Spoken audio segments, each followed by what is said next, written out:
Little Lord Fauntleroy by Frances Hodgson Burnett. Chapter 1. Cedric himself knew nothing whatever about it. It had never been even mentioned to him. He knew that his papa had been an Englishman, because his mamma had told him so. But then his papa had died when he was so little a boy that he could not remember very much about him, except that he was big and had blue eyes and a long mustache, and that it was a splendid thing to be carried around the room on his shoulder. Since his papa's death, Cedric had found out that it was best not to talk to his mamma about him. When his father was ill, Cedric had been sent away, and when he had returned, everything was over, and his mother, who had been very ill too, was only just beginning to sit in her chair by the window. She was pale and thin, and all the dimples had gone from her pretty face, and her eyes looked large and mournful, and she was dressed in black. "Dearest," said Cedric. His papa had called her that always, and so the little boy had learned to say it. "Dearest, is my papa better?" He felt her arms tremble, and so he turned his curly head and looked in her face. There was something in it that made him feel that he was going to cry. "Dearest," he said, "is he well?" Then suddenly his loving little heart told him that he'd better put both his arms around her neck and kiss her again and again, and keep his soft cheek close to hers, and he did so, and she laid her face on his shoulder and cried bitterly, holding him as if she could never let him go again. "Yes, he is well," she sobbed. "He is quite well. But we have no one left but each other, no one at all."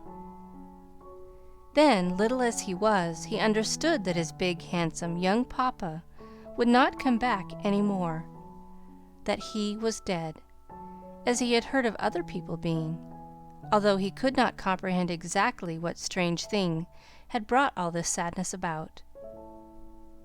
It was because his mamma always cried when he spoke of his papa that he secretly made up his mind it was better not to speak of him very often. And he found out, too, that it was better not to let her sit still and look into the fire or out of the window without moving or talking. He and his mamma knew very few people, and lived what might have been thought very lonely lives, although Cedric did not know it was lonely until he grew older and heard why it was they had no visitors. Then he was told that his mamma was an orphan and quite alone in the world when his papa had married her. She was very pretty and had been living as companion to a rich old lady who was not kind to her. And one day Captain Cedric Earl, who was calling at the house, saw her run up the stairs with tears on her eyelashes. And she looked so sweet and innocent and sorrowful that the captain could not forget her. And after many strange things had happened, they knew each other well and loved each other dearly, and were married, although their marriage brought them the ill will of several persons. The one who was most angry of all, however, was the captain's father, who lived in England, and was a very rich and important old nobleman, with a very bad temper and a very violent dislike to America and Americans. He had 2 sons older than Captain Cedric, and it was the law that the elder of these sons should inherit the family title and estates, which were very rich and splendid. If the eldest son died, the next one would be heir. So though he was a member of such a great family, there was little chance that Captain Cedric would be very rich himself. But it so happened that nature had given to the youngest son gifts which she had not bestowed upon his elder brothers. He had a beautiful face and a fine, strong, graceful figure. He had a bright smile and a sweet, gay voice. He was brave and generous, and had the kindest heart in the world, and seemed to have the power to make everyone love him. And it was not so with his elder brothers.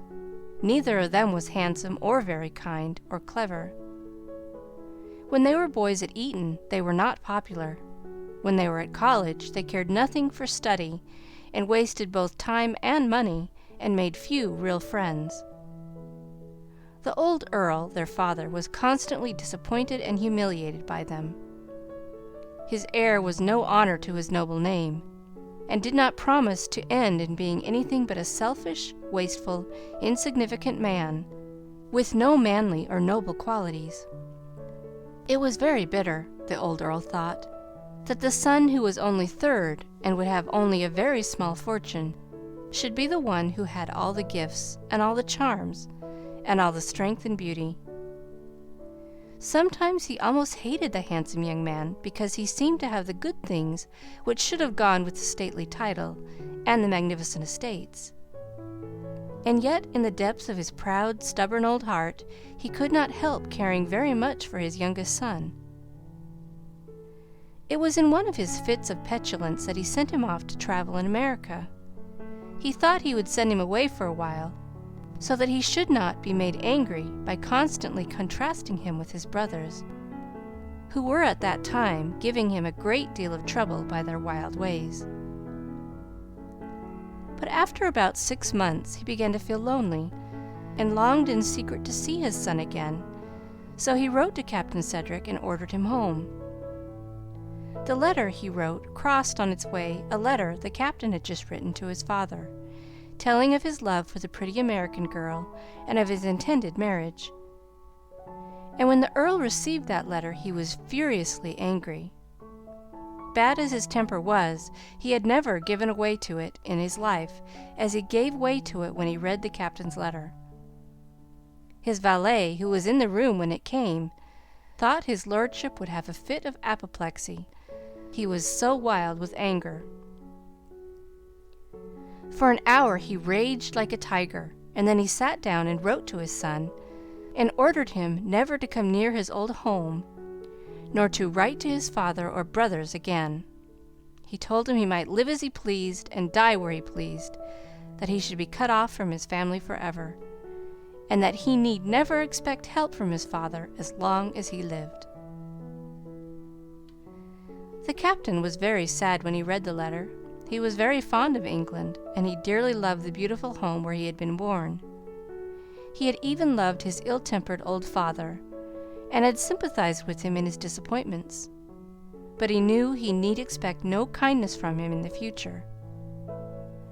At first he scarcely knew what to do. He had not been brought up to work, and had no business experience, but he had courage and plenty of determination. So he sold his commission in the English army, and after some trouble found a situation in New York and married. The change from his old life in England was very great, but he was young and happy, and he hoped that hard work would do great things for him in the future.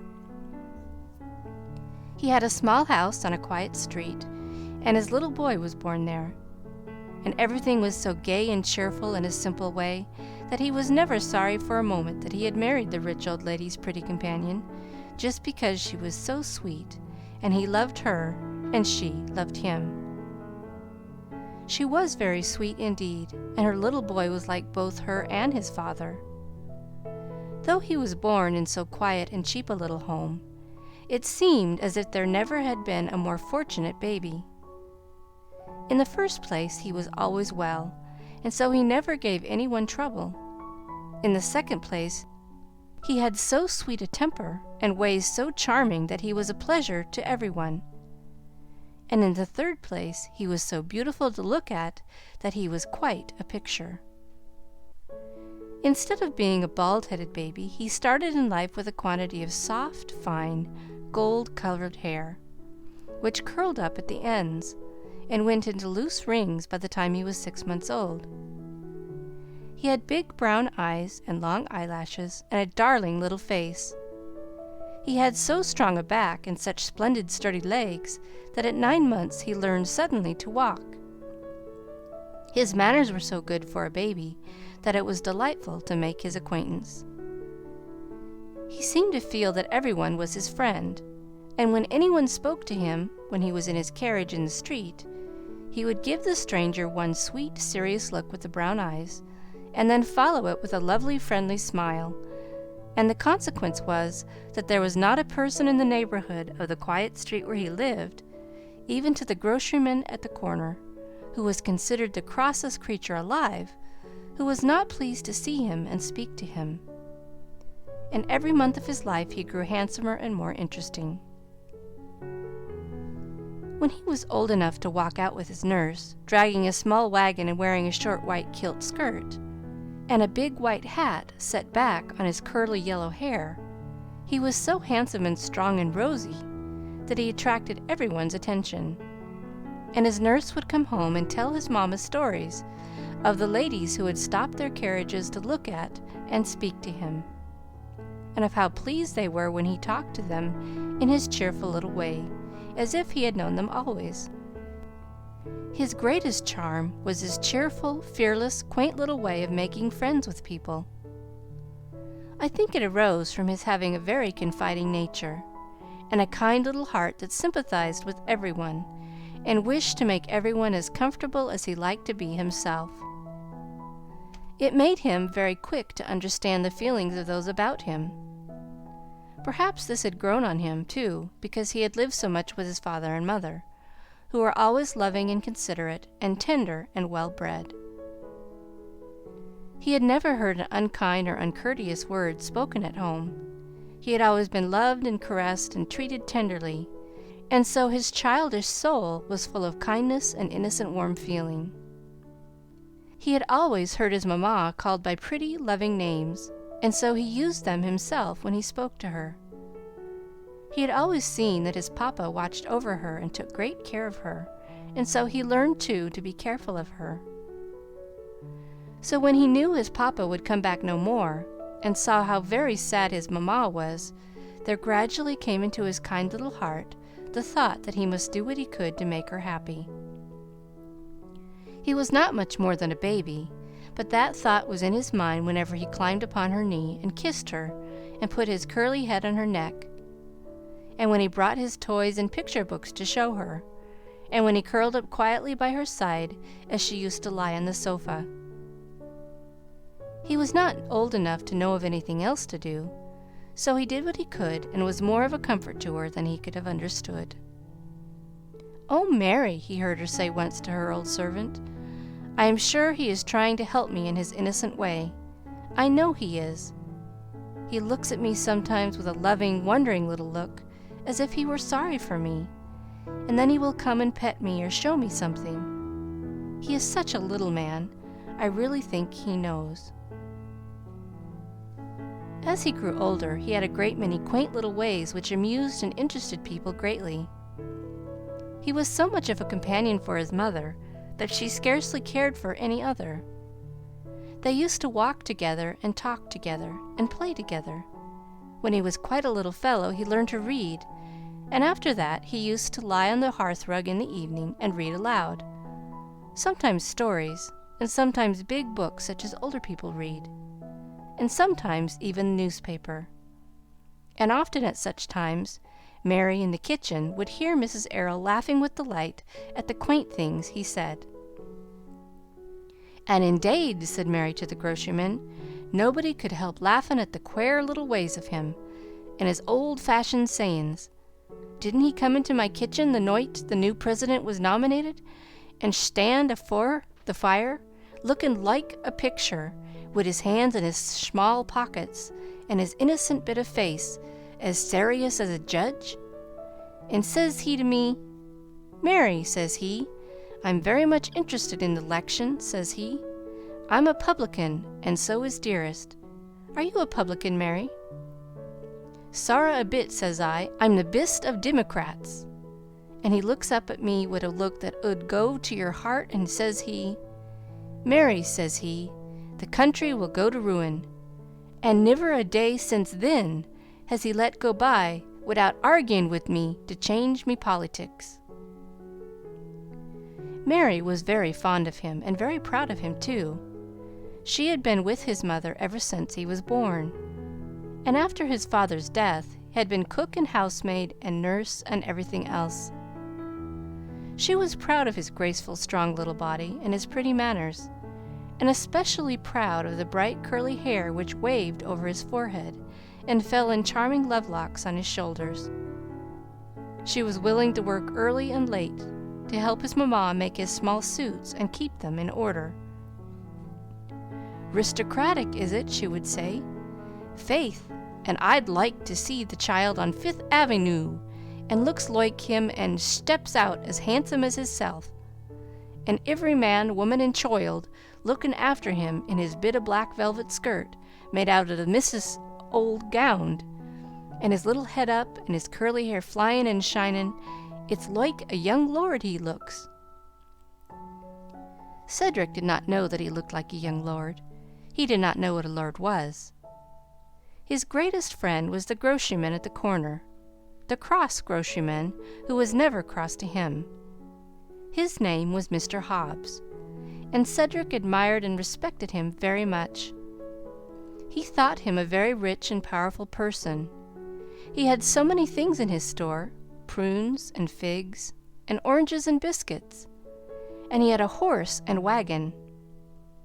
Cedric was fond of the milkman and the baker and the apple woman, but he liked Mr. Hobbs best of all, and was on terms of such intimacy with him that he went to see him every day, and often sat with him quite a long time, discussing the topics of the hour.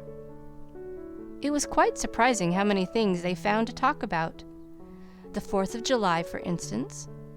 When they began to talk about the 4th of July, there really seemed no end to it. Mr. Hobbs had a very bad opinion of the British, and he told the whole story of the Revolution, relating very wonderful and patriotic stories about the villainy of the enemy and the bravery of the Revolutionary heroes, and he even generously repeated part of the Declaration of Independence. Cedric was so excited that his eyes shone and his cheeks were red and his curls were all rubbed and tumbled into a yellow mop. He could hardly wait to eat his dinner after he went home. He was so anxious to tell his mamma. It was perhaps Mr. Hobbs who gave him his first interest in politics. Mr. Hobbs was fond of reading the newspapers, and so Cedric heard a great deal about what was going on in Washington, and Mr. Hobbs would tell him whether the president was doing his duty or not. And once, when there was an election, he found it all quite grand, and probably but for Mr. Hobbs and Cedric, the country might have been wrecked. Mr. Hobbs took him to see a great torchlit procession, and many of the men who carried torches remembered afterward a stout man who stood near a lamp-post and held on his shoulder a handsome little shouting boy, who waved his cap in the air. It was not long after this election, when Cedric was between 7 and 8 years old, that the very strange thing happened which made so wonderful a change in his life. It was quite curious, too, that the day it happened he had been talking to Mr. Hobbs about England and the Queen, and Mr. Hobbs had said some very severe things about the aristocracy, being specially indignant against earls and marquises. It had been a hot morning, and after playing soldiers with some friends of his, Cedric had gone into the store to rest, and had found Mr. Hobbs looking very fierce over a piece of the Illustrated London News, which contained a picture of some court ceremony. "Ah," he said, "that's the way they go on now.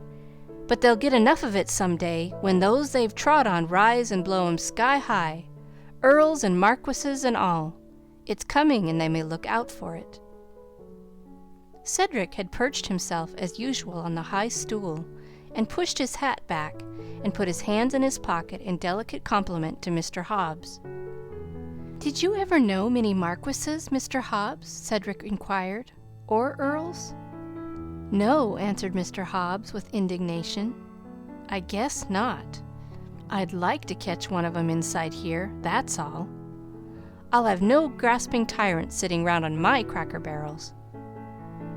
And he was so proud of the sentiment that he looked around proudly and mopped his forehead.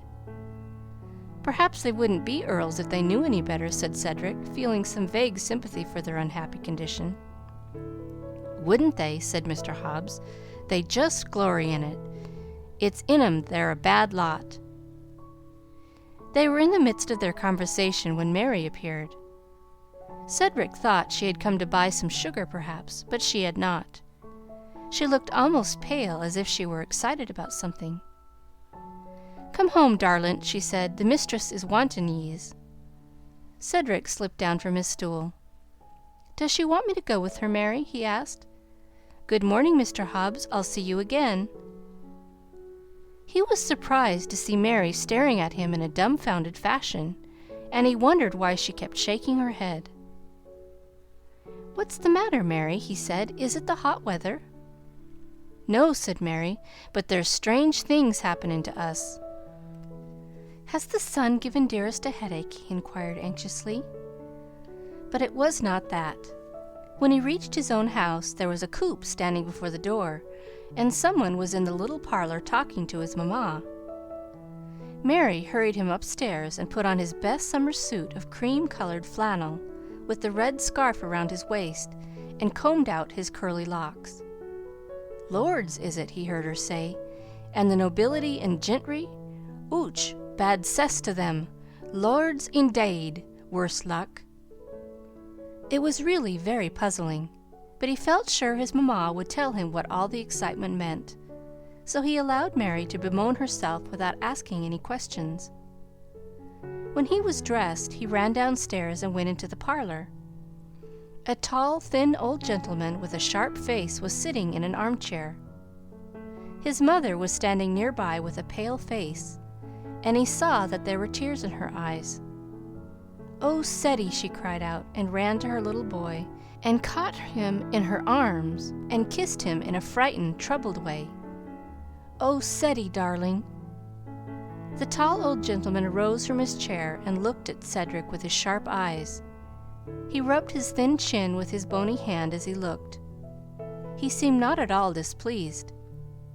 "And so," he said at last slowly, "and so this is little Lord Fauntleroy." End of Chapter 1. Chapter 2. There was never a more amazed little boy than Cedric during the week that followed.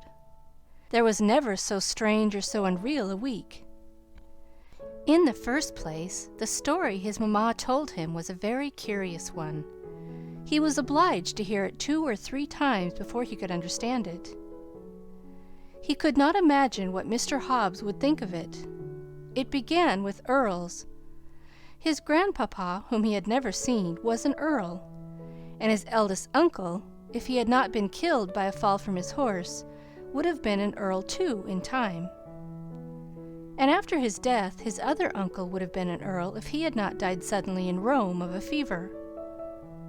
After that, his own papa, if he had lived, would have been an Earl. But since they all had died and only Cedric was left, it appeared that he was to be an Earl after his grandpapa's death, and for the present he was Lord Fauntleroy. He turned quite pale when he was first told of it. "Oh, dearest," he said, "I should rather not be an Earl. None of the boys are Earls. Can't I not be one?" But it seemed to be unavoidable.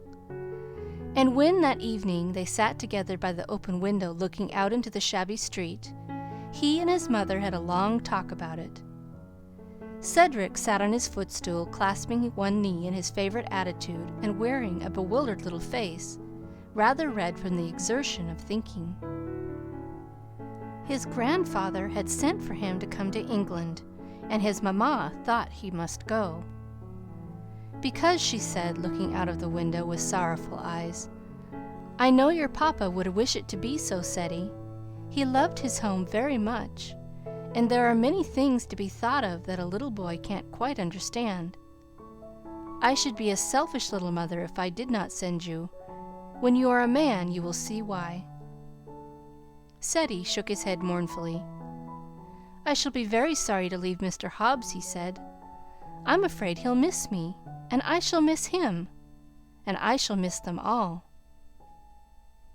When Mr. Havisham, who was the family lawyer of the Earl of Dorincourt, and who had been sent by him to bring Lord Fauntleroy to England, came the next day, Cedric heard many things, but somehow it did not console him to hear that he was to be a very rich man when he grew up, and that he would have castles here and castles there, and great parks, and deep mines, and grand estates and tenantry. He was troubled about his friend Mr. Hobbs, and he went to see him at the store soon after breakfast in great anxiety of mind. He found him reading the morning paper, and he approached him with a grave demeanor. He really felt it would be a great shock to Mr. Hobbs to hear what had befallen him, and on his way to the store he had been thinking how it would be best to break the news. "Hello," said Mr. Hobbs. "Mornin'." "Good morning," said Cedric. He did not climb up on the high stool as usual, but sat down on a cracker box and clasped his knee, and was so silent for a few moments that Mr. Hobbs finally looked up inquiringly over the top of his newspaper. "Hello," he said again. Cedric gathered all his strength of mind together. "Mr. Hobbs," he said, "do you remember what we were talking about yesterday morning?" "Well," replied Mr. Hobbs, "seems to me it was England." "Yes," said Cedric, "but just when Mary came for me, you know." Mr. Hobbs rubbed the back of his head. "We was mentioning Queen Victoria and the aristocracy." "Yes," said Cedric, rather hesitatingly, and Earls, don't you know?" "Why, yes," returned Mr. Hobbs, "we did touch 'em up a little. That's so." Cedric flushed up to the curly bang on his forehead. Nothing so embarrassing as this had ever happened to him in his life. He was a little afraid that it might be a trifle embarrassing to Mr. Hobbs, too. "You said," he proceeded, "that you wouldn't have them sittin' round on your cracker barrels." "So I did," returned Mr. Hobbs stoutly, "and I meant it. Let 'em try it, that's all." "Mr. Hobbs," said Cedric, "one is sitting on this box now." Mr. Hobbs almost jumped out of his chair. "What?" he exclaimed. "Yes," Cedric announced with due modesty. "I am one, or I'm going to be. I won't deceive you." Mr. Hobbs looked agitated. He rose up suddenly and went to look at the thermometer. "The mercury's got into your head," he exclaimed, turning back to examine his young friend's countenance. "It is a hot day. How do you feel? Got any pain? When did you begin to feel that way?" He put his big hand on the little boy's hair. This was more embarrassing than ever. "Thank you," said Ceddie. "I'm all right. There is nothing the matter with my head. I'm sorry to say it's true, Mr. Hobbs. That was what Mary came to take me home for. Mr. Havisham was telling my mamma, and he is a lawyer." Mr. Hobbs sank into his chair and mopped his forehead with his handkerchief. "One of us has got a sunstroke!" he exclaimed. "No," returned Cedric, "we haven't. We shall have to make the best of it, Mr. Hobbs.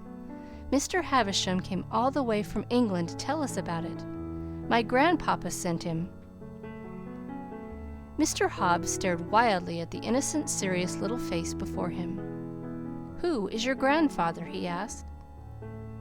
Cedric put his hand in his pocket and carefully drew out a piece of paper on which something was written in his own round, irregular hand.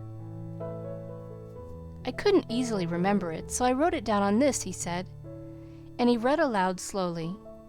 "John Arthur Molyneux Errol, Earl of Dorincourt.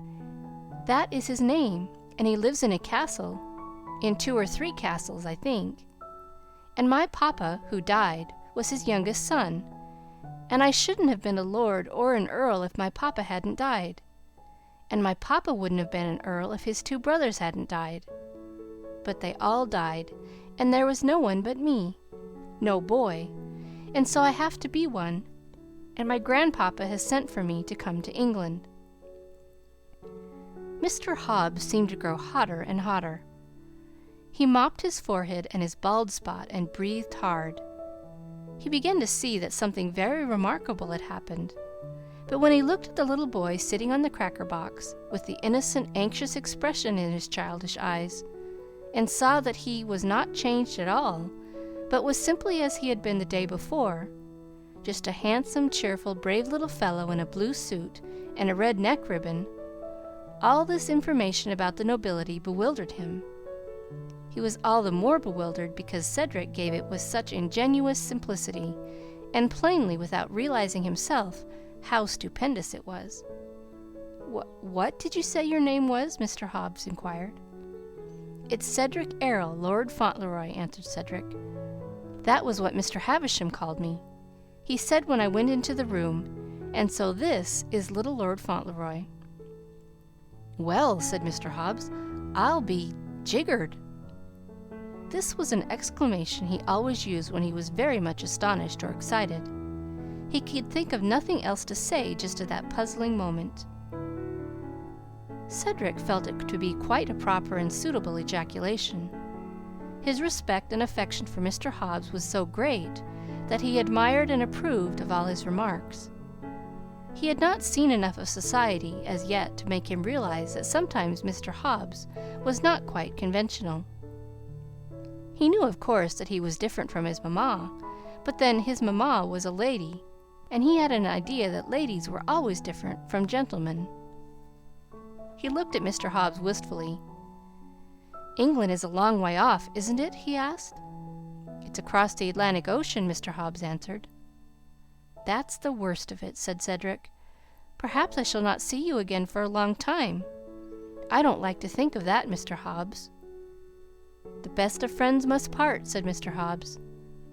"Well," said Cedric, "we have been friends for a great many years, haven't we?" "Ever since you were born," Mr. Hobbs answered. "You was about 6 weeks old when you was first walked out on this street." "Ah," remarked Cedric with a sigh, "I never thought I should have to be an earl then." "You think," said Mr. Hobbs, "there's no getting out of it?" "I'm afraid not," answered Cedric. "My mamma says that my papa would wish me to do it. But if I have to be an earl, there's one thing I can do. I can try to be a good one. I'm not going to be a tyrant, and if there is ever to be another war with America, I shall try to stop it." His conversation with Mr. Hobbs was a long and serious one. Once having got over the first shock, Mr. Hobbs was not so rancorous as might have been expected.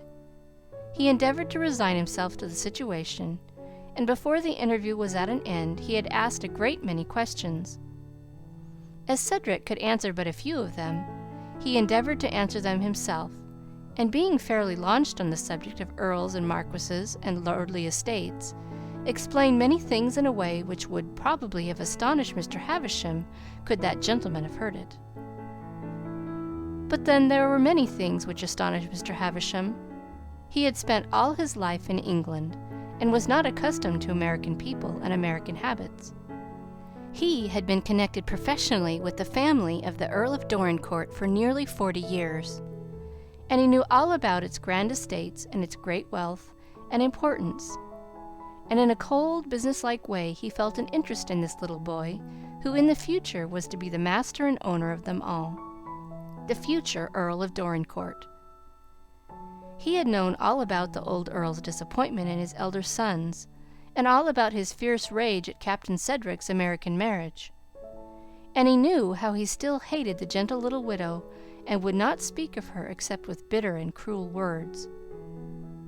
He insisted that she was only a common American girl who had entrapped his son into marrying her because she knew he was an earl's son. The old lawyer himself had more than half believed this was all true. He had seen a great many selfish, mercenary people in his life, and he had not a good opinion of Americans. When he had been driven into the cheap street and his coupe had stopped before the cheap small house, he had felt actually shocked. It seemed really quite dreadful to think that the future owner of Dorincourt Castle and Wyndham Towers and Chorlworth and all the other stately splendors should have been born and brought up in an insignificant house in a street with a sort of green grocery at the corner. He wondered what kind of a child he would be, and what kind of a mother he had. He rather shrank from seeing them both. He had a sort of pride in the noble family whose legal affairs he had conducted so long, and it would have annoyed him very much to have found himself obliged to manage a woman who would seem to him a vulgar, money-loving person, with no respect for her dead husband's country and the dignity of his name. It was a very old name and a very splendid one, and Mr. Havisham had a great respect for it himself, though he was only a cold, keen, businesslike old lawyer. When Mary handed him into the small parlor, he looked around it critically. It was plainly furnished, but it had a home-like look. There were no cheap common ornaments, and no cheap gaudy pictures. The few adornments on the walls were in good taste, and about the room were many pretty things which a woman's hand might have made. Not at all bad so far, he had said to himself, but perhaps the captain's taste predominated. But when Mrs. Errol came into the room, he began to think she herself might have had something to do with it. If he had not been quite a self-contained and stiff old gentleman, he would probably have started when he saw her. She looked in the simple black dress, fitting closely to her slender figure, more like a young girl than the mother of a boy of 7. She had a pretty, sorrowful young face, and a very tender, innocent look in her large brown eyes, the sorrowful look that had never quite left her face since her husband had died. Cedric was used to seeing it there. The only times he had ever seen it fade out had been when he was playing with her or talking to her, and had said some old-fashioned thing, or used some long word he had picked up out of the newspapers or in his conversations with Mr. Hobbs. He was fond of using long words, and he was always pleased when they made her laugh, though he could not understand why they were laughable. They were quite serious matters with him. The lawyer's experience taught him to read people's characters very shrewdly, and as soon as he saw Cedric's mother, he knew that the old Earl had made a great mistake in thinking her a vulgar, mercenary woman. Mr. Havisham had never been married. He had never even been in love, but he divined that this pretty young creature with the sweet voice and sad eyes had married Captain Errol only because she loved him with all her affectionate heart, and that she had never once thought it an advantage that he was an earl's son. And he saw he should have no trouble with her, and he began to feel that perhaps little Lord Fauntleroy might not be such a trial to his noble family after all. The captain had been a handsome fellow, and the young mother was very pretty, and perhaps the boy might be well enough to look at. When he first told Mrs. Errol what he had come for, she turned very pale. "Oh," she said, "will he have to be taken away from me? We love each other so much. He is such a happiness to me. He is all I have. I have tried to be a good mother to him." And her sweet young voice trembled, and the tears rushed into her eyes. "You do not know what he has been to me," she said. The lawyer cleared his throat. "I am obliged to tell you," he said, "that the Earl of Dorincourt is not very friendly toward you. He is an old man, and his prejudices are very strong. He has always especially disliked America and Americans, and was very much enraged by his son's marriage. I am sorry to be the bearer of so unpleasant a communication, but he is very fixed in his determination not to see you. His plan is that Lord Fauntleroy should be educated under his own supervision, that he shall live with him. The Earl is attached to Dorincourt Castle and spends a great deal of time there. He is a victim to inflammatory gout, and is not fond of London. Lord Fauntleroy will therefore be likely to live chiefly at Dorincourt. The Earl offers you as a home Court Lodge, which is situated pleasantly and is not very far from the castle. He also offers you a suitable income. Lord Fauntleroy will be permitted to visit you. The only stipulation is that you shall not visit him or enter the park gates. You see, you will not be really separated from your son, and I assure you, madam, the terms are not so harsh as they might have been. The advantage of such surroundings and education as Lord Fauntleroy will have, I am sure you must see, will be very great." He felt a little uneasy lest she should begin to cry or make a scene, as he knew some women would have done. It embarrassed and annoyed him to see women cry, but she did not. She went to the window and stood with her face turned away for a few moments, and he saw she was trying to steady herself. "Captain Errol was very fond of Dorincourt," she said at last. "He loved England and everything English. It was always a grief to him that he was parted from his home. He was proud of his home and of his name. He would wish, I know he would wish, that his son should know the beautiful old places and be brought up in such a way as would be suitable to his future position. Then she came back to the table and stood looking up at Mr. Havisham very gently. "My husband would wish it," she said. "It will be best for my little boy. I know. I am sure the Earl would not be so unkind as to try to teach him not to love me. And I know, even if he tried, that my little boy is too much like his father to be harmed. He has a warm, faithful nature and a true heart. He would love me even if he did not see me, and so long as we may see each other, I ought not to suffer very much." She thinks very little of herself, the lawyer thought. She does not make any terms for herself. "Madam," he said aloud, "I respect your consideration for your son. He will thank you for it when he is a man. I assure you Lord Fauntleroy will be most carefully guarded, and every effort will be used to ensure his happiness. The Earl of Dorincourt will be as anxious for his comfort and well-being as you yourself could be." "I hope," said the tender little mother, in a rather broken voice, "that his grandfather will love Ceddie. The little boy has a very affectionate nature, and he has always been loved." Mr. Havisham cleared his throat again.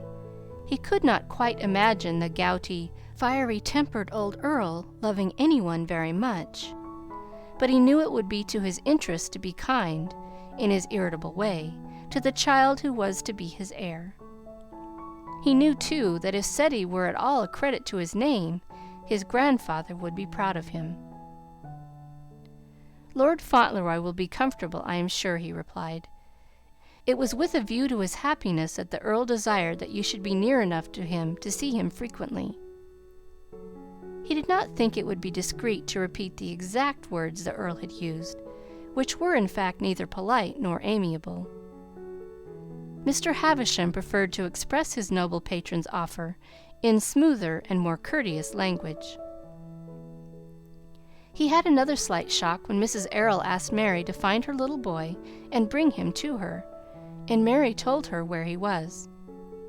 "Sure, I'll foind him aisy enough, ma'am," she said, "for it's wid Mr. Hobbs he is this minute, settin' on his high stool by the counthor and talkin' polytics, moist loikely, or ingin hisself among the soap and candles and pertaties, as sensible and shwate as ye plaze."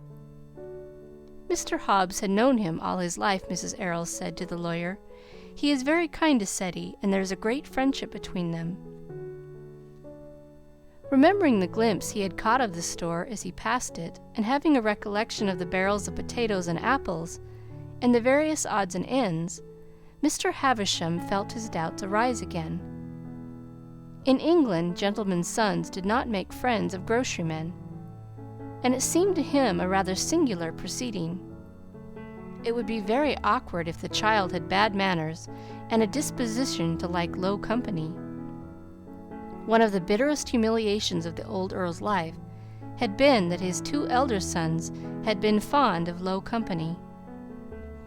Could it be, he thought, that this boy shared their bad qualities instead of his father's good qualities? He was thinking uneasily about this as he talked to Mrs. Errol until the child came into the room. When the door opened, he actually hesitated a moment before looking at Cedric. It would perhaps have seemed very queer to a great many people who knew him if they could have known the curious sensations that passed through Mr. Havisham when he looked down at the boy who ran into his mother's arms. He experienced a revulsion of feeling which was quite exciting. He recognized in an instant that here was one of the finest and handsomest little fellows he had ever seen. His beauty was something unusual. He had a strong, lithe, graceful little body and a manly little face. He held his childish head up and carried himself with a brave air. He was so like his father that it was really startling. He had his father's golden hair and his mother's brown eyes, but there was nothing sorrowful or timid in them. They were innocently fearless eyes. He looked as if he had never feared or doubted anything in his life. He is the best bred looking and handsomest little fellow I ever saw," was what Mr. Havisham thought. What he said aloud was simply, "And so this is little Lord Fauntleroy."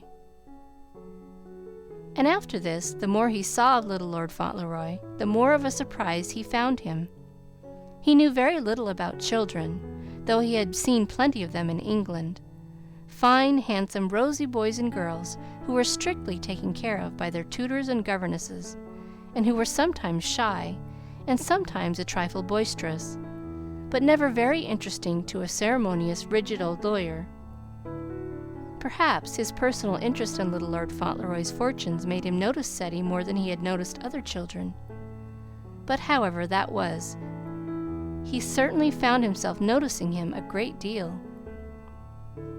Cedric did not know he was being observed, and he only behaved himself in his ordinary manner.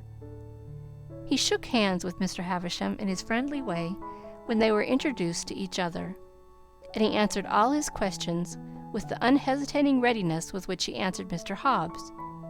He was neither shy nor bold, and when Mr. Havisham was talking to his mother, the lawyer noticed that he listened to the conversation with as much interest as if he had been quite grown up.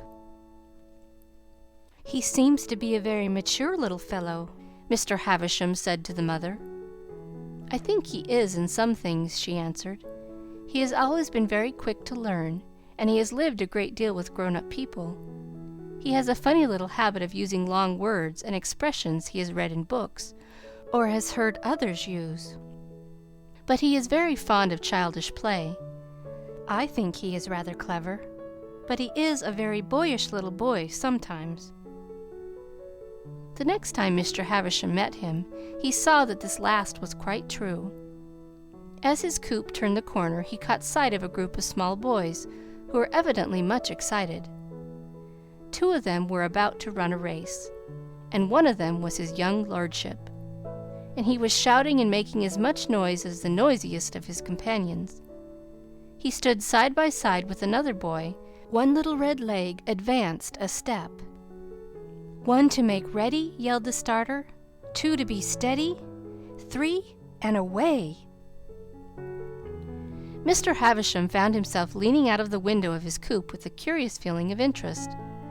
He really never remembered having seen anything quite like the way in which his lordship's lordly little red legs flew up behind his knickerbockers and tore over the ground as he shot out in the race at the signal word.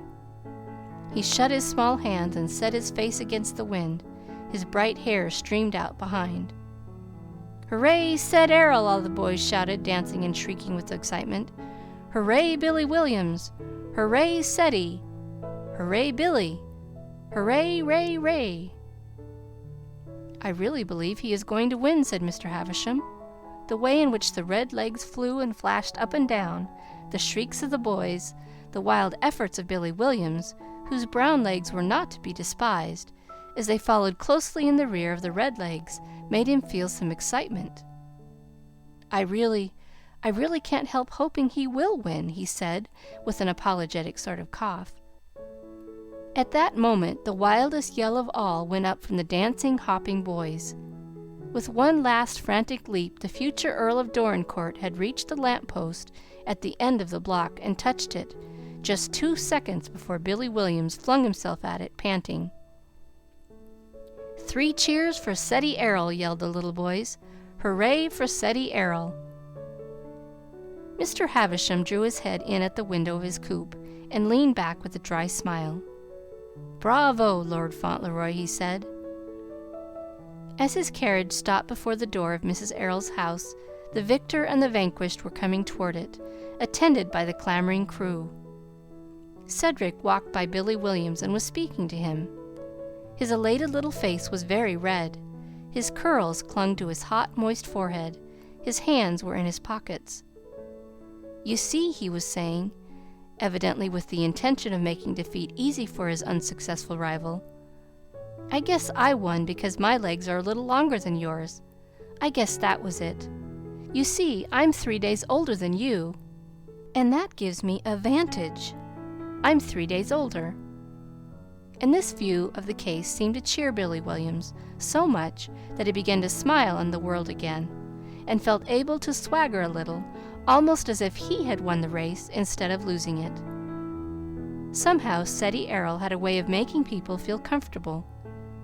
Even in the first flush of his triumphs, he had remembered that the person who was beaten might not feel so gay as he did, and might like to think that he might have been the winner under different circumstances. That morning, Mr. Havisham had quite a long conversation with the winner of the race, a conversation which made him smile his dry smile and rub his chin with his bony hand several times. Mrs. Errol had been called out of the parlor, and the lawyer and Cedric were left together. At first, Mr. Havisham wondered what he should say to his small companion. He had an idea that perhaps it would be best to say several things which might prepare Cedric for meeting his grandfather, and perhaps for the great change that was to come to him. He could see that Cedric had not the least idea of the sort of thing he was to see when he reached England, or of the sort of home that waited for him there. He did not even know yet that his mother was not to live in the same house with him. They had thought it best to let him get over the first shock before telling him. Mr. Havisham sat in an armchair on one side of the open window. On the other side was another still larger chair, and Cedric sat in that and looked at Mr. Havisham. He sat well back in the depths of his big seat, his curly head against the cushioned back, his legs crossed, and his hands thrust deep into his pockets, in a quite Mr. Hobbes-like way. He had been watching Mr. Havisham very steadily when his mamma had been in the room, and after she had gone he still looked at him in respectful thoughtfulness. There was a short silence after Mrs. Errol went out, and Cedric seemed to be studying Mr. Havisham, and Mr. Havisham was certainly studying Cedric. He could not make up his mind as to what an elderly gentleman should say to a little boy who won races, and wore short knickerbockers and red stockings on legs which were not long enough to hang over a big chair when he sat well back in it. But Cedric relieved him by suddenly beginning the conversation himself. "Do you know," he said, "I don't know what an earl is?" "Don't you?" said Mr. Havisham. "No," replied Ceddie, "and I think when a boy is going to be one, he ought to know, don't you?" "Well, yes," answered Mr. Havisham. "Would you mind," said Ceddie respectfully, "would you mind splaining it to me?" Sometimes when he used his long words he did not pronounce them quite correctly. "What made him an earl?" "A king or queen in the first place," said Mr. Havisham. "Generally he is made an earl because he has done some service to his sovereign, or some great deed." "Oh," said Cedric, "that's like the president." "Is it?" said Mr. Havisham. "Is that why your presidents are elected?" "Yes," answered Ceddie cheerfully. "When a man is very good and knows a great deal, he is elected president. They have torchlight processions and bands, and everyone makes speeches. I used to think I might perhaps be a president, but I never thought of being an earl. I didn't know about earls," he said rather hastily, lest Mr. Havisham might feel it impolite in him not to have wished to be one. "If I'd known about them, I dare say I should have thought I should like to be one." "It is rather different from being a president," said Mr. Havisham. "Is it?" asked Cedric. "How? Are there no torchlit processions?" Mr. Havisham crossed his own legs and put the tips of his fingers carefully together. He thought perhaps the time had come to explain matters rather more clearly. "An earl is a very important person," he began. "So is a president," put in Ceddie. "The torchlight processions are 5 miles long, and they shoot up rockets and the band plays. Mr. Hobbes took me to see them." "An earl," Mr. Havisham went on, feeling rather uncertain of his ground, "is frequently of very ancient lineage." "What's that?" asked Cedric. "A very old family, extremely old." "Ah," said Cedric, thrusting his hands deeper into his pockets. "I suppose that is the way with the apple woman near the park. I dare say she is of ancient lineage. She is so old it would surprise you how she can stand up. She's 100, I should think, and yet she is out there when it rains even. I'm sorry for her, and so are the other boys. Billy Williams once had nearly $1, and I asked him to buy 5 cents worth of apples from her every day until he had spent it all. That made 20 days, and he grew tired of apples after a week. But then, it was quite fortunate. A gentleman gave me 50 cents, and I bought apples from her instead. You feel sorry for anyone that's so poor, and has such ancient lineage. She says hers has gone into her bones, and the rain makes it worse." Mr. Havisham felt rather at a loss as he looked at his companion's innocent, serious little face. "I'm afraid you did not quite understand me," he explained. "When I said ancient lineage, I did not mean old age. I meant that the name of such a family has been known in the world a long time.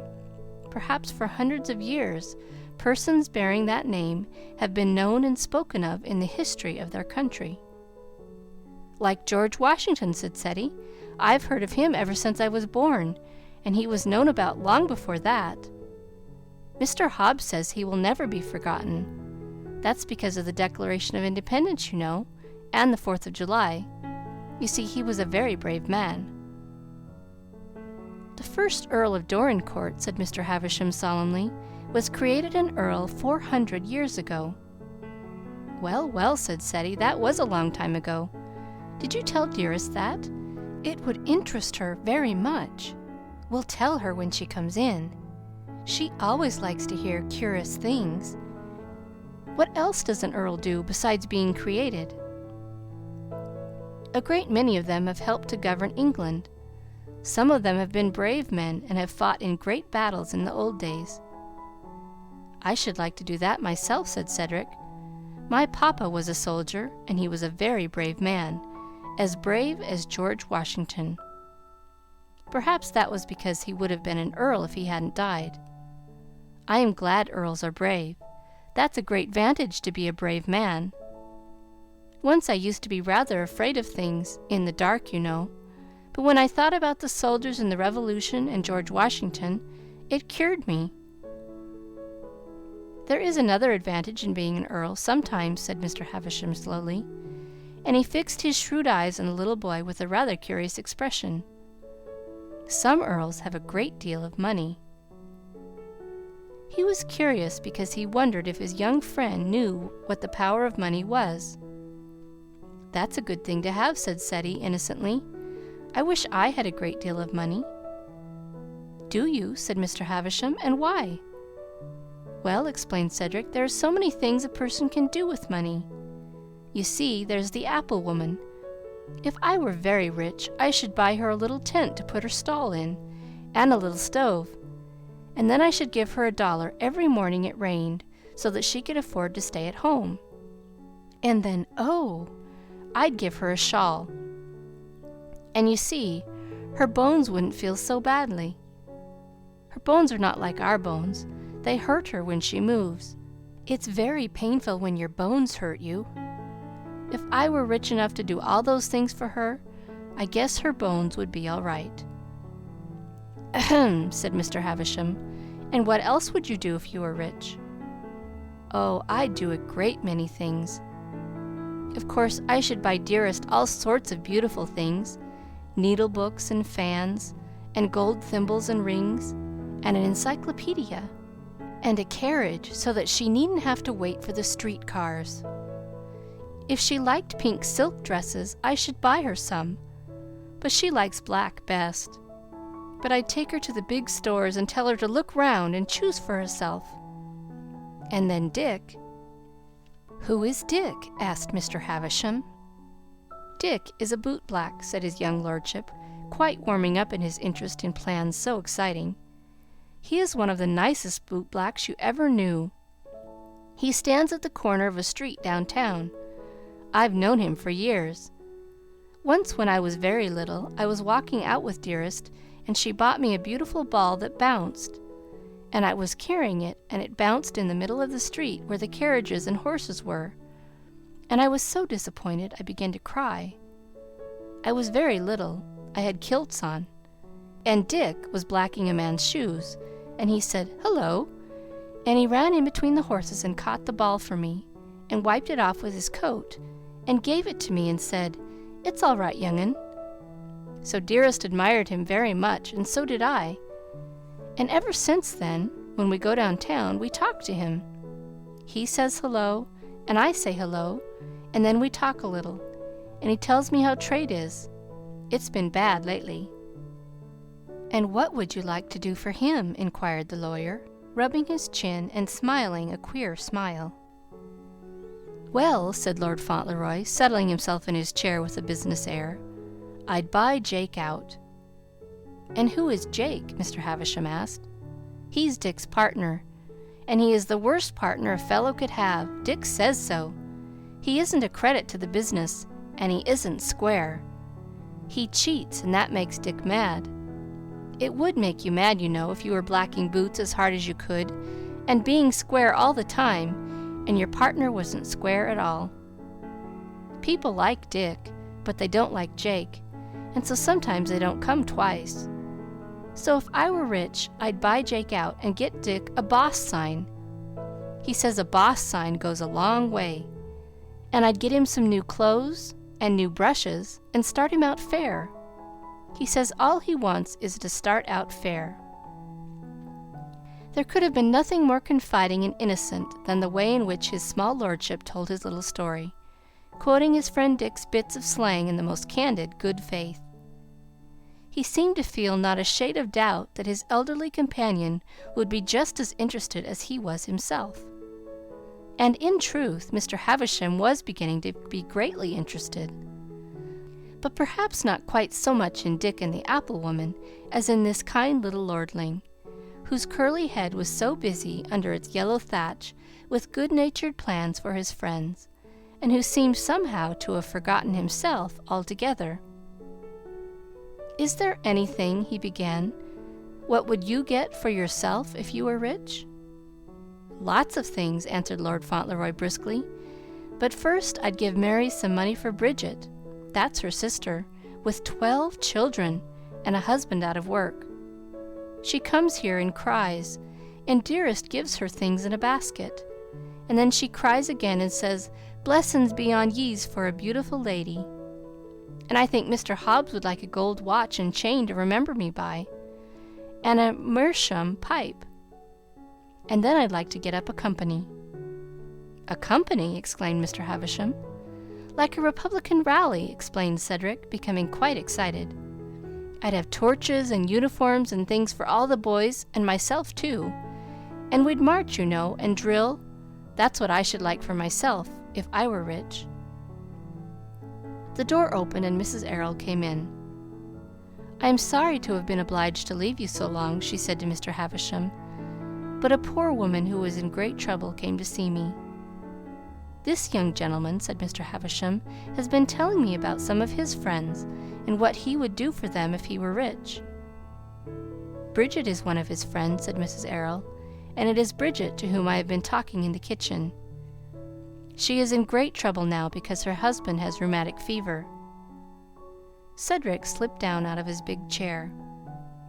"I think I'll go and see her," he said, "and ask her how he is. He's a nice man when he is well. I'm obliged to him because he once made me a sword out of wood. He's a very talented man." He ran out of the room, and Mr. Havisham rose from his chair. He seemed to have something in his mind which he wished to speak of. He hesitated a moment, then said, looking down at Mrs. Errol, "Before I left Dorincourt Castle, I had an interview with the Earl, in which he gave me some instructions. He is desirous that his grandson should look forward with some pleasure to his future life in England, and also to his acquaintance with himself. He said that I must let his lordship know that the change in his life would bring him money and the pleasures children enjoy. If he expressed any wishes, I was to gratify them, and to tell him that his grandfather had given him what he wished.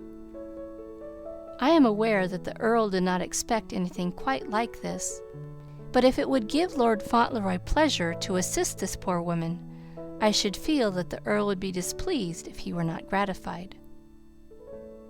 For the second time he did not repeat the Earl's exact words. His lordship had indeed said, "Make the lad understand that I can give him anything he wants. Let him know what it is to be the grandson of the Earl of Dorincourt. Buy him everything he takes a fancy to. Let him have money in his pockets, and tell him his grandfather put it there." His motives were far from being good, and if he had been dealing with a nature less affectionate and warm-hearted than little Lord Fauntleroy's, great harm might have been done. And Cedric's mother was too gentle to suspect any harm. She thought that perhaps this meant that a lonely, unhappy old man, whose children were dead, wished to be kind to her little boy and win his love and confidence. And it pleased her very much to think that Ceddie would be able to help Bridget. It made her happier to know that the very first result of the strange fortune which had befallen her little boy was that he could do kind things for those who needed kindness. Quite a warm color bloomed on her pretty young face. "Oh," she said, "that was very kind of the Earl. Cedric will be so glad. He has always been fond of Bridget and Michael. They are quite deserving. I have often wished I had been able to help them more. Michael is a hard-working man when he is well, but he has been ill a long time, and needs expensive medicines and warm clothing and nourishing food. He and Bridget will not be wasteful of what is given them." Mr. Havisham put his thin hand in his breast pocket and drew forth a large pocket-book. There was a queer look in his keen face. The truth was, he was wondering what the Earl of Dorincourt would say when he was told what was the first wish of his grandson that had been granted. He wondered what the cross, worldly, selfish old nobleman would think of it. "I do not know that you have realized," he said, "that the Earl of Dorincourt is an exceedingly rich man. He can afford to gratify any caprice.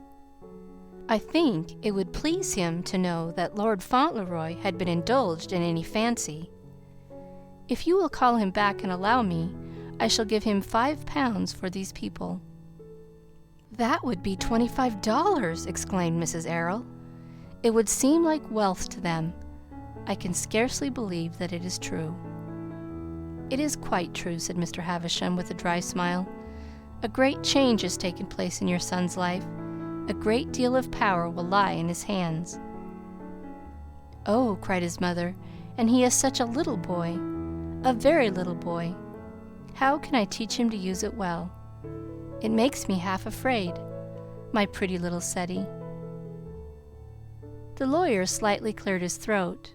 It touched his worldly, hard old heart to see the tender, timid look in her brown eyes. "I think, madam," he said, "that if I may judge from my interview with Lord Fauntleroy this morning, the next Earl of Dorincourt will think for others as well as for his noble self. He is only a child yet, but I think he may be trusted." Then his mother went for Cedric and brought him back into the parlor. Mr. Havisham heard him talking before he entered the room. "It's inflammatory rheumatism," he was saying, "and that's a kind of rheumatism that's dreadful. And he thinks about the rent not being paid, and Bridget says that makes the inflammation worse. And Pat could get a place in a store if he had some clothes." His little face looked quite anxious when he came in. He was very sorry for Bridget. "Dearest said you wanted me," he said to Mr. Havisham. "I've been talking to Bridget." Mr. Havisham looked down at him a moment. He felt a little awkward and undecided. As Cedric's mother had said, he was a very little boy.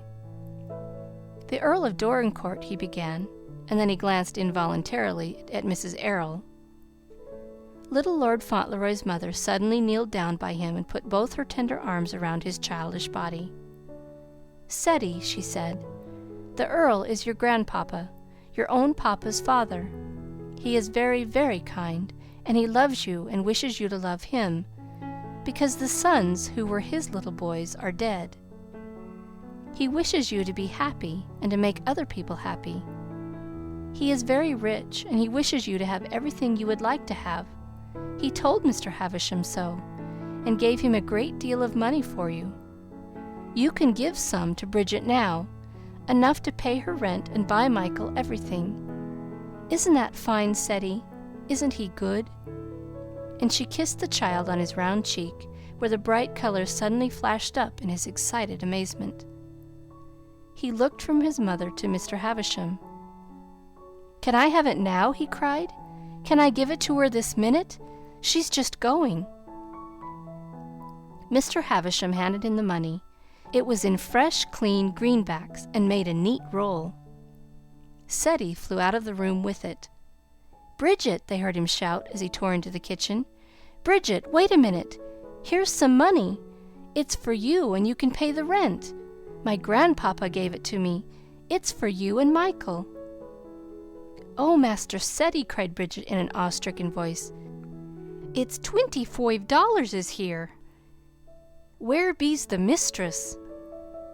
"I think I shall have to go and explain it to her," Mrs. Errol said. So she too went out of the room, and Mr. Havisham was left alone for a while. He went to the window and stood looking out in the street reflectively. He was thinking of the old Earl of Dorincourt sitting in his great, splendid, gloomy library at the castle, gaudy and lonely, surrounded by grandeur and luxury, but not really loved by anyone, because in all his long life he had never really loved anyone but himself. He had been selfish and self-indulgent, and arrogant and passionate. He had cared so much for the Earl of Dorincourt and his pleasures that there had been no time for him to think of other people.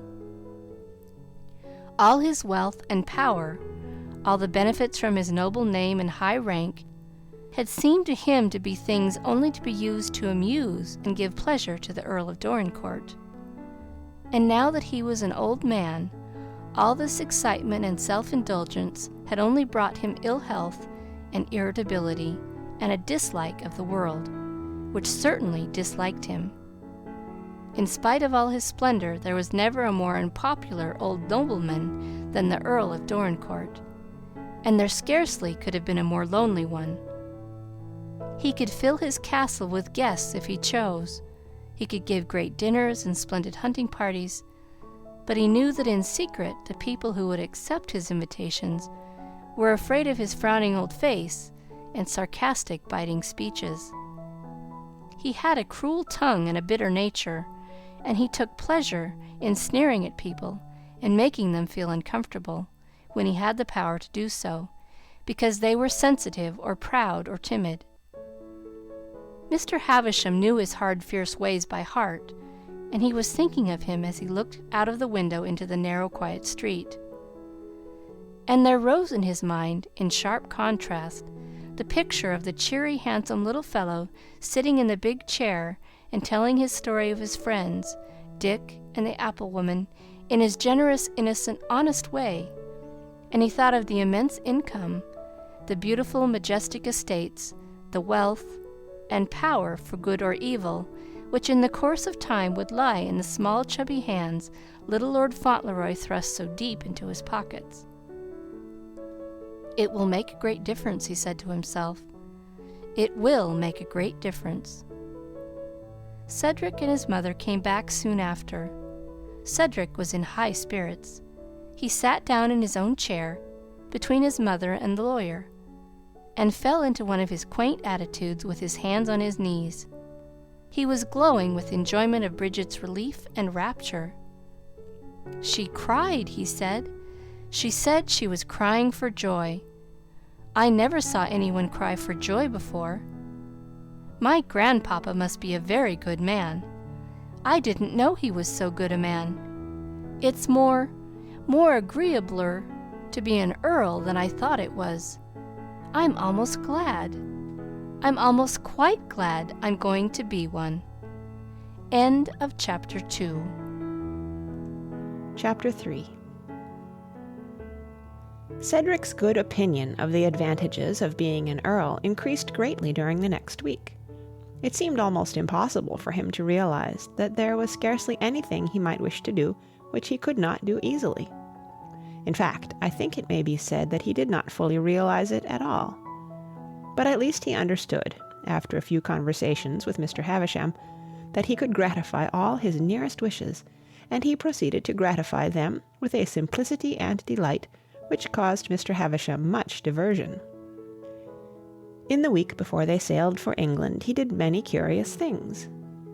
The lawyer long after remembered the morning when they went downtown together to pay a visit to Dick, and the afternoon they so amazed the apple-woman of ancient lineage by stopping before her stall and telling her she was to have a tent, and a stove, and a shawl, and a sum of money which seemed to her quite wonderful.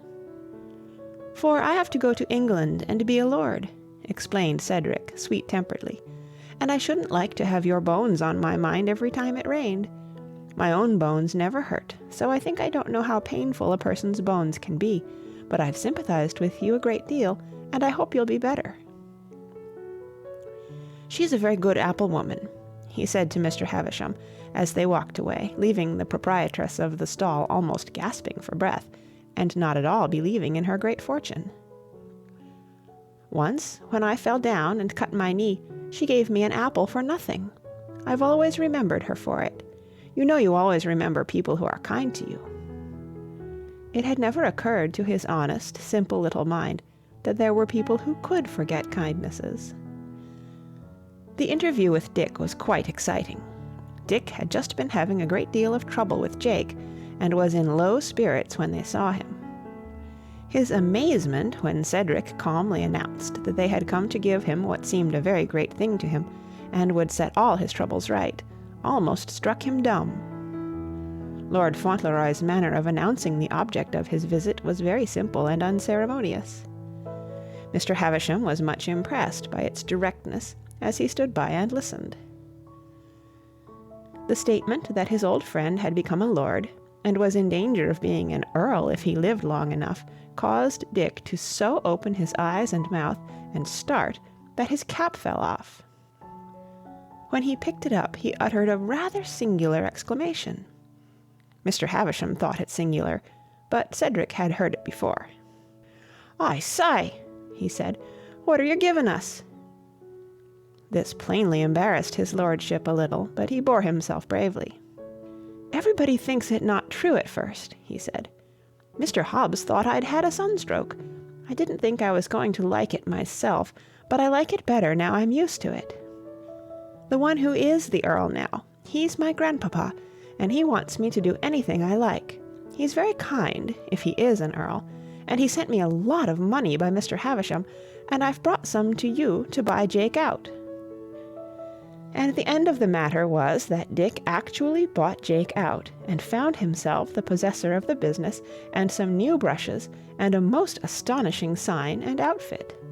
He could not believe in his good luck any more easily than the apple-woman of ancient lineage could believe in hers. He walked about like a boot-black in a dream. He stared at his young benefactor, and felt as if he might wake up at any moment. He scarcely seemed to realize anything, until Cedric put out his hand to shake hands with him before going away. "Well, good-bye," he said, and though he tried to speak steadily, there was a little tremble in his voice, and he winked his big brown eyes. "And I hope trade'll be good. I'm sorry I'm going away to leave you, but perhaps I shall come back again when I'm an earl. And I wish you'd write to me, because we were always good friends. And if you write to me, here's where you must send your letter." And he gave him a slip of paper. "And my name isn't Cedric Earl any more. It's Lord Fauntleroy, and good-bye, Dick." Dick winked his eyes also, and yet they looked rather moist about the lashes. He was not an educated bootblack, and he would have found it difficult to tell what he felt just then if he had tried. Perhaps that was why he didn't try, and only winked his eyes and swallowed a lump in his throat. "I wish you wasn't going away," he said in a husky voice. Then he winked his eyes again. Then he looked at Mr. Havisham and touched his cap. "Thank you, sir, for bringing him down here, and for what you've done. He's a queer little feller," he added. "I've always thought a heap of him. He's such a game little feller, and such a queer little un." And when they turned away, he stood and looked after them in a dazed kind of way, and there was still a mist in his eyes and a lump in his throat, as he watched the gallant little figure marching gaily along by the side of its tall, rigid escort. Until the day of his departure, his lordship spent as much time as possible with Mr. Hobbs in the store. Gloom had settled upon Mr. Hobbs. He was much depressed in spirits. When his young friend brought to him in triumph the parting gift of a gold watch and chain, Mr. Hobbs found it difficult to acknowledge it properly. He laid the case on his stout knee and blew his nose violently several times. "There's something written on it," said Cedric, "inside the case. I told the man myself what to say. From his oldest friend, Lord Fauntleroy, to Mr. Hobbs. When this you see, remember me. I don't want you to forget me." Mr. Hobbs blew his nose very loudly again. "I shan't forget you," he said, speaking a trifle huskily, as Dick had spoken. "Nor don't you go and forget me when you get among the British aristocracy." "I shouldn't forget you, whoever I was among," answered his lordship. "I've spent my happiest hours with you, at least some of my happiest hours. I hope you'll come to see me sometime. I'm sure my grandpapa would be very much pleased. Perhaps he'll write and ask you when I tell him about you. You wouldn't mind his being an earl, would you? I mean, you wouldn't stay away just because he was one, if he invited you to come?" "I'd come to see you," replied Mr. Hobbs graciously. So it seemed to be agreed that if he received a pressing invitation from the Earl to come and spend a few months at Dorincourt Castle, he was to lay aside his republican prejudices and pack his valise at once. At last all the preparations were complete. The day came when the trunks were taken to the steamer, and the hour arrived when the carriage stood at the door. Then a curious feeling of loneliness came upon the little boy. His mamma had been shut up in her room for some time. When she came down the stairs, her eyes looked large and wet, and her sweet mouth was trembling. Cedric went to her, and she bent down to him, and he put his arms around her, and they kissed each other. He knew something made them both sorry, though he scarcely knew what it was, but one tender little thought rose to his lips. "We liked this little house, dearest, didn't we?" he said. "We always will like it, won't we?" "Yes, yes," she answered in a low, sweet voice. "Yes, darling." And then they went into the carriage, and Cedric sat very close to her, and as she looked back out of the window, he looked at her, and stroked her hand, and held it close. And then, it seemed almost directly, they were on the steamer in the midst of the wildest bustle and confusion. Carriages were driving down and leaving passengers. Passengers were getting into a state of excitement about baggage which had not arrived and threatened to be too late. Big trunks and cases were being bumped down and dragged about. Sailors were uncoiling ropes and hurrying to and fro. Officers were giving orders. Ladies and gentlemen and children and nurses were coming on board. Some were laughing and looked gay. Some were silent and sad. Here and there 2 or 3 were crying and touching their eyes with their handkerchiefs. Cedric found something to interest him on every side. He looked at the piles of rope, at the furled sails, at the tall, tall masts, which seemed almost to touch the hot blue sky. He began to make plans for conversing with the sailors and gaining some information on the subject of pirates. It was just at the very last, when he was standing leaning on the railing of the upper deck and watching the final preparations, enjoying the excitement and the shouts of the sailors and wharfmen, that his attention was called to a slight bustle in one of the groups not far from him. Someone was hurriedly forcing his way through this group and coming toward him. It was a boy with something red in his hand. It was Dick. He came up to Cedric, quite breathless. "I've run all the way," he said. "I've come down to see you off. Trade's been prime. I bought this for you out of what I made yesterday. You can wear it when you get among the swells. I lost the paper when I was trying to get through them fellers downstairs. They didn't want to let me up. It's a handkercher." He poured it all forth as if in one sentence. A bell rang, and he made a leap away before Cedric had time to speak. "Goodbye," he panted. "Wear it when you get among the swells." and he darted off and was gone. A few seconds later they saw him struggle through the crowd on the lower deck and rush on shore just before the gangplank was drawn in. He stood on the wharf and waved his cap. Cedric held the handkerchief in his hand. It was of bright red silk, ornamented with purple horseshoes and horses' heads. There was a great straining and creaking and confusion. The people on the wharf began to shout to their friends, and the people on the steamer shouted back. "Goodbye, goodbye, goodbye, old fellow," everyone seemed to be saying. "Don't forget us. Write when you get to Liverpool. Goodbye, goodbye." Little Lord Fauntleroy leaned forward and waved the red handkerchief. "Goodbye, Dick," he shouted lustily. "Thank you. Goodbye, Dick." And the big steamer moved away, and the people cheered again, and Cedric's mother drew the veil over her eyes, and on the shore there was left great confusion. But Dick saw nothing save that bright childish face and the bright hair that the sun shone on and the breeze lifted, and he heard nothing but the hearty childish voice calling, "Goodbye, Dick," as little Lord Fauntleroy steamed slowly away from the home of his birth to the unknown land of his ancestors.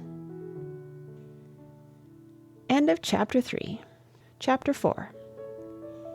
It was during the voyage that Cedric's mother told him that his home was not to be hers, and when he first understood it, his grief was so great that Mr. Havisham saw that the Earl had been wise in making the arrangements that his mother should be quite near him, and see him often.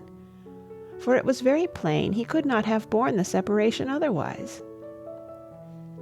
But his mother managed the little fellow so sweetly and lovingly, and made him feel that she would be so near him, that, after a while, he ceased to be oppressed by the fear of any real parting. "My house is not far from the castle, Ceddie," she repeated each time the subject was referred to. "A very little way from yours, and you can always run in and see me every day, and you will have so many things to tell me, and we shall be so happy together. It is a beautiful place. Your papa has often told me about it. He loved it very much, and you will love it too." "I should love it better if you were there," his small lordship said, with a heavy little sigh. He could not but feel puzzled by so strange a state of affairs, which could put his dearest in one house and himself in another. The fact was that Mrs. Errol had thought it better not to tell him why this plan had been made. "I should prefer he should not be told," she said to Mr. Havisham. "He would not really understand. He would only be shocked and hurt, and I feel sure that his feeling for the Earl will be a more natural and affectionate one if he does not know that his grandfather dislikes me so bitterly. He has never seen hatred or hardness, and it would be a great blow to him to find out that anyone could hate me. He is so loving himself, and I am so dear to him. It is better for him that he should not be told until he is much older, and it is far better for the Earl. It would make a barrier between them, even though Ceddie is such a child." So Cedric only knew that there was some mysterious reason for the arrangement, some reason which he was not old enough to understand, but which would be explained when he was older.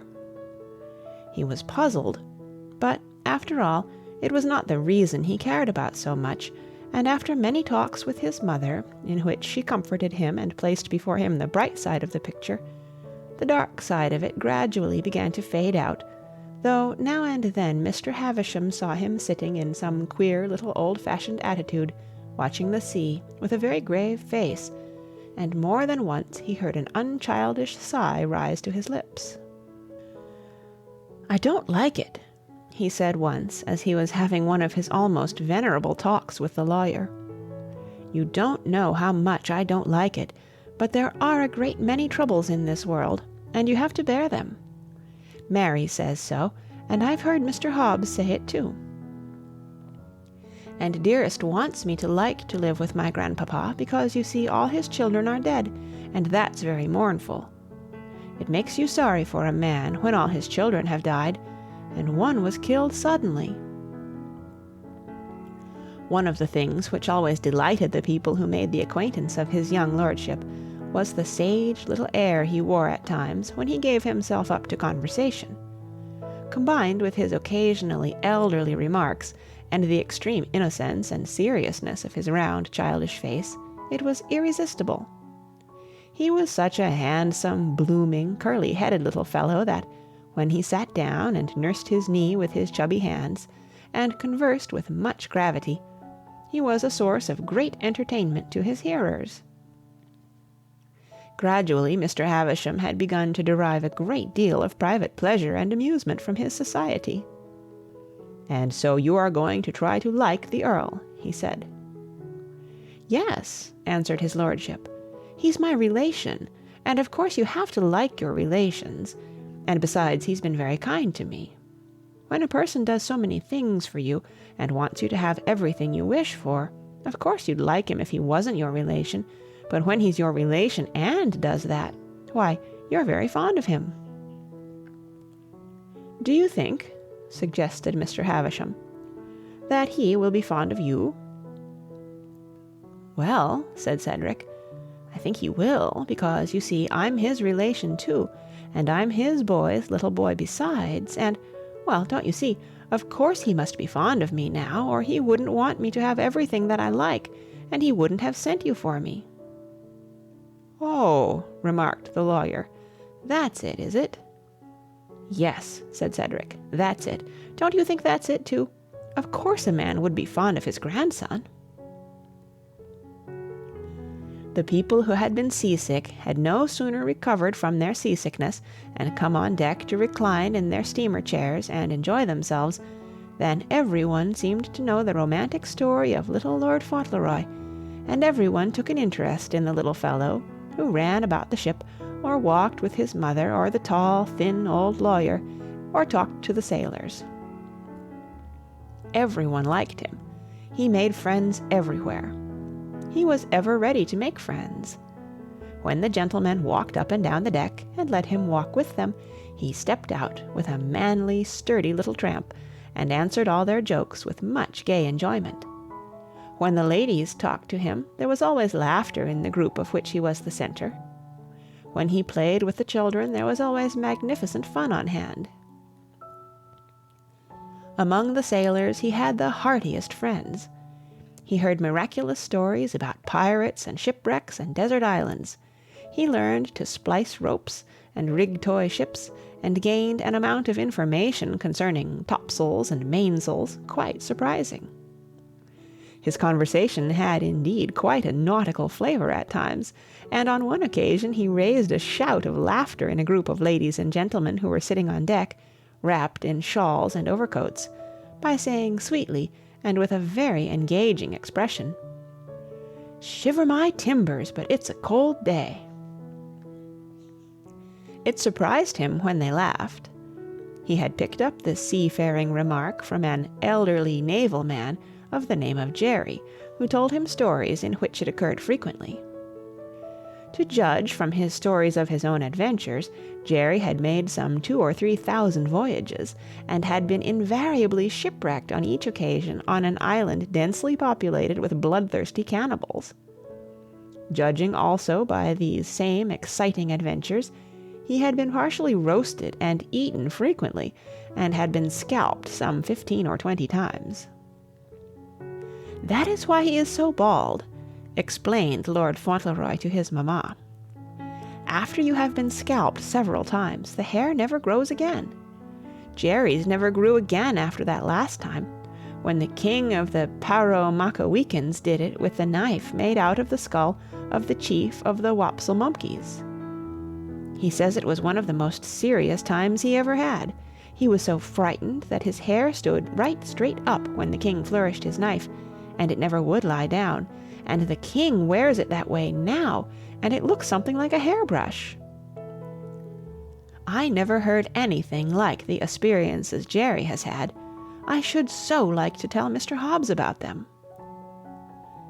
Sometimes, when the weather was very disagreeable and people were kept below decks in the saloon, a party of his grown-up friends would persuade him to tell them some of these experiences of Jerry's, and as he sat relating them with great delight and fervour, there was certainly no more popular voyager on any ocean steamer crossing the Atlantic than little Lord Fauntleroy. He was always innocently and good-naturedly ready to do his small best to add to the general entertainment, and there was a charm in the very unconsciousness of his own childish importance. "Jerry's stories interest them very much," he said to his mamma. "For my part, you must excuse me, dearest, but sometimes I should have thought they couldn't be all quite true if they hadn't happened to Jerry himself. But as they all happen to Jerry, well, it's very strange, you know, and perhaps sometimes he may forget and be a little mistaken, as he's been scalped so often.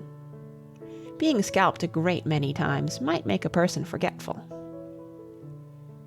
It was 11 days after he had said good-bye to his friend Dick before he reached Liverpool, and it was on the night of the 12th day that the carriage in which he and his mother and Mr. Havisham had driven from the station stopped before the gates of Court Lodge.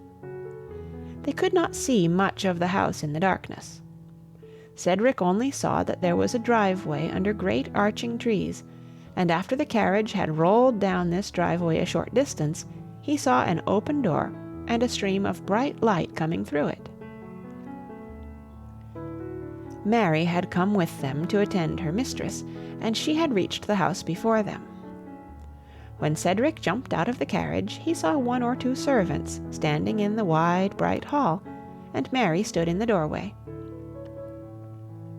Lord Fauntleroy sprang at her with a gay little shout. "Did you get here, Mary?" he said. "Here's Mary, dearest," and he kissed the maid on her rough red cheek. "I am glad you are here, Mary," Mrs. Earl said to her in a low voice. "It is such a comfort to me to see you. It takes the strangeness away." And she held out her little hand, which Mary squeezed encouragingly. She knew how this first strangeness must feel to this little mother who had left her own land and was about to give up her child. The English servants looked with curiosity at both the boy and his mother. They had heard all sorts of rumours about them both. They knew how angry the old Earl had been, and why Mrs. Errol was to live at the lodge and her little boy at the castle. They knew all about the great fortune he was to inherit, and about the savage old grandfather, and his gout and his tempers. "He'll have no easy time of it, poor little chap," they had said among themselves. But they did not know what sort of a little lord had come among them. They did not quite understand the character of the next Earl of Dorincourt. He pulled off his overcoat quite as if he were used to doing things for himself, and began to look about him. He looked about the broad hall, at the pictures and stags' antlers and curious things that ornamented it. They seemed curious to him because he had never seen such things before in a private house. "Dearest," he said, "this is a very pretty house, isn't it? I am glad you are going to live here. It's quite a large house." It was quite a large house compared to the one in the shabby New York street, and it was very pretty and cheerful. Mary led them upstairs to a bright chintz-hung bedroom where a fire was burning, and a large snow-white Persian cat was sleeping luxuriously on the white fur hearth-rug. "It was the housekeeper up at the castle, ma'am, sint her to yez," explained Mary. "It's herself is a kind-hearted lady, and has had everything done to prepare for yez. I seen her myself a few minutes, and she was fond of the captain, ma'am, and graves for him. And she is said to say the big cat sleeping on the rug might make the room same home-like to yez.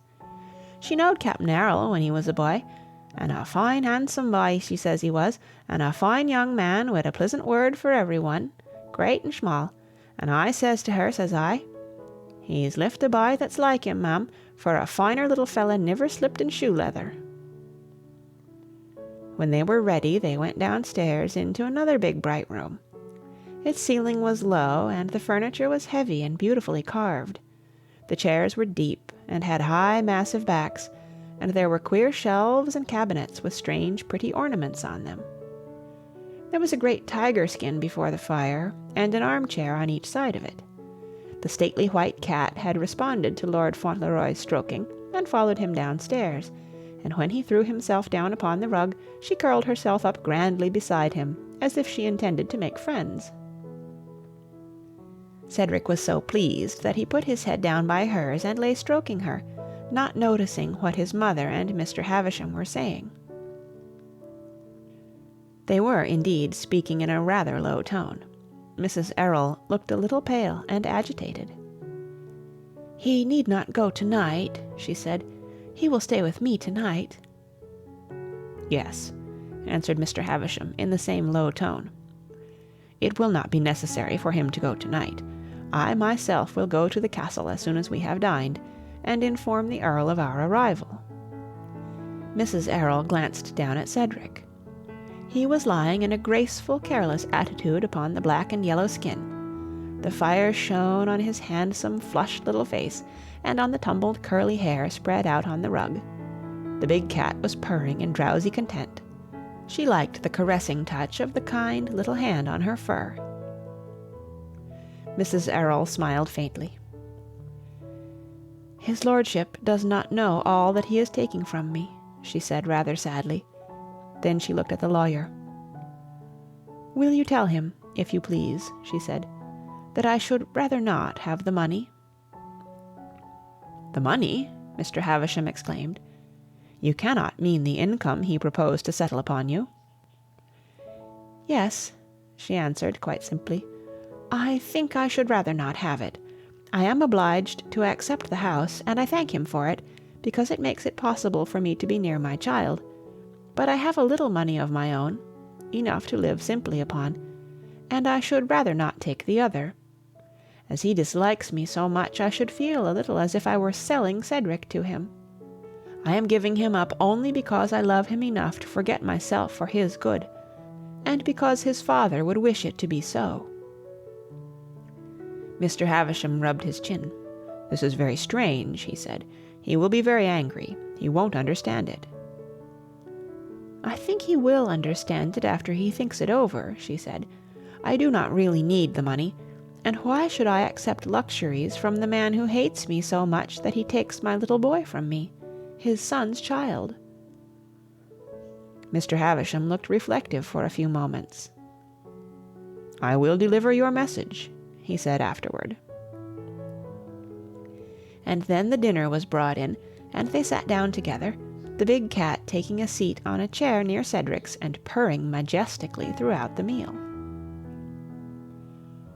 When, later in the evening, Mr. Havisham presented himself at the castle, he was taken at once to the Earl.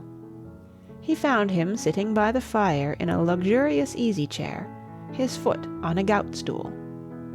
He looked at the lawyer sharply from under his shaggy eyebrows, but Mr. Havisham could see that, in spite of his pretense at calmness, he was nervous and secretly excited. "Well," he said. "Well, Havisham, come back, have you? What's the news?" "Lord Fauntleroy and his mother are at Court Lodge," replied Mr. Havisham. "They bore the voyage very well, and are in excellent health." The Earl made a half-impatient sound, and moved his hand restlessly. "Glad to hear it," he said brusquely. "So far so good. Make yourself comfortable. Have a glass of wine, and settle down. What else?" "His lordship remains with his mother tonight. Tomorrow I will bring him to the castle." The Earl's elbow was resting on the arm of his chair. He put his hand up, and shielded his eyes with it. "Well," he said, "go on. You know I told you not to write to me about the matter, and I know nothing whatever about it. What kind of a lad is he? I don't care about the mother. What sort of a lad is he?" Mr. Havisham drank a little of the glass of port he had poured out for himself, and sat holding it in his hand. "It is rather difficult to judge the character of a child of 7, he said cautiously. The Earl's prejudices were very intense. He looked up quickly, and uttered a rough word. "A fool, is he?" he exclaimed. "Or a clumsy cub? His American blood tells, does it?"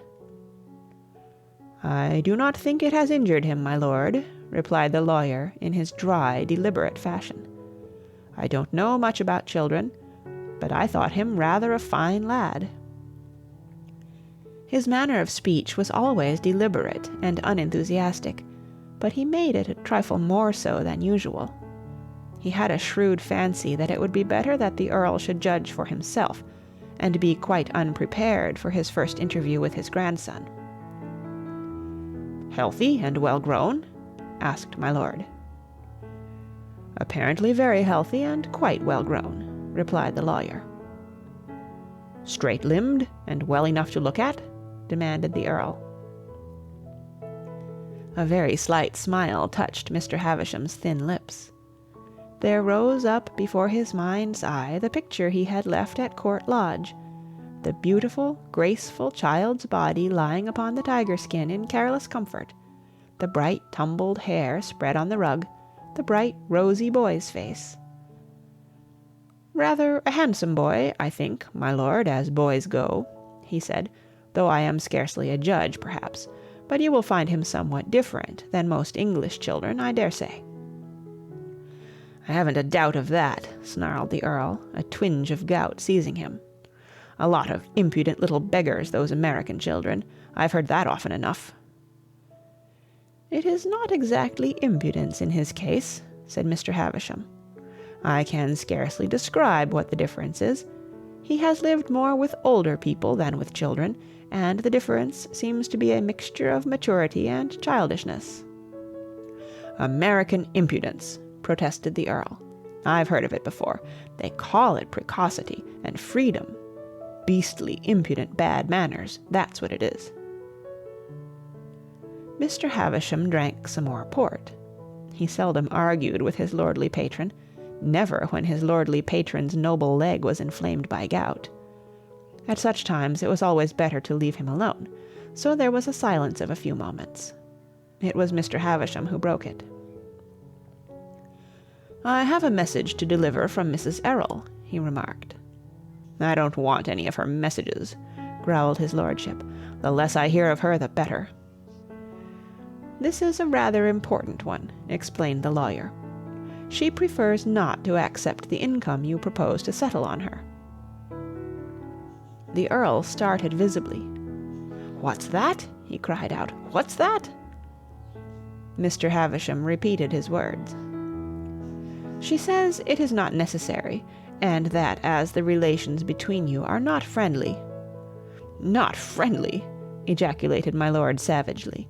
"I should say they were not friendly. I hate to think of her, a mercenary, sharp-voiced American. I don't wish to see her." "My lord," said Mr. Havisham, "you can scarcely call her mercenary. She has asked for nothing. She does not accept the money you offer her." "All done for effect," snapped his noble lordship. "She wants to wheedle me into seeing her. She thinks I shall admire her spirit. I don't admire it. It's only American independence. I won't have her living like a beggar at my park gates. As she's the boy's mother, she has a position to keep up, and she shall keep it up. She shall have the money, whether she likes it or not." "She won't spend it," said Mr. Havisham. "I don't care whether she spends it or not," blustered my lord. "She shall have it sent to her. She shan't tell people that she has to live like a pauper because I have done nothing for her. She wants to give the boy a bad opinion of me. I suppose she has poisoned his mind against me already." "No," said Mr. Havisham. "I have another message which will prove to you that she has not done that." "I don't want to hear it," panted the Earl, out of breath with anger and excitement and gout. But Mr. Havisham delivered it.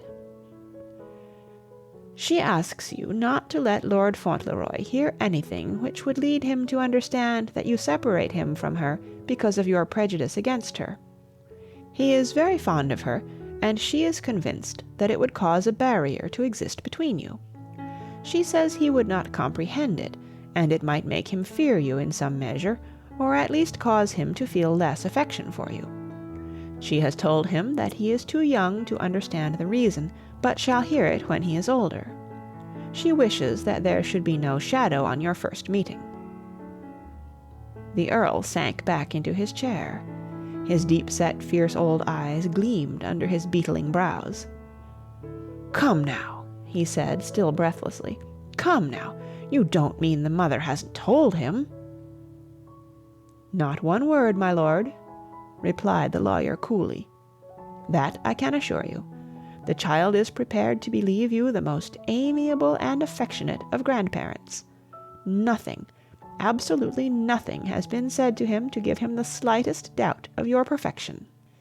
And as I carried out your commands in every detail while in New York, he certainly regards you as a wonder of generosity." "He does, eh?" said the Earl.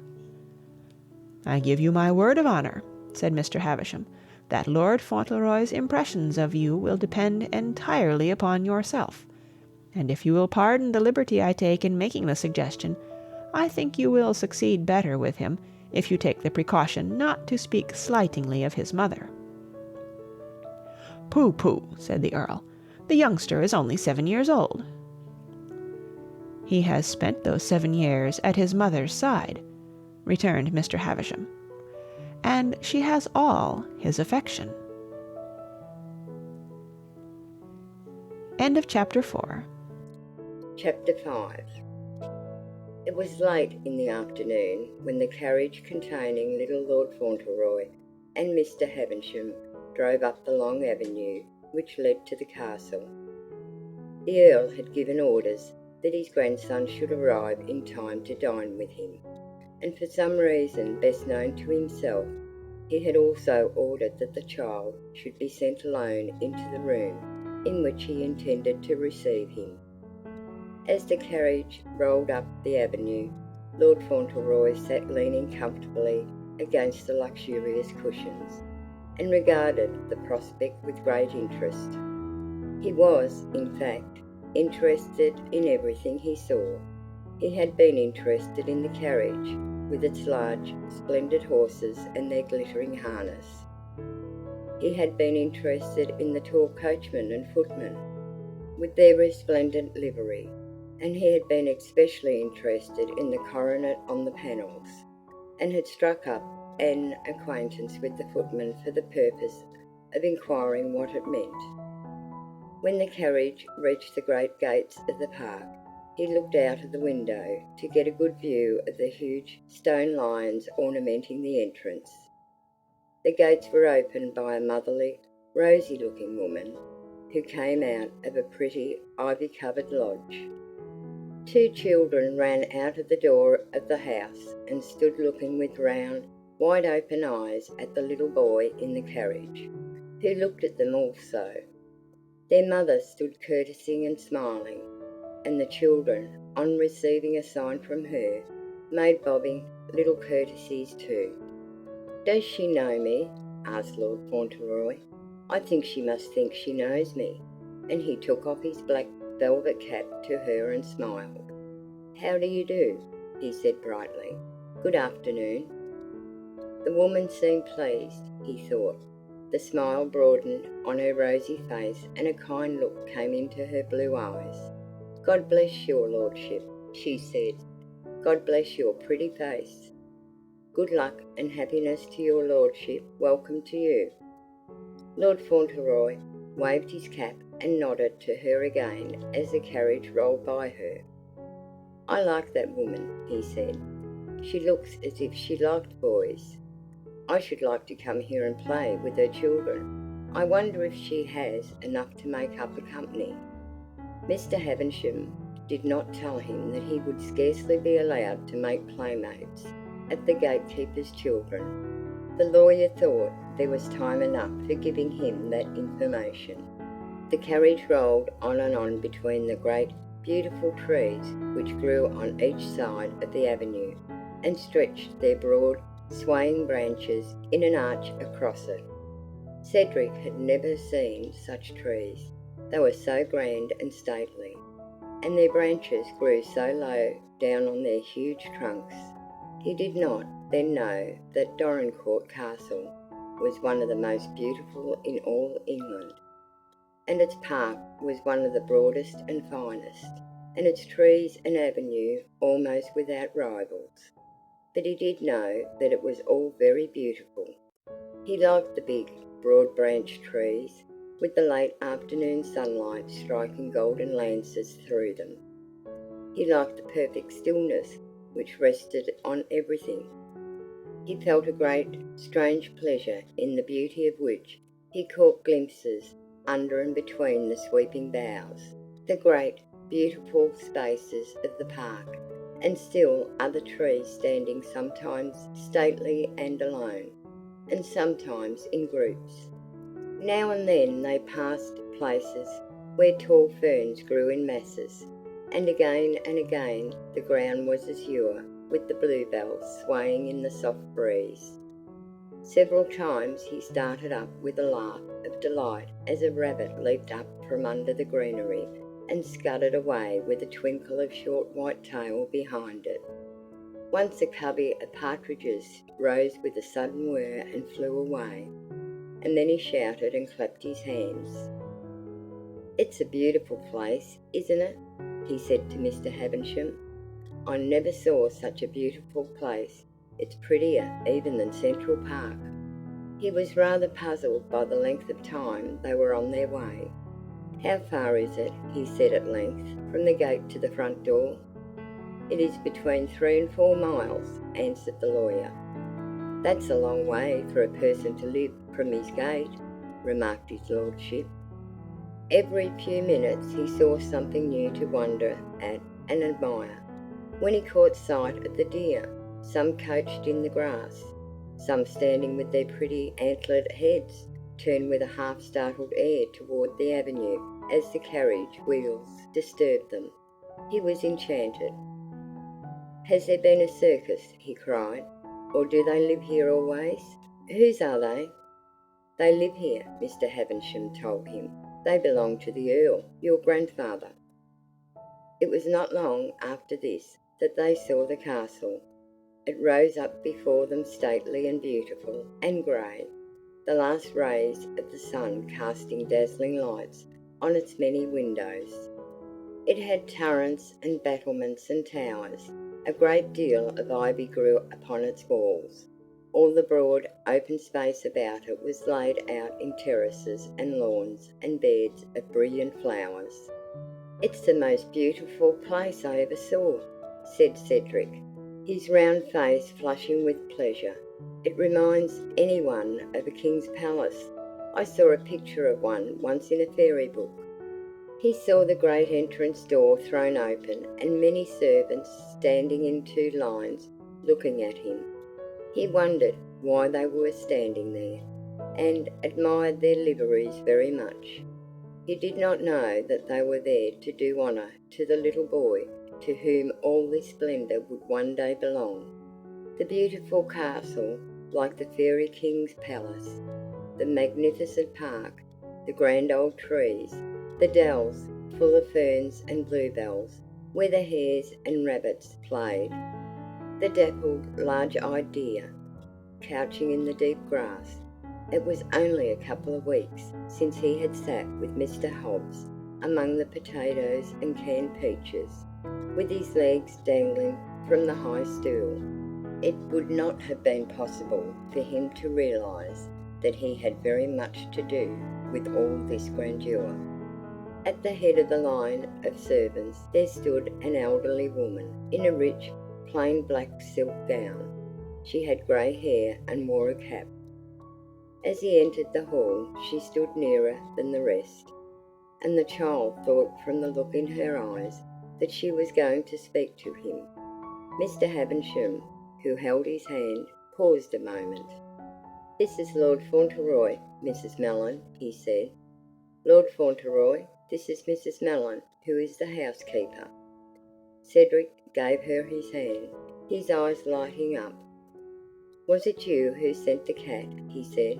"I'm much obliged to you, ma'am."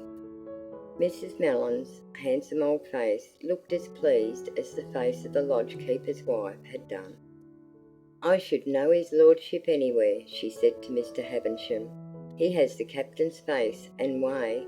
It's a great day, this, sir." Cedric wondered why it was a great day. He looked at Mrs. Mellon curiously. It seemed to him, for a moment, as if there were tears in her eyes. and yet it was evident she was not unhappy. She smiled down on him. "The cat left 2 beautiful kittens here," she said. "They shall be sent up to your lordship's nursery." Mr. Havisham said a few words to her in a low voice. "In the library, sir," Mrs. Mellon replied. "His lordship is to be taken there alone." A few minutes later, the very tall footman in livery, who had escorted Cedric to the library door, opened it and announced, "Lord Fauntleroy, my lord," in quite a majestic tone. If he was only a footman, he felt it was rather a grand occasion when the heir came home to his own land and possessions, and was ushered into the presence of the old Earl, whose place and title he was to take. Cedric crossed the threshold into the room. It was a very large and splendid room, with massive carven furniture in it, and shelves upon shelves of books. The furniture was so dark, and the drapery so heavy, the diamond-paned windows were so deep, and it seemed such a distance from one end of it to the other, that, since the sun had gone down, the effect of it all was rather gloomy. For a moment Cedric thought there was nobody in the room, but soon he saw that by the fire burning on the white hearth there was a large easy-chair, and that in the chair someone was sitting, someone who did not at first turn to look at him. But he had attracted attention in one quarter at least. On the floor, by the armchair, lay a dog, a huge tawny mastiff, with body and limbs almost as big as a lion's, and this great creature rose majestically and slowly, and marched toward the little fellow with a heavy step. Then the person in the chair spoke. "Dougal," he called, "come back, sir." But there was no more fear in little Lord Fauntleroy's heart than there was of unkindness. He had been a brave little fellow all his life. He put his hand on the big dog's collar in the most natural way in the world, and they strayed forward together, Dougal sniffing as he went. And then the Earl looked up. What Cedric saw was a large old man with shaggy white hair and eyebrows, and a nose like an eagle's beak between his deep, fierce eyes. What the Earl saw was a graceful, childish figure in a black velvet suit, with a lace collar, and with love locks waving about the handsome, manly little face, whose eyes met his with a look of innocent good fellowship. If the castle was like the palace in a fairy story, it must be owned that little Lord Fauntleroy was himself rather like a small copy of the fairy prince, though he was not at all aware of the fact, and perhaps was rather a sturdy young model of a fairy. But there was a sudden glow of triumph and exultation in the fiery old Earl's heart as he saw what a strong, beautiful boy this grandson was, and how unhesitatingly he looked up as he stood with his hand on the big dog's neck. It pleased the grim old nobleman that the child should show no shyness or fear, either of the dog or of himself. Cedric looked at him just as he had looked at the woman at the lodge and at the housekeeper, and came quite close to him. "Are you the Earl?" he said. "I'm your grandson, you know, that Mr. Havisham brought. I'm Lord Fauntleroy." He held out his hand because he thought it must be the polite and proper thing to do, even with earls. "I hope you are very well," he continued, with the utmost friendliness. "I'm very glad to see you." The Earl shook hands with him, with a curious gleam in his eyes. Just at first he was so astonished that he scarcely knew what to say. He stared at the picturesque little apparition from under his shaggy brows, and took it all in from head to foot. "Glad to see me, are you?" he said. "Yes," answered Lord Fauntleroy, "very." There was a chair near him, and he sat down on it. It was a high-backed, rather tall chair, and his feet did not touch the floor. when he had settled himself in it. But he seemed to be quite comfortable as he sat there, and regarded his august relative intently but modestly. "I've kept wondering what you would look like," he remarked. "I used to lie in my berth in the ship and wonder if you would be anything like my father." "Am I?" asked the Earl. "Well," Cedric replied, "I was very young when he died, and I may not remember exactly how he looked, but I don't think you are like him." "You are disappointed, I suppose?" suggested his grandfather. "Oh, no," responded Cedric politely.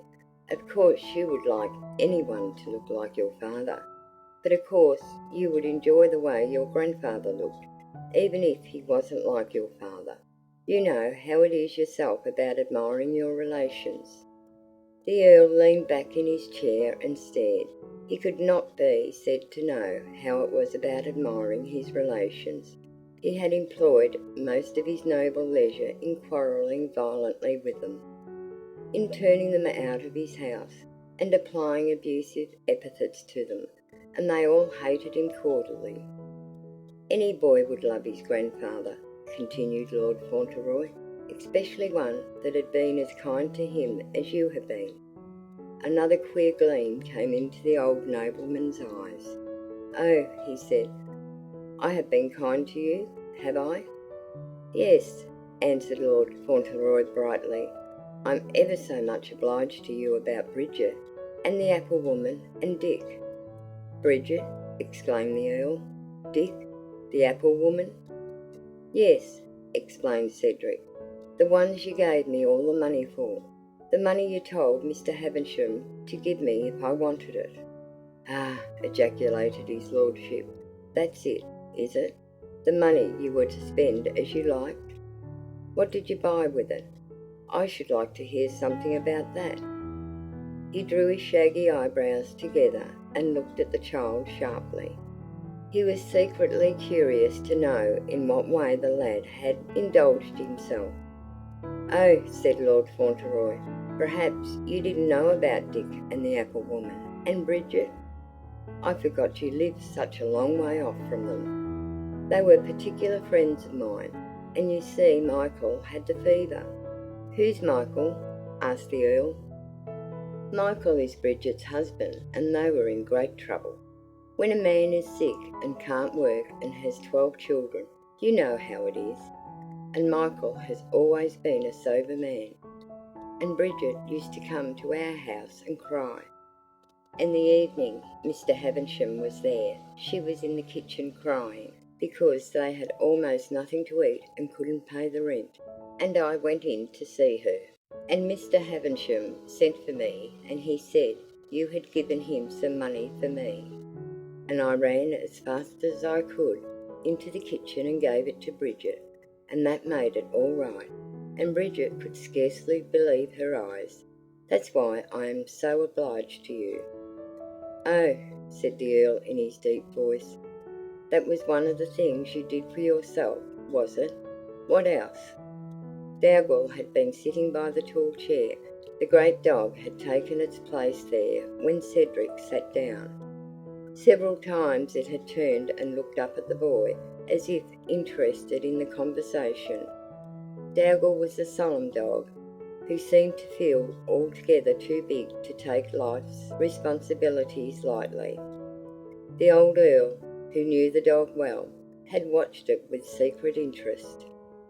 Dougal was not a dog whose habit it was to make acquaintances rashly, and the Earl wondered somewhat to see how quietly the brute sat under the touch of the childish hand. And just at this moment the big dog gave Lord Fauntleroy one more look of dignified scrutiny, and deliberately laid its huge, lion-like head on the boy's black velvet knee. The small hand went on stroking this new friend as Cedric answered. "Well, there was Dick," he said. "You'd like Dick, he's so square." This was an Americanism the Earl was not prepared for. "What does that mean?" he inquired. Lord Fauntleroy paused a moment to reflect. He was not very sure himself what it meant. He had taken it for granted as meaning something very creditable because Dick had been fond of using it.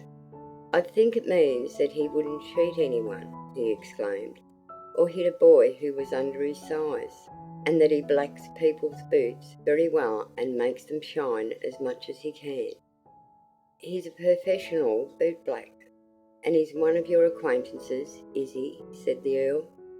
"He is an old friend of mine," replied his grandson. "Not quite as old as Mr. Hobbs, but quite old. He gave me a present just before the ship sailed." He put his hand into his pocket and drew forth a neatly folded red object and opened it with an air of affectionate pride. It was the red silk handkerchief with the large purple horseshoes and heads on it. "He gave me this," said his young lordship. "I shall keep it always. You can wear it round your neck or keep it in your pocket. He bought it with the first money he earned after I bought Jake out and gave him the new brushes. It's a keepsake.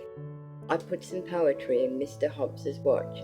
It was, 'When this you see, remember me.'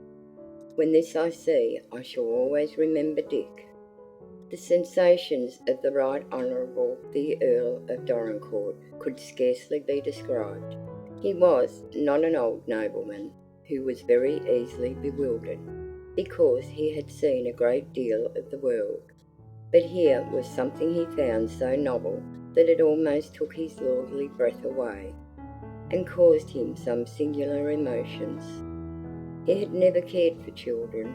He had been so occupied with his own pleasures that he had never had time to care for them. His own sons had not interested him when they were very young, though sometimes he remembered having thought Cedric's father a handsome and strong little fellow. He had been so selfish himself that he had missed the pleasure of seeing unselfishness in others, and he had not known how tender and faithful and affectionate a kind-hearted little child can be, and how innocent and unconscious are its simple, generous impulses. A boy had always seemed to him a most objectionable little animal, selfish and greedy and boisterous when not under strict restraint. His own two eldest sons had given their tutors constant trouble and annoyance, and of the younger one he fancied he had heard few complaints because the boy was of no particular importance. It had never once occurred to him that he should like his grandson. He had sent for the little Cedric because his pride impelled him to do so. If the boy was to take his place in the future, he did not wish his name to be made ridiculous by descending to an uneducated boor. He had been convinced the boy would be a clownish fellow if he were brought up in America. He had no feeling of affection for the lad. His only hope was that he should find him decently well-featured and with a respectable share of sense. He had been so disappointed in his other sons, and had been made so furious by Captain Earl's American marriage, that he had never once thought that anything credible could come of it. When the footman had announced Lord Fauntleroy, he had almost dreaded to look at the boy, lest he should find him all that he had feared. It was because of this feeling that he had ordered that the child should be sent to him alone. His pride could not endure that others should see his disappointment if he was to be disappointed. His proud, stubborn old heart therefore had leapt within him when the boy came forward with his graceful, easy carriage, his fearless hand on the big dog's neck. Even in the moments when he had hoped the most, the Earl had never hoped that his grandson would look like that. It seemed almost too good to be true that this should be the boy he had dreaded to see, the child of the woman he so disliked, this little fellow with so much beauty and such a brave, childish grace. The Earl's stern composure was quite shaken by this startling surprise. And then their talk began, and he was still more curiously moved, and more puzzled. In the first place, he was so used to seeing people rather afraid and embarrassed before him that he had expected nothing else but that his grandson would be timid or shy. But Cedric was no more afraid of the Earl than he had been of Dougal. He was not bold, he was only innocently friendly, and he was not conscious that there could be any reason why he should be awkward or afraid. The Earl could not help seeing that the little boy took him for a friend and treated him as one, without having any doubt of him at all. It was quite plain as the little fellow sat there in his tall chair and talked in his friendly way that it had never occurred to him that this large, fierce-looking old man could be anything but kind to him, and rather pleased to see him there. And it was plain, too, that in his childish way he wished to please and interest his grandfather. Cross and hard-hearted and worldly as the old Earl was, he could not help feeling a secret and novel pleasure in this very confidence. After all, it was not disagreeable to meet someone who did not distrust him or shrink from him, or seem to detect the ugly part of his nature. Someone who looked at him with clear, unsuspecting eyes, if it was only a little boy in a black velvet suit.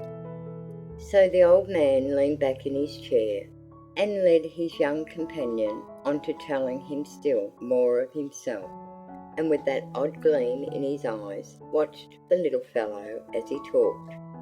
Lord Fauntleroy was quite willing to answer all his questions, and chatted on in his genial little way quite composedly. He told him all about Dick and Jake, and the apple woman, and Mr. Hobbs. He described the Republican rally in all the glory of its banners and transparencies, torches and rockets. In the course of the conversation, he reached the 4th of July and the Revolution, and was just becoming enthusiastic when he suddenly recollected something and stopped very abruptly. "What is the matter?" demanded his grandfather. "Why don't you go on?" Lord Fauntleroy moved rather uneasily in his chair. It was evident to the Earl that he was embarrassed by the thought which had just occurred to him. "I was just thinking that perhaps you mightn't like it," he replied. "Perhaps someone belonging to you might have been there. I forgot you were an Englishman." "You can go on," said my lord. "No one belonging to me was there. You forgot you were an Englishman too." "Oh, no," said Cedric quickly. "I'm an American." "You are an Englishman," said the Earl grimly.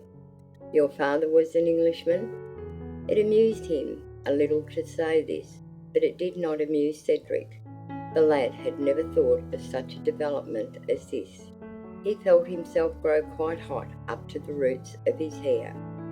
"I was born in America," he protested. "You have to be an American if you are born in America. I beg your pardon?" With serious politeness and delicacy, for contradicting you. "Mr. Hobbs told me if there were another war, you know, I should have to be an American." The Earl gave a grim half-laugh. It was short and grim, but it was a laugh. "You would you?" he said. He hated America and Americans, but it amused him to see how serious and interested this small patriot was. He thought that so good an American might make a rather good Englishman when he was a man. They had not time to go very deep into the Revolution again, and indeed Lord Fauntleroy felt some delicacy about returning to the subject before dinner was announced. Cedric left his chair and went to his noble kinsman. He looked down at his gouty foot. "Would you like me to help you?" he said politely.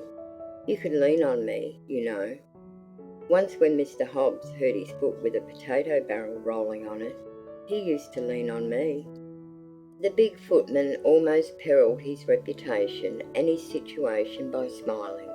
He was an aristocratic footman who had always lived in the best of noble families, and he had never smiled. Indeed, He would have felt himself a disgraced and vulgar footman if he had allowed himself to be led by any circumstance whatever into such an indiscretion as a smile. But he had a very narrow escape. He only just saved himself by staring straight over the Earl's head at a very ugly picture. The Earl looked his valiant young relative over from head to foot. "Do you think you could do it?" he asked gruffly. "I think I could," said Cedric. "I'm strong. I'm 7, you know. You could lean on your stick on one side, and on me on the other. Dick says I've a good deal of muscle for a boy that's only 7. He shut his hand and moved it upward to his shoulder, so that the Earl might see the muscle Dick had kindly approved of, and his face was so grave and earnest that the footman found it necessary to look very hard indeed at the ugly picture. "Well," said the Earl, "you may try." Cedric gave him his stick and began to assist him to rise. Usually the footman did this, and was violently sworn at when his lordship had an extra twinge of gout. The Earl was not a very polite person as a rule, and many a time the huge footmen about him quaked inside their imposing liveries. But this evening he did not swear, though his gouty foot gave him more twinges than one. He chose to try an experiment. He got up slowly and put his hand on the small shoulder presented to him with so much courage. Little Lord Fauntleroy made a careful step forward, looking down at the gouty foot. "Just lean on me," he said, with encouraging good cheer. "I'll walk very slowly." If the Earl had been supported by the footman, he would have rested less on his stick and more on his assistant's arm. And yet it was part of his experiment to let his grandson feel his burden as no light weight. It was quite a heavy weight indeed, and after a few steps his young lordship's face grew quite hot, and his heart beat rather fast. But he braced himself sturdily, remembering his muscle and Dick's approval of it. "Don't be afraid of leaning on me," he panted. "I'm all right, if it isn't a very long way." It was not really very far to the dining room, but it seemed rather a long way to Cedric before they reached the chair at the head of the table. The hand on his shoulder seemed to grow heavier at every step, and his face grew redder and hotter, and his breath shorter. But he never thought of giving up. He stiffened his childish muscles, held his head erect, and encouraged the Earl as he limped along. "Does your foot hurt you very much when you stand on it?" he asked. "Did you ever put it in hot water and mustard? Mr. Hobbs used to put his in hot water. Arnica is a very nice thing, they tell me." The big dog stalked slowly beside them, and the footman followed. Several times he looked very queer as he watched the little figure making the very most of all its strength, and bearing its burden with such good will. The Earl, too, looked rather queer once, as he glanced sideways down at the flushed little face. When they entered the room where they were to dine, Cedric saw it was a very large and imposing one, and that the footman, who stood behind the chair at the head of the table, stared very hard as they came in. But they reached the chair at last. The hand was removed from his shoulder, and the Earl was fairly seated. Cedric took out Dick's handkerchief and wiped his forehead. "It's a warm night, isn't it?" he said. "Perhaps you need a fire because of your foot, but it seems just a little warm to me." His delicate consideration for his noble relative's feelings was such that he did not wish to seem to intimate that any of his surroundings were unnecessary. "You have been doing some rather hard work," said the Earl. "Oh, no," said Lord Fauntleroy. "It wasn't exactly hard, but I got a little warm. A person will get warm in summer-time." And he rubbed his damp curls rather vigorously with the gorgeous handkerchief. His own chair was placed at the other end of the table, opposite his grandfather's. It was a chair with arms, and intended for a much larger individual than himself. Indeed, everything he had seen so far, the great rooms with their high ceilings, the massive furniture, the big footman, the big dog, the Earl himself, were all of proportions calculated to make this little lad feel that he was very small indeed. But that did not trouble him. He had never thought himself very large or important, and he was quite willing to accommodate himself even to circumstances which rather overpowered him. Perhaps he had never looked so little a fellow as when seated now in his great chair at the end of the table. Notwithstanding his solitary existence, the Earl chose to live in some state. He was fond of his dinner, and he dined in a formal style. Cedric looked at him across a glitter of splendid glass and plate, which to his unaccustomed eyes seemed quite dazzling. A stranger looking on might well have smiled at the picture, the great stately room, the big liveried servants, the bright lights, the glittering silver and glass, the fierce-looking old nobleman at the head of the table and the very small boy at the foot. Dinner was usually a very serious matter with the Earl, and it was a very serious matter with the cook, if his lordship was not pleased or had an indifferent appetite. Today, however, his appetite seemed a trifle better than usual, perhaps because he had something to think of besides the flavour of the entrees and the management of the gravies. His grandson gave him something to think of. He kept looking at him across the table. He did not say very much himself, but he managed to make the boy talk. He had never imagined that he could be entertained by hearing a child talk, but Lord Fauntleroy at once puzzled and amused him, and he kept remembering how he had let the childish shoulder feel his weight, just for the sake of trying how far the boy's courage and endurance would go. And it pleased him to know that his grandson had not quailed and had not seemed to think even for a moment of giving up what he had undertaken to do. "You don't wear your coronet all the time?" remarked Lord Fauntleroy respectfully. "No," replied the Earl, with his grim smile. "It is not becoming to me." "Mr. Hobbs said you always wore it," said Cedric, "but after he thought it over, he said he supposed you must sometimes take it off to put your hat on." "Yes," said the Earl, "I take it off occasionally." And one of the footmen suddenly turned aside and gave a singular little cough behind his hand. Cedric finished his dinner first, and then he leaned back in his chair and took a survey of the room. "You must be very proud of your house," he said. "It's such a beautiful house. I never saw anything so beautiful, but, of course, as I'm only 7, I haven't seen much." "And you think I must be proud of it, do you?" said the Earl. "I should think anyone would be proud of it," replied Lord Fauntleroy. "I should be proud of it if it were my house. Everything about it is beautiful, and the park and those trees, how beautiful they are, and how the leaves rustle." Then he paused an instant and looked across the table rather wistfully. "It's a very big house for just 2 people to live in, isn't it?" he said. "It is quite large enough for 2, answered the Earl. "Do you find it too large?" His little lordship hesitated a moment. "I was only thinking," he said, "that if 2 people lived in it who were not very good companions, they might feel lonely sometimes." "Do you think I shall make a good companion?" inquired the Earl. "Yes," replied Cedric, "I think you will. Mr. Hobbs and I were great friends. He was the best friend I had, except Dearest." The Earl made a quick movement of his bushy eyebrows.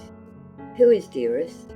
"She is my mother," said Lord Fauntleroy, in a rather low, quiet little voice. Perhaps he was a trifle tired, as his bedtime was nearing, and perhaps after the excitement of the last few days, it was natural he should be tired.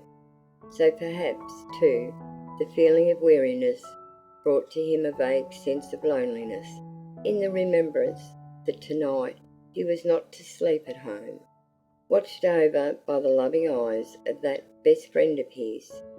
They had always been best friends, this boy and his young mother. He could not help thinking of her, and the more he thought of her, the less was he inclined to talk. And by the time the dinner was at an end, the Earl saw that there was a faint shadow on his face. But Cedric bore himself with excellent courage, and when they went back to the library, though the tall footman walked on one side of his master, the Earl's hand rested on his grandson's shoulder, though not so heavily as before. When the footman left them alone, Cedric sat down upon the hearth-rug near Dougal. For a few minutes he stroked the dog's ears in silence and looked at the fire. The Earl watched him. The boy's eyes looked wistful and thoughtful, and once or twice he gave a little sigh. The Earl sat still and kept his eyes fixed on his grandson. "Fauntleroy," he said at last, "what are you thinking of?" Fauntleroy looked up with a manful effort at a smile. "I was thinking about Dearest," he said, and I think I'd better get up and walk up and down the room." He rose up and put his hands in his small pockets, and began to walk to and fro. His eyes were very bright, and his lips were pressed together, but he kept his head up and walked firmly.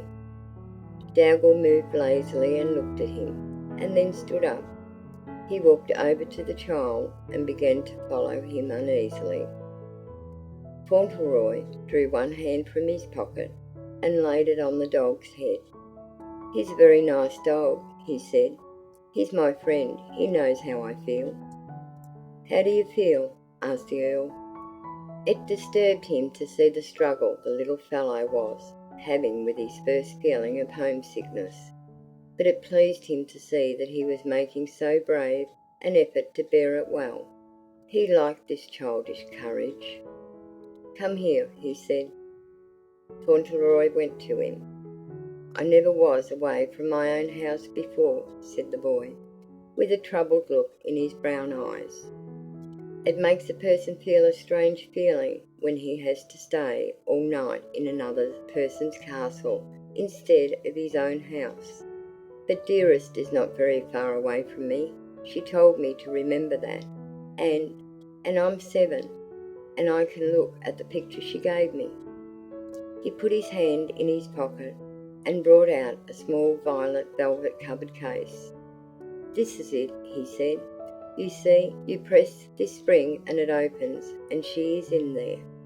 He had come close to the Earl's chair, and as he drew forth the little case, he leaned against the arm of it, and against the old man's arm too, as confidingly as if children had always leaned there.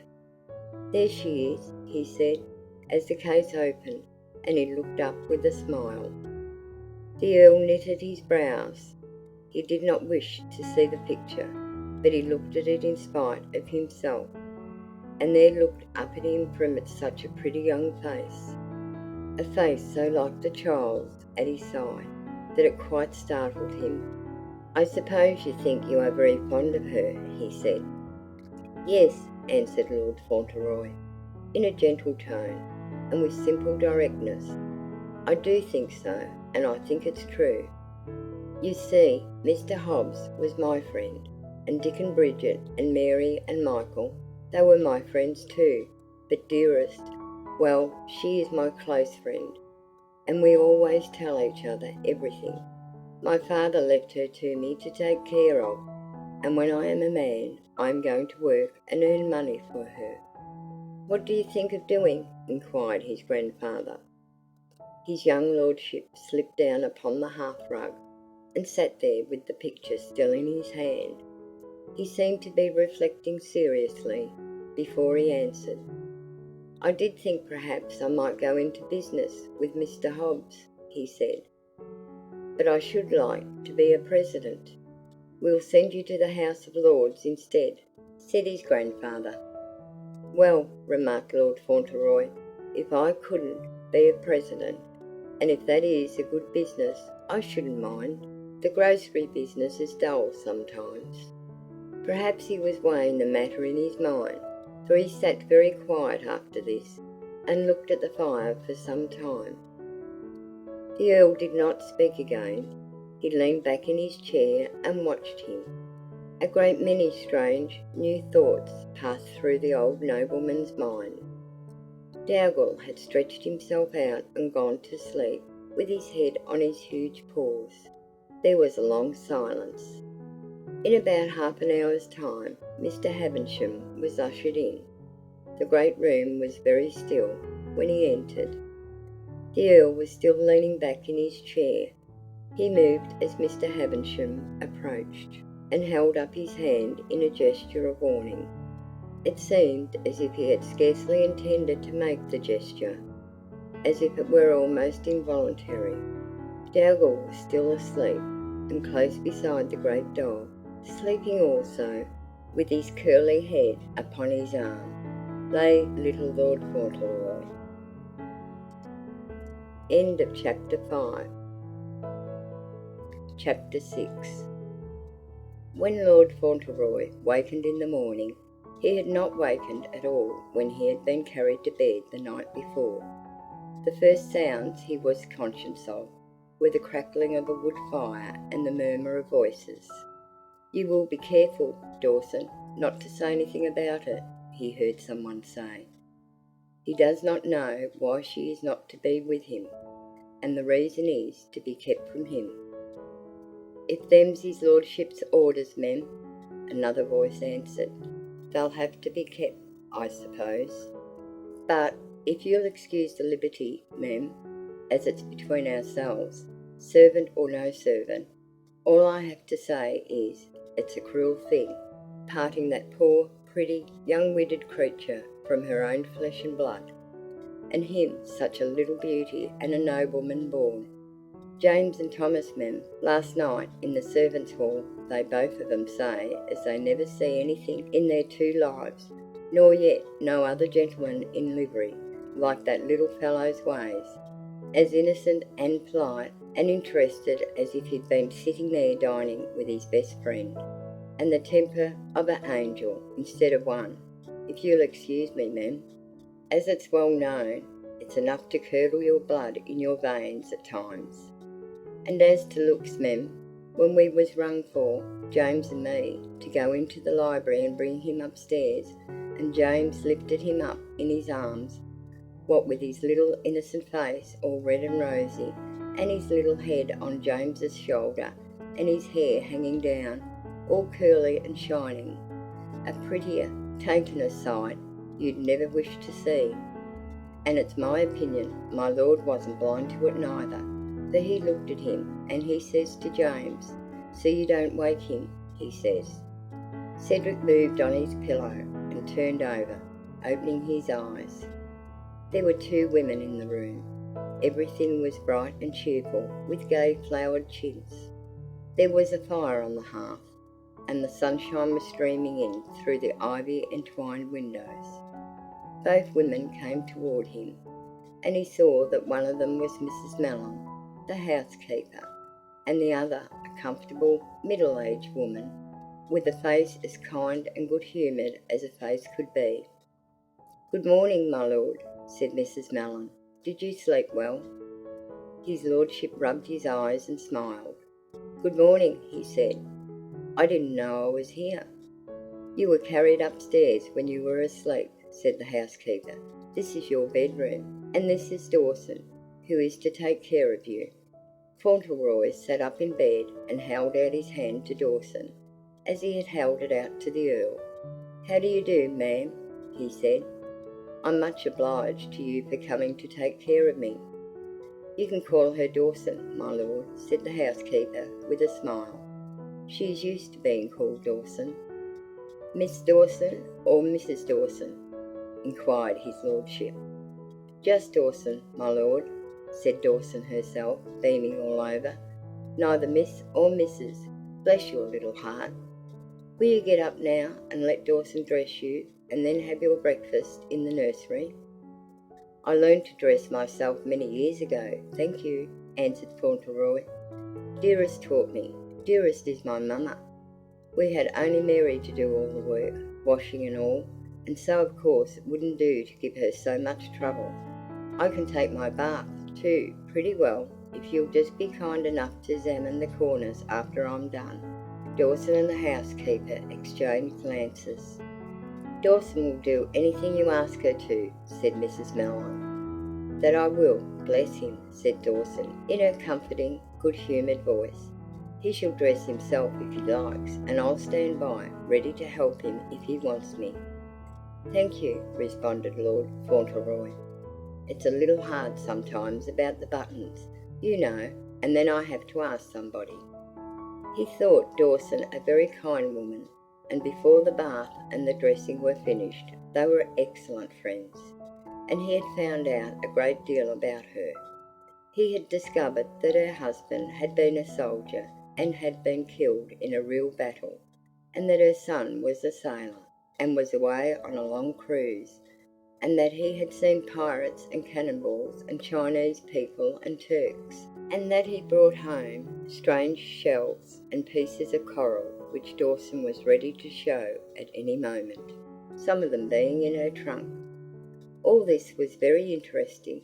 He also found out that she had taken care of little children all her life, and that she had just come from a great house in another part of England, where she had been taking care of a beautiful little girl whose name was Lady Gwyneth Vaughan. "And she is sort of relation to your lordships," said Dawson, "and perhaps some time you may see her." "Do you think I shall?" said Fauntleroy. "I should like that. I never knew any little girls, but I always liked to look at them." When he went into the adjoining room to take his breakfast, and saw what a great room it was, and found there was another adjoining it, which Dawson told him was his also, the feeling that he was very small indeed came over him again so strongly that he confided it to Dawson, as he sat down to the table on which the pretty breakfast service was arranged. "I am a very little boy," he said rather wistfully, "to live in such a large castle, and have so many big rooms. Don't you think so?" "Oh, come," said Dawson, "you feel just a little strange at first, that's all, but you'll get over that very soon, and then you'll like it here. It's such a beautiful place, you know." "It's a very beautiful place, of course," said Fauntleroy, with a little sigh, "but I should like it better if I didn't miss Dearest so. I always had my breakfast with her in the morning, and put the sugar and cream in her tea for her, and handed her the toast. That made it very sociable, of course." "Oh, well," answered Dawson, comfortingly, "you know you can see her every day, and there's no knowing how much you'll have to tell her. Bless you, wait till you've walked about a bit and seen things. The dogs, and the stables with all the horses in them, there's one of them I know you'll like to see." "Is there?" exclaimed Fauntleroy. "I'm very fond of horses. I was very fond of Jim. He was the horse that belonged to Mr. Hobbs' grocery wagon. He was a beautiful horse when he wasn't balky." "Well," said Dawson, "you just wait till you've seen what's in the stables, and dearie me, you haven't looked even into the very next room yet." "What is there?" asked Fauntleroy. "Wait until you've had your breakfast, and then you shall see," said Dawson. At this he naturally began to grow curious, and he applied himself assiduously to his breakfast. It seemed to him that there must be something worth looking at in the next room. Dawson had such a consequential, mysterious air. "Now then," he said, slipping off his seat a few minutes later, "I've had enough. Can I go and look at it?" Dawson nodded and led the way, looking more mysterious and important than ever. He began to be very much interested indeed. When she opened the door of the room, He stood upon the threshold and looked about him in amazement. He did not speak. He only put his hands in his pockets and stood there flushing up to his forehead and looking in. He flushed up because he was so surprised and, for the moment, excited. To see such a place was enough to surprise any ordinary boy. The room was a large one too, as all the rooms seemed to be, and it appeared to him more beautiful than the rest, only in a different way. The furniture was not so massive and antique as was that in the rooms he had seen downstairs. The draperies and rugs and walls were brighter. There were shelves full of books, and on the tables were numbers of toys, beautiful, ingenious things, such as he looked at with wonder and delight through the shop windows in New York. "It looks like a boy's room," he said at last, catching his breath a little. "Whom do they belong to?" "Go and look at them," said Dawson. "They belong to you." "To me?" he cried. "To me? Why do they belong to me? Who gave them to me?" And he sprang forward with a gay little shout. It seemed almost too much to be believed. "It was Grandpa," he said, with his eyes as bright as stars. "I know it was Grandpa." "Yes, it was his lordship," said Dawson. "And if you will be a nice little gentleman, and not fret about things, and will enjoy yourself, and be happy all the day, he will give you anything you ask for." It was a tremendously exciting morning. There were so many things to be examined, so many experiments to be tried. Each novelty was so absorbing that he could scarcely turn from it to look at the next.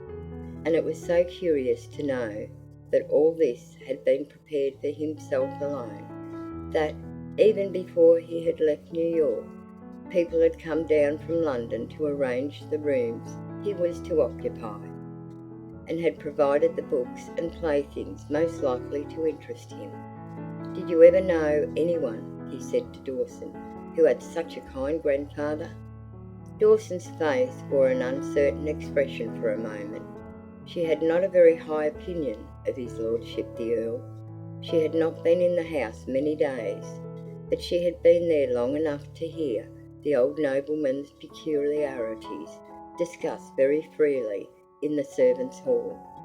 And of all the vicious, savage, ill-tempered old fellows it was ever my heel like to wear, livery thunder, the tallest footman had said, "He's the vilest and worst by a long shot."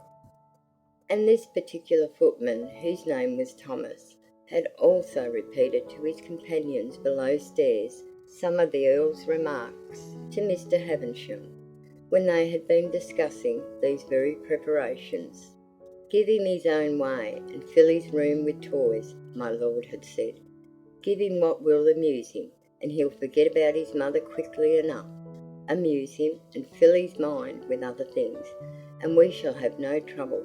That's boy nature." So, perhaps, having had this truly amiable object in view, it did not please him so very much to find it did not seem to be exactly this particular boy's nature. The Earl had passed a bad night, and had spent the morning in his room, but at noon, after he had lunched, he sent for his grandson. Fauntleroy answered the summons at once. He came down the broad staircase with a bounding step. The Earl heard him run across the hall, and then the door opened and he came in with red cheeks and sparkling eyes. "I was waiting for you to send for me," he said. "I was ready a long time ago. I'm ever so much obliged to you for all those things. I'm ever so much obliged to you. I have been playing with them all morning." "Oh," said the Earl, "you like them, do you?" "I like them so much. Well, I couldn't tell you how much," said Fauntleroy, his face glowing with delight. "There's one that's like baseball, only you play it on a board with black and white pegs. You keep your score with some counters on a wire. I tried to teach Dawson, but she couldn't quite understand it just at first. You see, she never played baseball, being a lady, and I'm afraid I wasn't very good at explaining it to her. But you know all about it, don't you?" "I'm afraid I don't," replied the Earl. "It's an American game, isn't it? Is it something like cricket?" "I never saw cricket," said Fauntleroy, "but Mr. Hobbs took me several times to see baseball. It's a splendid game. You get so excited. Would you like me to go and get my game and show it to you? Perhaps it would amuse you and make you forget about your foot. Does your foot hurt you very much this morning?" "More than I enjoy," was the answer. "Then perhaps you couldn't forget it," said the little fellow anxiously. "Perhaps it would bother you to be told about the game. Do you think it would amuse you, or do you think it would bother you?" "Go and get it," said the Earl. It certainly was a novel entertainment, this, making a companion of a child who offered to teach him to play games. But the very novelty of it amused him. There was a smile lurking about the Earl's mouth when Cedric came back with the box containing the game in his arms, and an expression of the most eager interest on his face. "May I pull that little table over here to your chair?" he asked. "Ring for Thomas," said the Earl. "He will place it for you."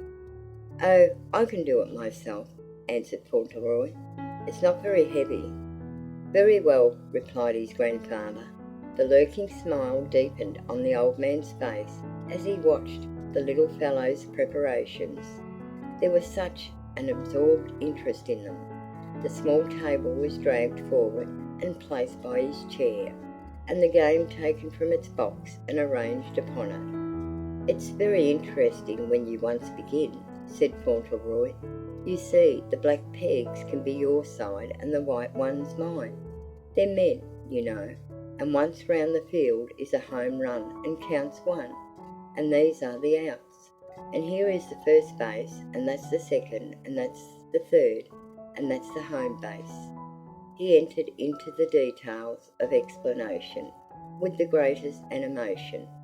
He showed all the attitudes of pitcher and catcher and batter in the real game, and gave a dramatic description of a wonderful hot ball he had seen caught on the glorious occasion on which he had witnessed a match in company with Mr. Hobbs. His vigorous, graceful little body, his eager gestures, his simple enjoyment of it all, were pleasant to behold. When at last the explanations and illustrations were at an end and the game began in good earnest, the Earl still found himself entertained. His young companion was wholly absorbed. He played with all his childish heart. His gay little laughs when he made a good throw, his enthusiasm over a home run, his impartial delight over his own good luck and his opponent's, would have given a flavour to any game. If, a week before, anyone had told the Earl of Dorincourt that on that particular morning he would be forgetting his gout and his bad temper in a child's game, played with black and white wooden pegs on a gaily painted board, with a curly-headed small boy for a companion, he would, without doubt, have made himself very unpleasant. And yet he certainly had forgotten himself when the door opened and Thomas announced a visitor. The visitor in question, who was an elderly gentleman in black, and no less a person than the clergyman of the parish, was so startled by the amazing scene which met his eye that he almost fell back a pace, and ran some risk of colliding with Thomas. There was, in fact, no part of his duty that the Reverend Mr. Mordaunt found so decidedly unpleasant as that part which compelled him to call upon his noble patron at the castle. His noble patron, indeed, usually made these visits as disagreeable as it lay in his lordly power to make them. He abhorred churches and charities, and flew into violent rages when any of his tenantry took the liberty of being poor and ill and needing assistance. When his gout was at its worst, he did not hesitate to announce that he would not be bored and irritated by being told stories of their miserable misfortunes. When his gout troubled him less and he was in a somewhat more humane frame of mind, he would perhaps give the rector some money, after having bullied him in the most painful manner and berated the whole parish for its shiftlessness and imbecility. But, whatsoever his mood, he never failed to make as many sarcastic and embarrassing speeches as possible, and to cause the Reverend Mr. Mordaunt to wish it were proper and Christian-like to throw something heavy at him. During all the years in which Mr. Mordaunt had been in charge of Dorincourt parish, the rector certainly did not remember having seen his lordship, of his own free will, do any one a kindness, or, under any circumstances whatever, show that he thought of any one but himself. He had called today to speak to him of a specially pressing case, and as he had walked up the avenue, he had, for two reasons, dreaded his visit more than usual. In the first place, he knew that his lordship had for several days been suffering with the gout, and had been so villainous a humour that rumours of it had even reached the village, carried there by one of the young women's servants, to her sister, who kept a little shop and retailed darning needles and cotton and peppermints and gossip, as a means of earning an honest living. What Mrs. Dibble did not know about the castle and its inmates, and the farmhouses and their inmates, and the village and its population, was really not worth being talked about. And of course she knew everything about the castle, because her sister, Jane Shorts, was one of the upper housemaids, and was very friendly and intimate with Thomas. "And the way his lordship do go on," said Mrs. Dibble over the counter, "and the way he do use language," Mr. Thomas told Jane herself. "No flesh and blood as in livery could stand, for throw a plate of toast at Mr. Thomas hisself he did, not more than 2 days since, and if it weren't for other things being agreeable and the society below stairs most genteel, warning would have been gave within an hour." And the rector had heard all of this, for somehow the Earl was a favourite black sheep in the cottages and farmhouses, and his bad behaviour gave many a good woman something to talk about when she had company to tea. And the second reason was even worse, because it was a new one, and had been talked about with the most excited interest. Who did not know of the old nobleman's fury when his handsome son, the captain, had married the American lady? Who did not know how cruelly he had treated the captain, and how the big, gay, sweet-smiling young man, who was the only member of the grand family anyone liked, had died in a foreign land, poor and unforgiven? Who did not know how fiercely his lordship had hated the poor young creature who had been this son's wife, and how he had hated the thought of her child, and never meant to see the boy, until his 2 sons died and left him without an heir? And then, who did not know that he had looked forward without any affection or pleasure to his grandson's coming, and that he had made up his mind that he should find the boy a vulgar, awkward, pert American lad, more likely to disgrace his noble name than to honour it? The proud, angry old man thought he had kept all his thoughts secret. He did not suppose anyone had dared to guess at, much less talk over what he felt, and dreaded that his servants watched him, and read his face and his ill humours and fits of gloom, and discussed them in the servants' hall. And while he thought himself quite secure from the common herd, Thomas was telling Jane and the cook and the butler and the housemaids and the other footmen that it was his opinion that the whole man was worse than usual at thinking Hover the captain's boy, and anticipating as he won't be no credit to the family.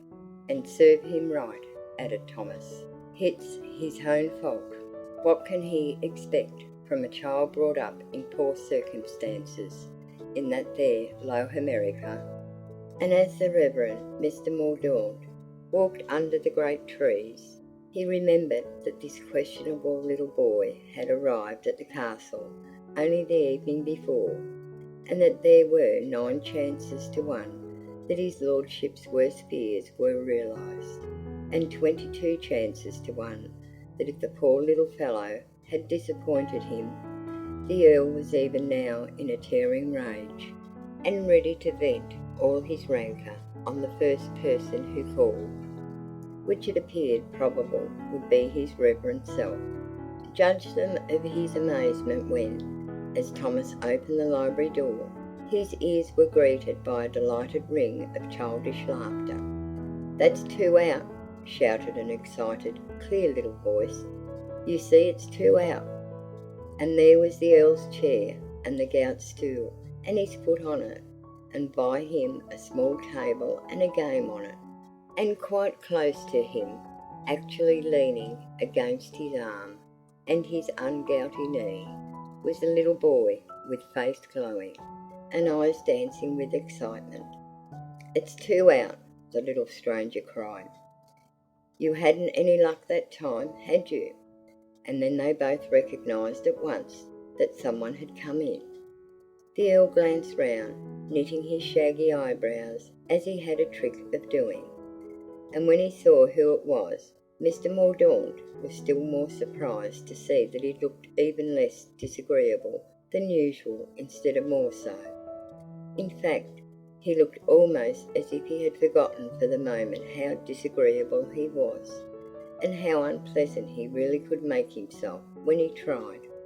"Ah," he said in his harsh voice, but giving his hand rather graciously. "Good morning, Mordaunt. I've found a new employment, you see." He put his other hand on Cedric's shoulder. Perhaps deep down in his heart there was a stir of gratified pride that it was such an air he had to present. There was a spark of something like pleasure in his eyes as he moved the boy slightly forward. "This is the new Lord Fauntleroy," he said. "Fauntleroy, this is Mr. Mordaunt, the rector of the parish." Fauntleroy looked up at the gentleman in the clerical garments, and gave him his hand. "I am very glad to make your acquaintance, sir," he said, remembering the words he had heard Mr. Hobbs use on 1 or 2 occasions when he had been greeting a new customer with ceremony. Cedric felt quite sure that one ought to be more than usual polite to a minister.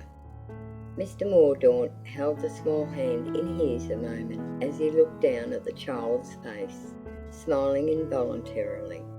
He liked the little fellow from that instant, as in fact people always did like him, and it was not the boy's beauty and grace which most appealed to him. It was the simple, natural kindliness in the little lad which made any words he uttered, however quaint and unexpected, sound pleasant and sincere. As the rector looked at Cedric, he forgot to think of the Earl at all. Nothing in the world is so strong as a kind heart, and somehow this kind little heart, though it was only the heart of a child, seemed to clear all the atmosphere of the big gloomy room and make it brighter. "I am delighted to make your acquaintance, Lord Fauntleroy," said the rector. "You made a long journey to come to us. A great many people will be glad to know you made it safely." "It was a long way," answered Fauntleroy, "but dearest, my mother, was with me and I wasn't lonely. Of course you are never lonely if your mother is with you, and the ship was beautiful." "Take a chair, Mordaunt," said the Earl. Mr. Mordaunt sat down. He glanced from Fauntleroy to the Earl. "Your lordship is greatly to be congratulated," he said warmly. But the Earl plainly had no intention of showing his feelings on the subject. "He is like his father," he said rather gruffly. "Let us hope he'll conduct himself more creditably." And then he added, "Well, what is it this morning, Mordaunt? Who is in trouble now?" This was not as bad as Mr. Mordaunt had expected, but he hesitated a second before he began. "It is Higgins," he said. "Higgins of Edge Farm. He has been very unfortunate. He was ill himself last autumn, and his children had scarlet fever. I can't say that he is a very good manager, but he has had ill luck. And of course he is behindhand in many ways. He is in trouble about his rent now. Newick tells him if he doesn't pay it, he must leave the place. And of course that would be a very serious matter. His wife is ill, and he came to me yesterday to beg me to see about it and ask you for time. He thinks if you would give him time, he could catch up again. They all think that, said the Earl, looking rather black. Fauntleroy made a movement forward. He had been standing between his grandfather and the visitor, listening with all his might. He had begun to be interested in Higgins at once. He wondered how many children there were, and if the scarlet fever had hurt them very much. His eyes were wide open and were fixed upon Mr. Mordaunt with intent interest as that gentleman went on with the conversation. Higgins is a well-meaning man, said the rector, making an effort to strengthen his plea. He is a bad tenant, replied his lordship, and he is always behindhand. Newick tells me. He is in great trouble now, said the rector. He is very fond of his wife and children, and if the farm is taken from him, they may literally starve. He cannot give them the nourishing things they need.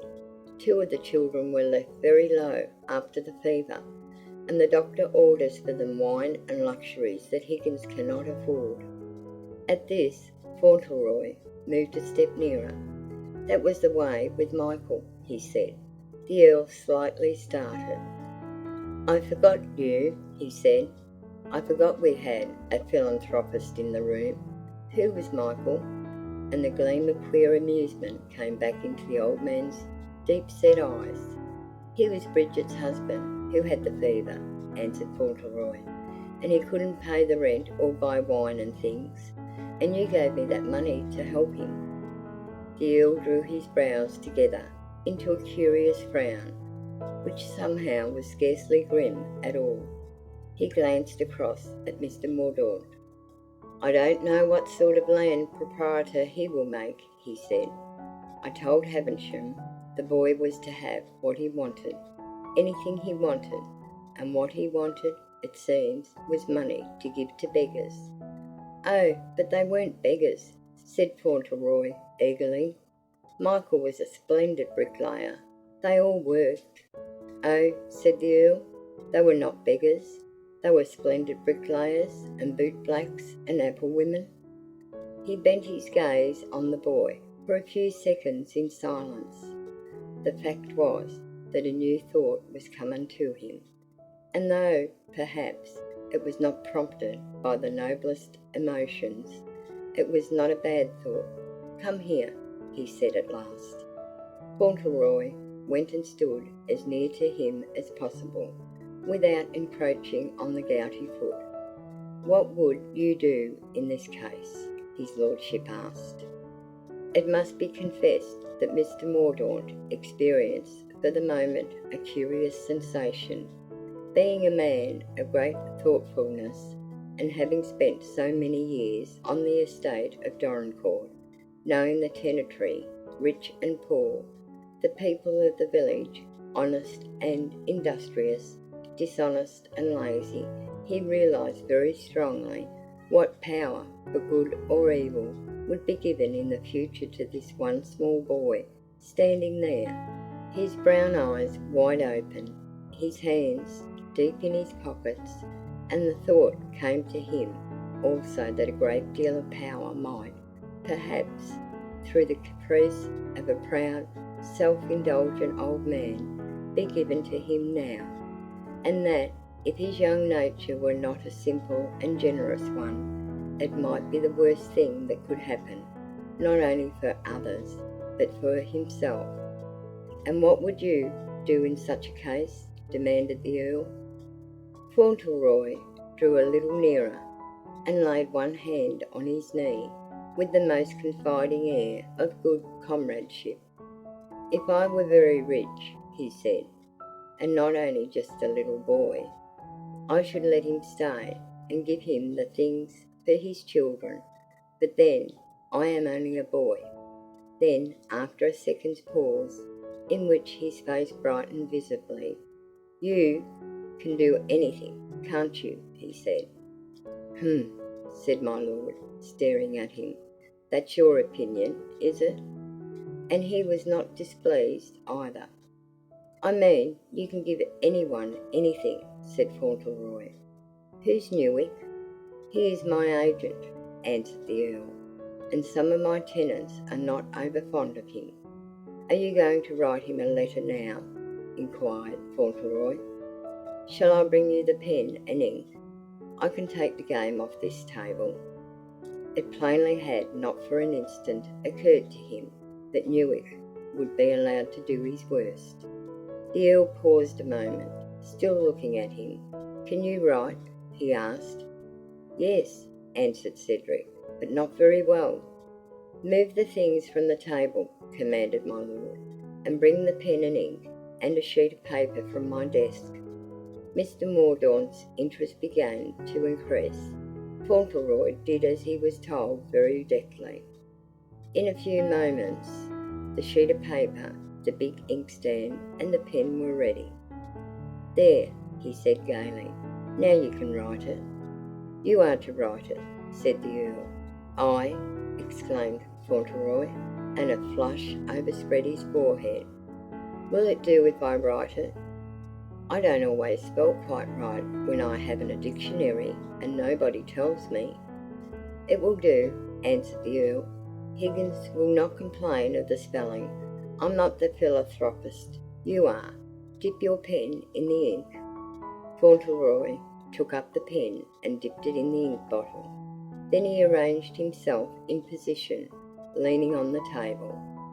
"Now," he inquired, "what must I say?" "You may say, 'Higgins is not to be interfered with for the present,' and sign it." "Fauntleroy," said the Earl. Fauntleroy dipped his pen in the ink again, and resting his arm, began to write. It was rather a slow and serious process, but he gave his whole soul to it. After a while, however, the manuscript was complete, and he handed it to his grandfather with a smile slightly tinged with anxiety. "Do you think it will do?" he asked. The Earl looked at it, and the corners of his mouth twitched a little. "Yes," he answered, "Higgins will find it entirely satisfactory." And he handed it to Mr. Mordaunt. What Mr. Mordaunt found written was this: "Dear Mr. Newick, if you please, Mr. Higgins is not to be interfered with for the present, and oblige, yours respectfully." "Mr. Hobbs always signed his letters that way," said Fauntleroy, "and I thought I'd better say 'please.' Is that exactly the right way to spell 'interfered'?" "It's not exactly the way it is spelled in the dictionary," answered the Earl. "I was afraid of that," said Fauntleroy. "I ought to have asked. You see, that's the way with words of more than one syllable. You have to look in the dictionary. It's always safest. I'll write it over again." And write it over again he did, making quite an imposing copy, and taking precautions in the matter of spelling by consulting the Earl himself. "Spelling is a curious thing," he said. "It's so often different from what you expect it to be. I used to think 'please' was spelled Plees, but it isn't, you know, and you'd think 'dear' was spelled Dere. If you didn't inquire, sometimes it almost discourages you." When Mr. Mordaunt went away, he took the letter with him, and he took something else with him also, namely, a pleasanter feeling and a more hopeful one than he had ever carried home with him down that avenue on any previous visit he had made at Dorincourt Castle. When he was gone, Fauntleroy, who had accompanied him to the door, went back to his grandfather. "May I go to Dearest now?" he asked. "I think she will be waiting for me." The Earl was silent a moment. "There is something in the stable for you to see first," he said. "Ring the bell." "If you please," said Fauntleroy, with his quick little flush. "I'm very much obliged, but I think I'd better see it tomorrow. She will be expecting me all the time." "Very well," answered the Earl. "We will order the carriage." Then he added dryly, "It's a pony." Fauntleroy drew a long breath. "A pony!" he exclaimed. "Whose pony is it?" "Yours," replied the Earl. "Mine?" cried the little fellow. "Mine, like the things upstairs?" "Yes," said his grandfather. "Would you like to see it? Shall I order it to be brought around?" Fauntleroy's cheeks grew redder and redder. "I never thought I should have a pony," he said. "I never thought that. How glad Dearest will be. You give me everything, don't you?" "Do you wish to see it?" inquired the Earl. Fauntleroy drew a long breath. "I want to see it," he said. "I want to see it so much I can hardly wait. But I'm afraid there isn't time." "You must go and see your mother this afternoon?" asked the Earl. "You think you can't put it off?" "Why," said Fauntleroy, "she has been thinking about me all the morning, and I have been thinking about her." "Oh," said the Earl, "you have you? Ring the bell." As they drove down the avenue, under the arching trees, he was rather silent, but Fauntleroy was not. He talked about the pony. What colour was it? How big was it? What was its name? What did it like to eat best? How old was it? How early in the morning might he get up and see it? "Dearest will be so glad," he kept saying. "She will be so much obliged to you for being so kind to me. She knows I always liked ponies so much, but we never thought I should have one. There was a little boy on Fifth Avenue who had one, and he used to ride out every morning, and we used to take a walk past his house to see him." He leaned back against the cushions and regarded the Earl with rapt interest for a few minutes, and in entire silence. "I think you must be the best person in the world," he burst forth at last. "You are always doing good, aren't you? And thinking about other people. Dearest says that is the best kind of goodness, not to think about yourself, but to think about other people. That is just the way you are, isn't it?"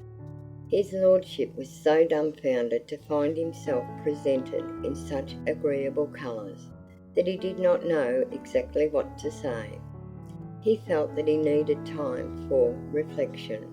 To see each of his ugly, selfish motives changed into a good and generous one by the simplicity of a child was a singular experience. Fauntleroy went on, still regarding him with admiring eyes, those great, clear, innocent eyes. "You make so many people happy," he said. "There's Michael and Bridget and their 10 children, and the apple woman, and Dick, and Mr. Hobbs, and Mr. Higgins, and Mrs. Higgins and their children, and Mr. Mordaunt, because of course he was glad, and Dearest and me, about the pony and all the other things.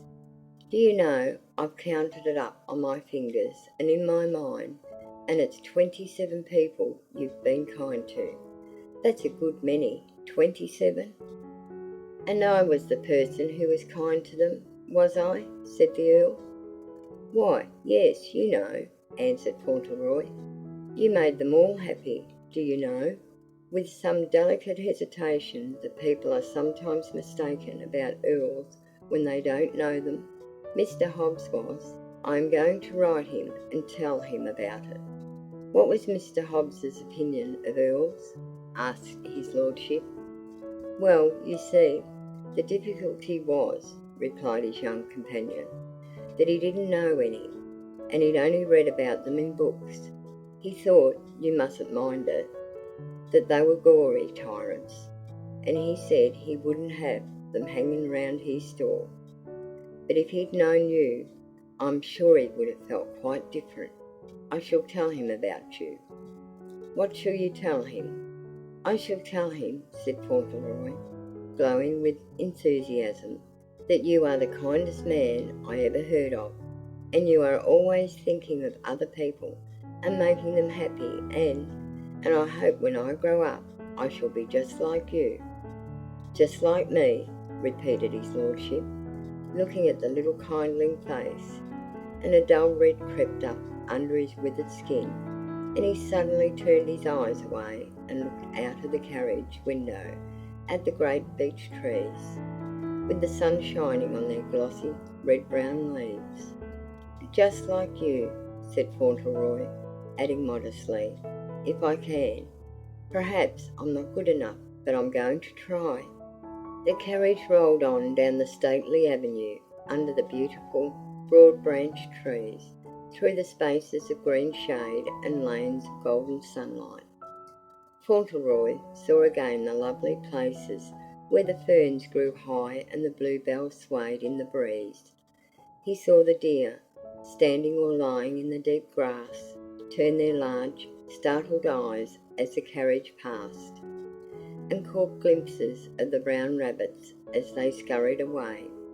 He heard the whir of the partridges and the calls and songs of the birds, and it all seemed even more beautiful to him than before. All his heart was filled with pleasure and happiness in the beauty that was on every side. But the old Earl saw and heard very different things, though he was apparently looking out too. He saw a long life in which there had been neither generous deeds nor kind thoughts.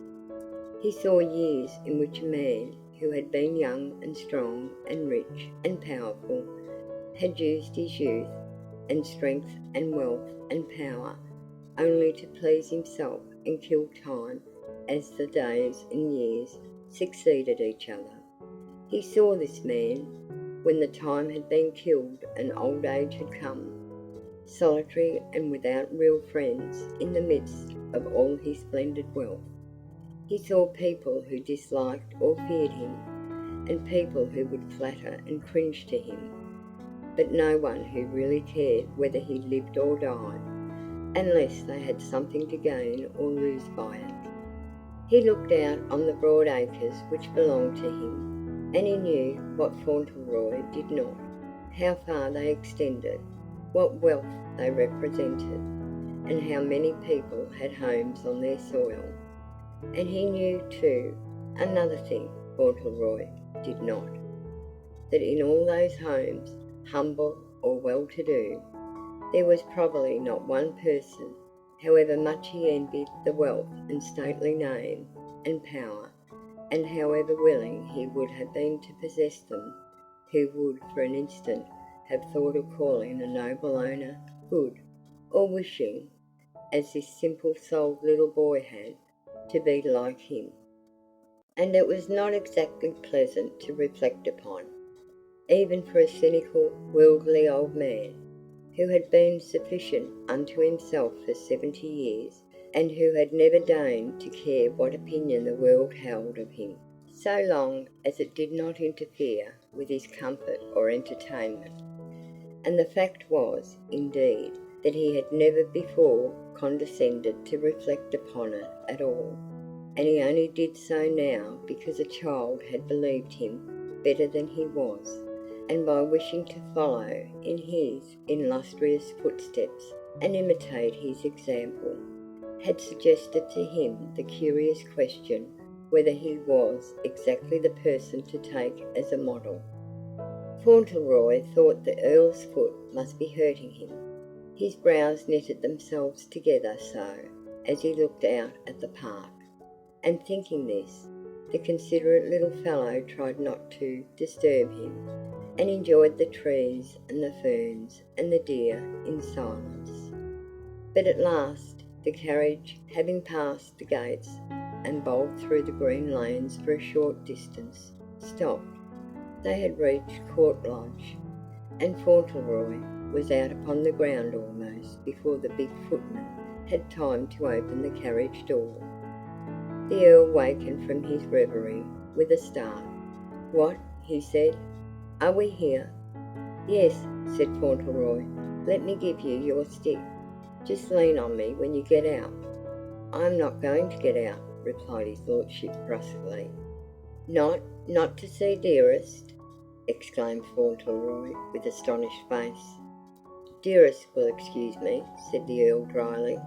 "Go to her and tell her that not even a new pony would keep you away." "She will be disappointed," said Fauntleroy. "She will want to see you very much." "I am afraid not," was the answer. "The carriage will call for you as we come back. Tell Jeffries to drive on, Thomas." Thomas closed the carriage door, and, after a puzzled look, Fauntleroy ran up the drive. The Earl had the opportunity, as Mr. Havisham once had, of seeing a pair of handsome, strong little legs flash over the ground with astonishing rapidity. Evidently their owner had no intention of losing any time. The carriage rolled slowly away, but his lordship did not at once lean back. He still looked out. Through a space in the trees he could see the house door. It was wide open. The little figure dashed up the steps.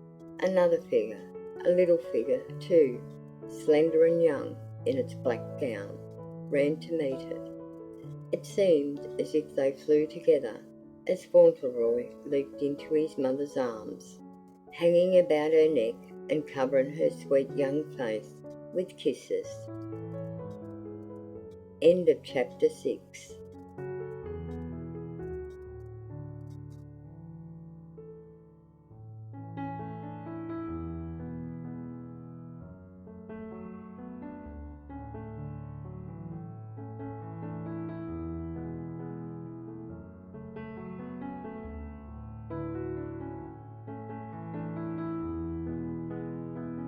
Chapter 7.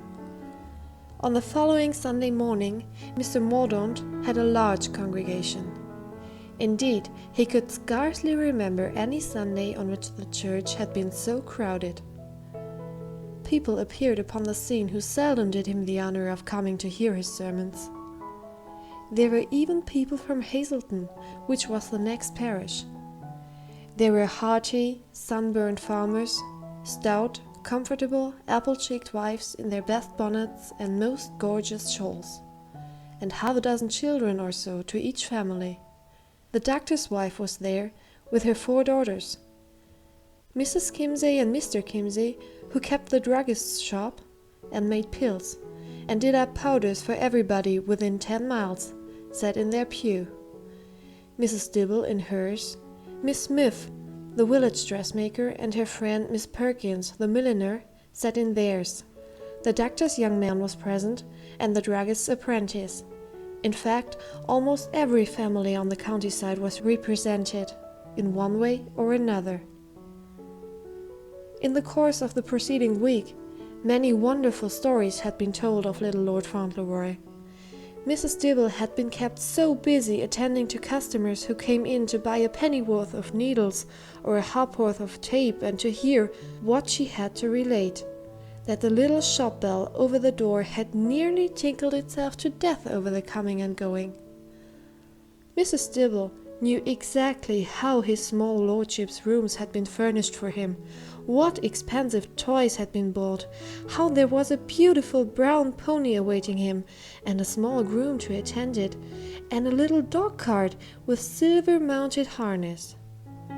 And she could tell, too, what all the servants had said when they had caught glimpses of the child on the night of his arrival, and how every female below stairs had said it was a shame, so it was, to part the poor pretty dear from his mother, and had all declared their hearts came into their mouths when he went alone into the library to see his grandfather, for there was no knowing how he'd be treated, and his lordship's temper was enough to fluster them with old heads on their shoulders, let alone a child.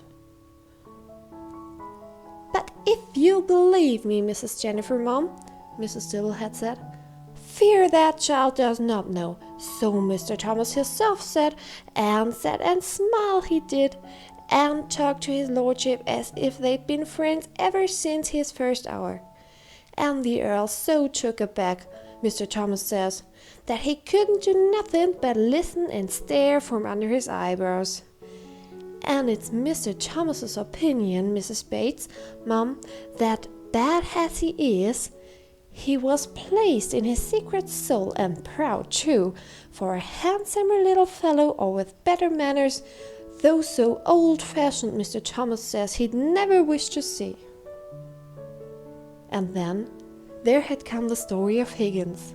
The Reverend Mr. Mordaunt had told it at his own dinner table, and the servants who had heard it had told it in the kitchen, and from there it had spread like wildfire.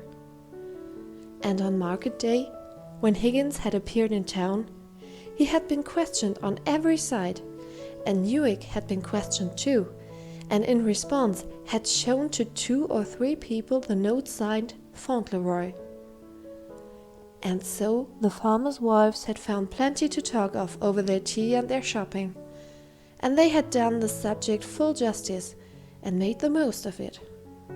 And on Sunday they had either walked to church or had been driven in their gigs by their husbands, who were perhaps a trifle curious themselves about the new little lord, who was to be in time the owner of the soil.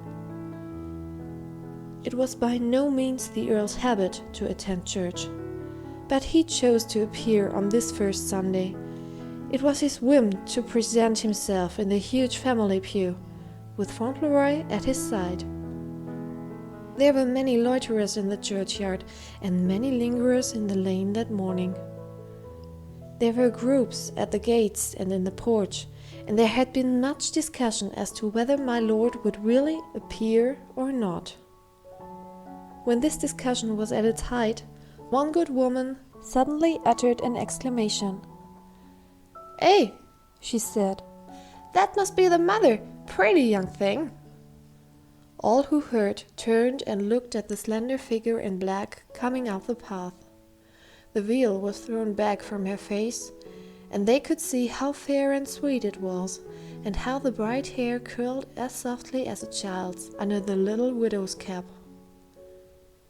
She was not thinking of the people about. She was thinking of Cedric, and of his visits to her, and his joy over his new pony, on which he had actually ridden to her door the day before, sitting very straight and looking very proud and happy. But soon she could not help being attracted by the fact that she was being looked at, and that her arrival had created some sort of sensation. She first noticed it because an old woman in a red cloak made a bobbing curtsy to her. And then another did the same thing and said, "God bless you, my lady." And one man after another took off his hat as she passed. For a moment she did not understand, and then she realized that it was because she was little Lord Fauntleroy's mother that they did so. And she flushed rather shyly, and smiled and bowed too, and said, "Thank you," in a gentle voice to the old woman who had blessed her. To a person who had always lived in a bustling, crowded American city, this simple deference was very novel, and at first just a little embarrassing. But after all, she could not help liking and being touched by the friendly warm-heartedness of which it seemed to speak. She had scarcely passed through the stone porch into the church before the great event of the day happened. The carriage from the castle, with its handsome horses and tall liveried servants, bowled across the corner and down the green lane. "Here they come!" went from one looker-on to another. And then the carriage drew up, and Thomas stepped down and opened the door, and a little boy, dressed in black velvet and with a splendid mop of bright waving hair, jumped out. Every man, woman, and child looked curiously upon him.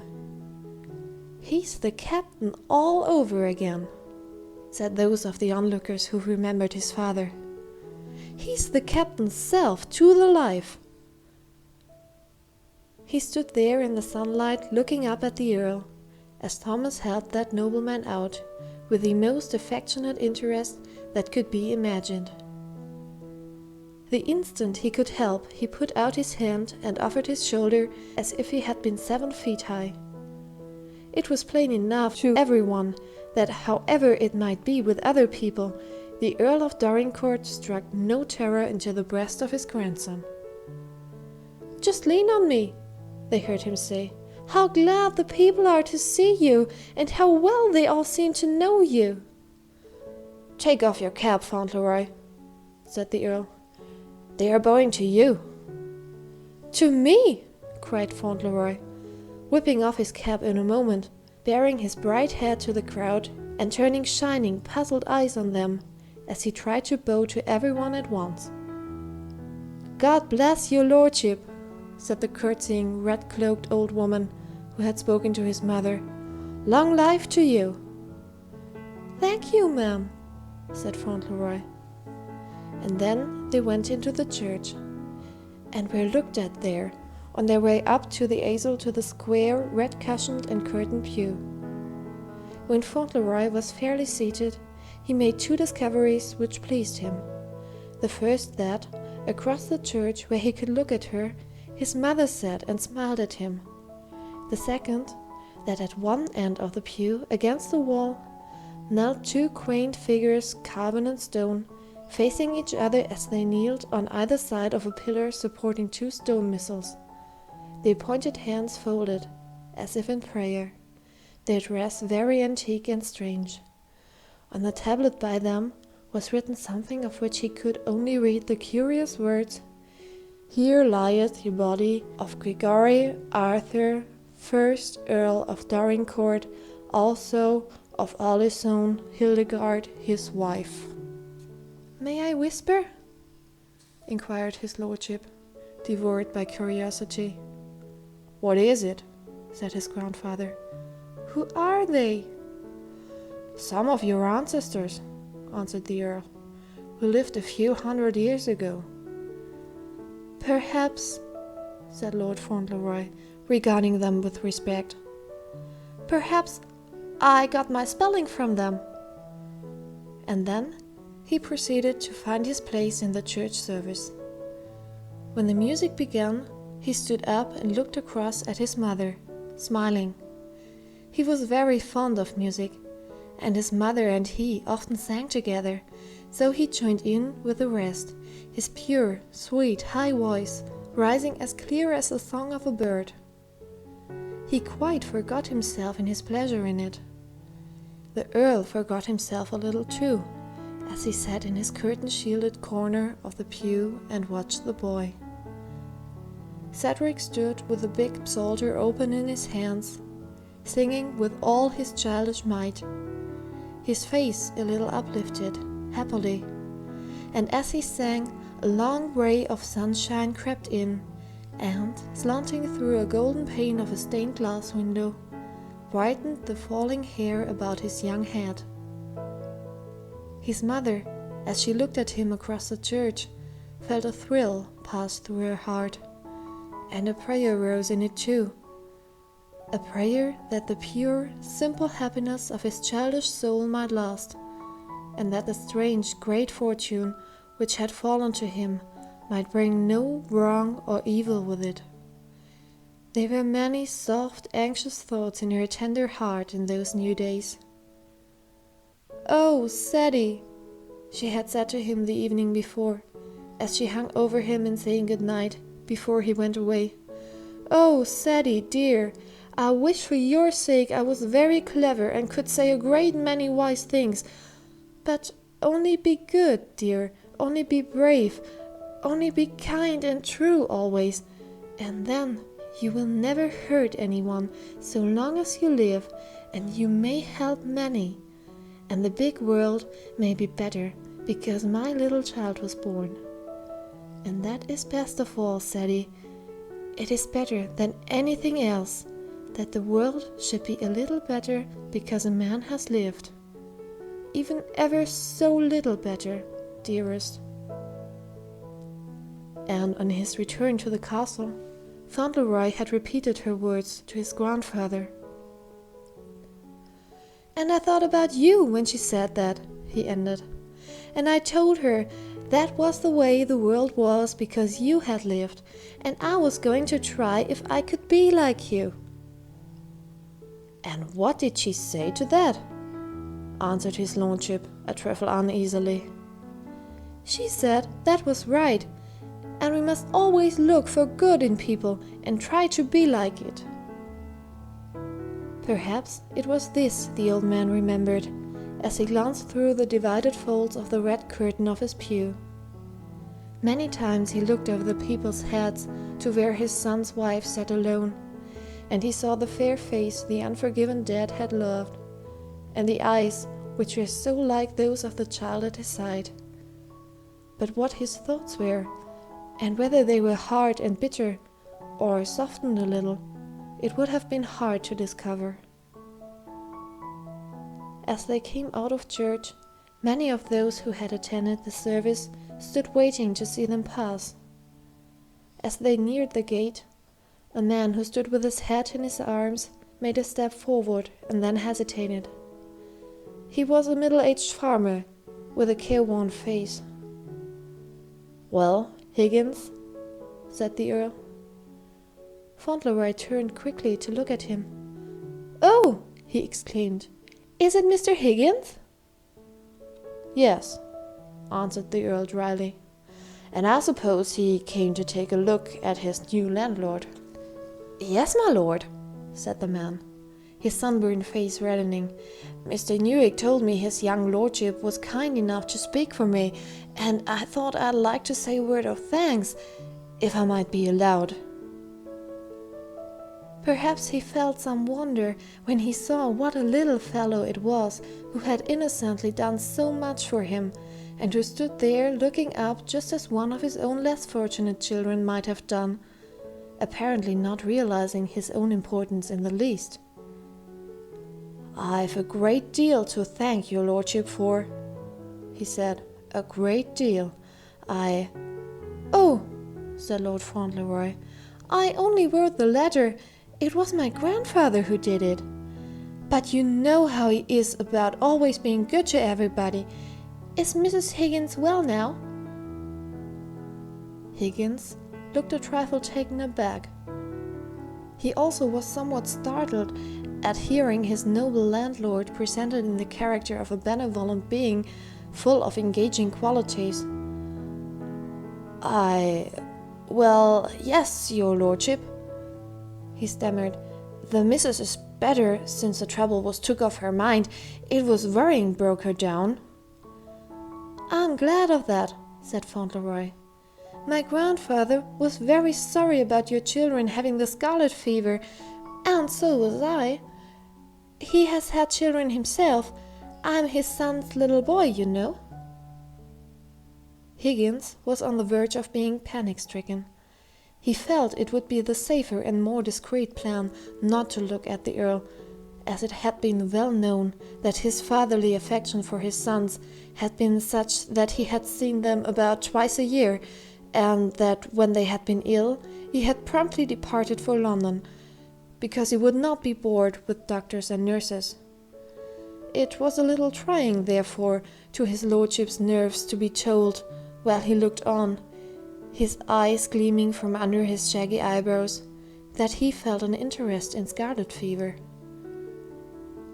"You see, Higgins," broke in the Earl, with a fine grim smile, "you people have been mistaken in me. Lord Fauntleroy understands me. When you want reliable information on the subject of my character, apply to him. Get into the carriage, Fauntleroy." And Fauntleroy jumped in, and the carriage rolled away down the green lane, and even when it turned the corner into the high road, the Earl was still grimly smiling. End of Chapter 7. Chapter 8. Lord Dorincourt had occasion to wear his grim smile many a time as the days passed by. Indeed, as his acquaintance with his grandson progressed, he wore the smile so often that there were moments when it almost lost its grimness. There is no denying that before Lord Fauntleroy had appeared on the scene, the old man had been growing very tired of his loneliness and his gout and his 70 years.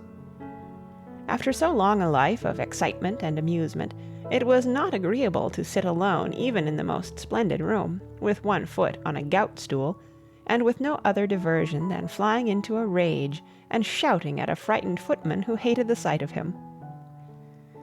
The old Earl was too clever a man not to know perfectly well that his servants detested him, and that even if he had visitors, they did not come for love of him, though some found a sort of amusement in his sharp, sarcastic talk, which spared no one. So long as he had been strong and well, he had gone from one place to another, pretending to amuse himself, though he had not really enjoyed it, and when his health began to fail, he felt tired of everything, and shut himself up at Dorincourt, with his gout and his newspapers and his books. But he could not read all the time, and he became more and more bored, as he called it. He hated the long nights and days, and he grew more and more savage and irritable.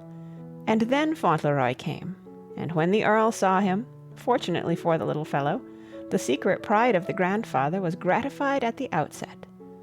If Cedric had been a less handsome little fellow, the old man might have taken so strong a dislike to him that he would not have given himself the chance to see his grandson's finer qualities.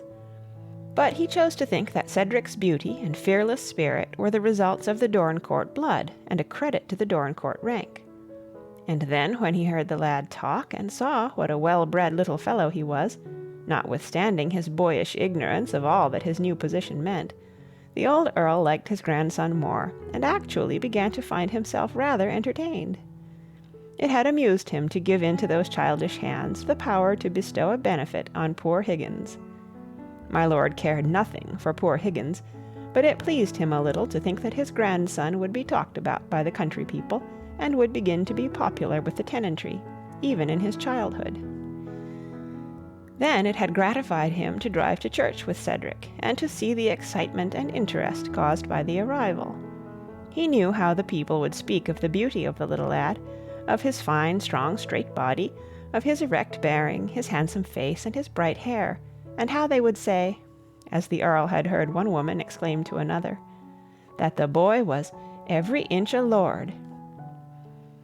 My lord of Dorincourt was an arrogant old man, proud of his name, proud of his rank, and therefore proud to show the world that at last the house of Dorincourt had an heir who was worthy of the position he was to fill. The morning the new pony had been tried, the Earl had been so pleased that he had almost forgotten his gout. When the groom had brought out the pretty creature, which arched its brown glossy neck and tossed its fine head in the sun, the Earl had sat at the open window of the library and had looked on while Fauntleroy took his first riding lesson. He wondered if the boy would show signs of timidity. It was not a very small pony, and he had often seen children lose courage in making their first essay at riding. Fauntleroy mounted in great delight. He had never been on a pony before, and he was in the highest spirits. Wilkins, the groom, led the animal by the bridle up and down before the library window. "He's a well-plucked un, he is," Wilkins remarked in the stable afterward with many grins. "It weren't no trouble to put him up. An old un wouldn't ha' sat any straighter when he were up. He says he to me, 'Wilkins,' he says, 'am I sitting up straight? They sit up straight at the circus,' says he. And I says, 'As straight as a arrer, your lordship,' and he laughs as pleased as could be, and he says, 'That's right,' he says, 'you tell me if I don't sit up straight, Wilkins.'"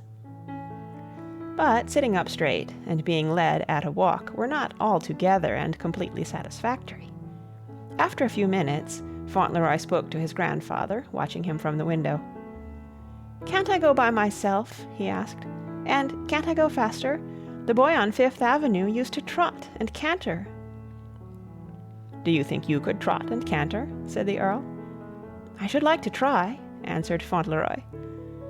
His lordship made a sign to Wilkins, who at the signal brought up his own horse and mounted it, and took Fauntleroy's pony by the leading rein. "Now," said the Earl, "let him trot." The next few minutes were rather exciting to the small equestrian. He found that trotting was not so easy as walking, and the faster the pony trotted, the less easy it was. "It jolts a good deal, doesn't it?" he said to Wilkins. "Does it jolt you?" "No, my lord," answered Wilkins. "You'll get used to it in time. Rise in your stirrups." "I'm rising all the time," said Fauntleroy. He was both rising and falling rather uncomfortably, and with many shakes and bounces. He was out of breath and his face grew red, but he held on with all his might and sat as straight as he could. The Earl could see that from his window.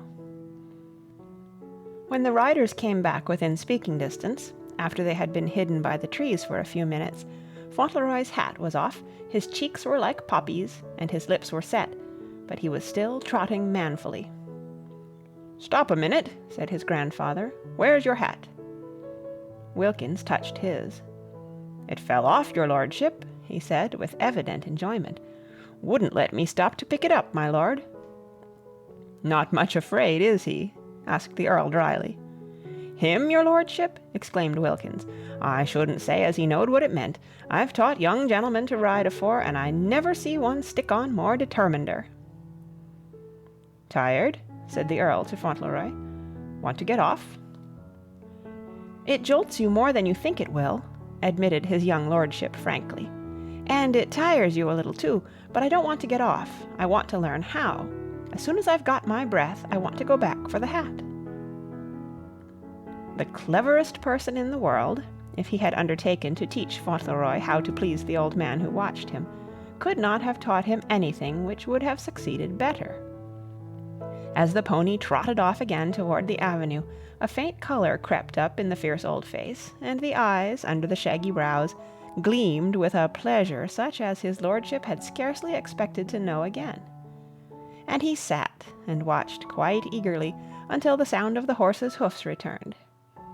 When they did come, which was after some time, they came at a faster pace.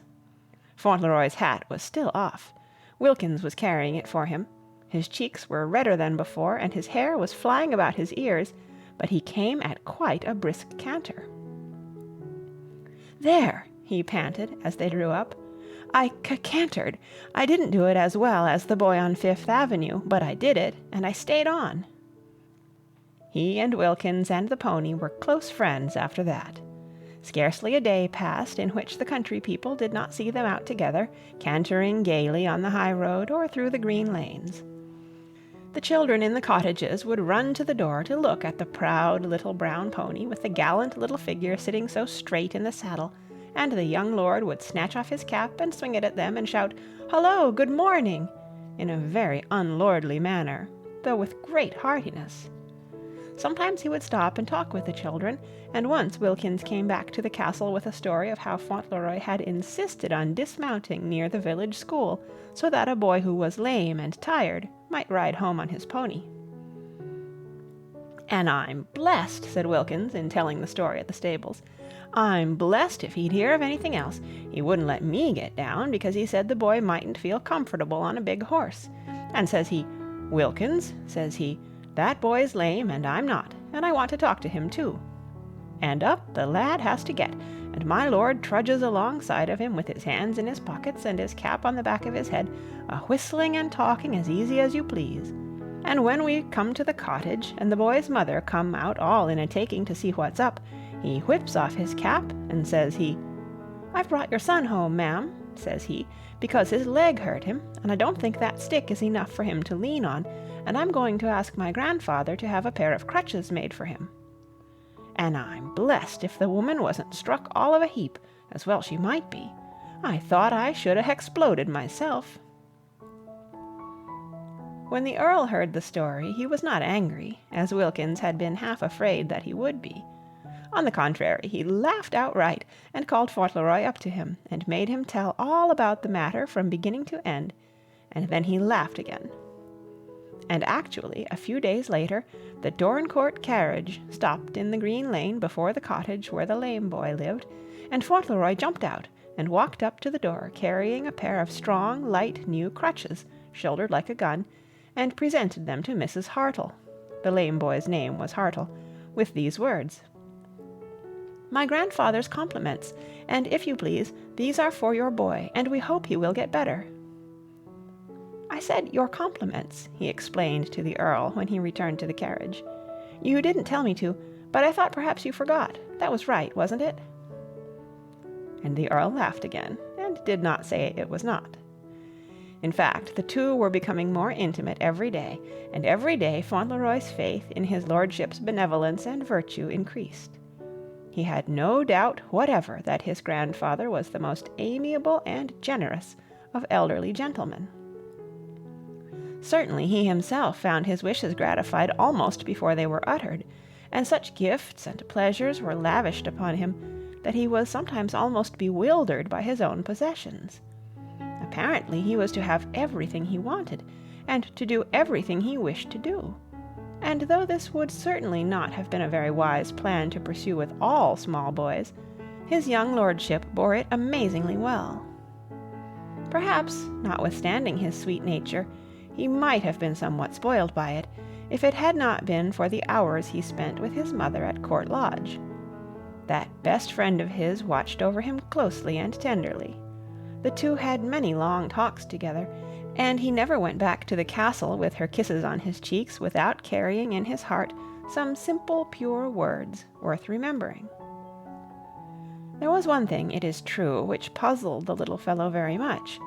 He thought over the mystery of it much oftener than anyone supposed. Even his mother did not know how often he pondered on it. The Earl for a long time never suspected that he did so at all. But, being quick to observe, the little boy could not help wondering why it was that his mother and grandfather never seemed to meet. He had noticed that they never did meet. When the Dorincourt carriage stopped at Court Lodge, the Earl never alighted, and on the rare occasions of his lordship's going to church, Fauntleroy was always left to speak to his mother in the porch alone, or perhaps to go home with her. And yet, every day fruit and flowers were sent to Court Lodge from the hothouses at the castle. But the one virtuous action of the Earl's, which had set him upon the pinnacle of perfection in Cedric's eyes, was what he had done soon after that first Sunday, when Mrs. Errol had walked home from church unattended. About a week later, when Cedric was going one day to visit his mother, he found at the door, instead of the large carriage and prancing pair, a pretty little brougham and a handsome bay horse. "That is a present from you to your mother," said the Earl abruptly. "She cannot go walking about the country. She needs a carriage. The man who drives will take charge of it. It is a present from you." Fauntleroy's delight could but feebly express itself. He could scarcely contain himself until he reached the lodge. His mother was gathering roses in the garden. He flung himself out of the little brougham and flew to her. "Dearest," he cried, "could you believe it? This is yours. He says it is a present from me. It is your own carriage to drive everywhere in." He was so happy that she did not know what to say. She could not have borne to spoil his pleasure by refusing to accept the gift, even though it came from the man who chose to consider himself her enemy. She was obliged to step into the carriage, roses and all, and let herself be taken to drive, while Fauntleroy told her stories of his grandfather's goodness and amiability. They were such innocent stories that sometimes she could not help laughing a little, and then she would draw her little boy closer to her side and kiss him, feeling glad that he could see only good in the old man, who had so few friends. The very next day after that, Fauntleroy wrote to Mr. Hobbs.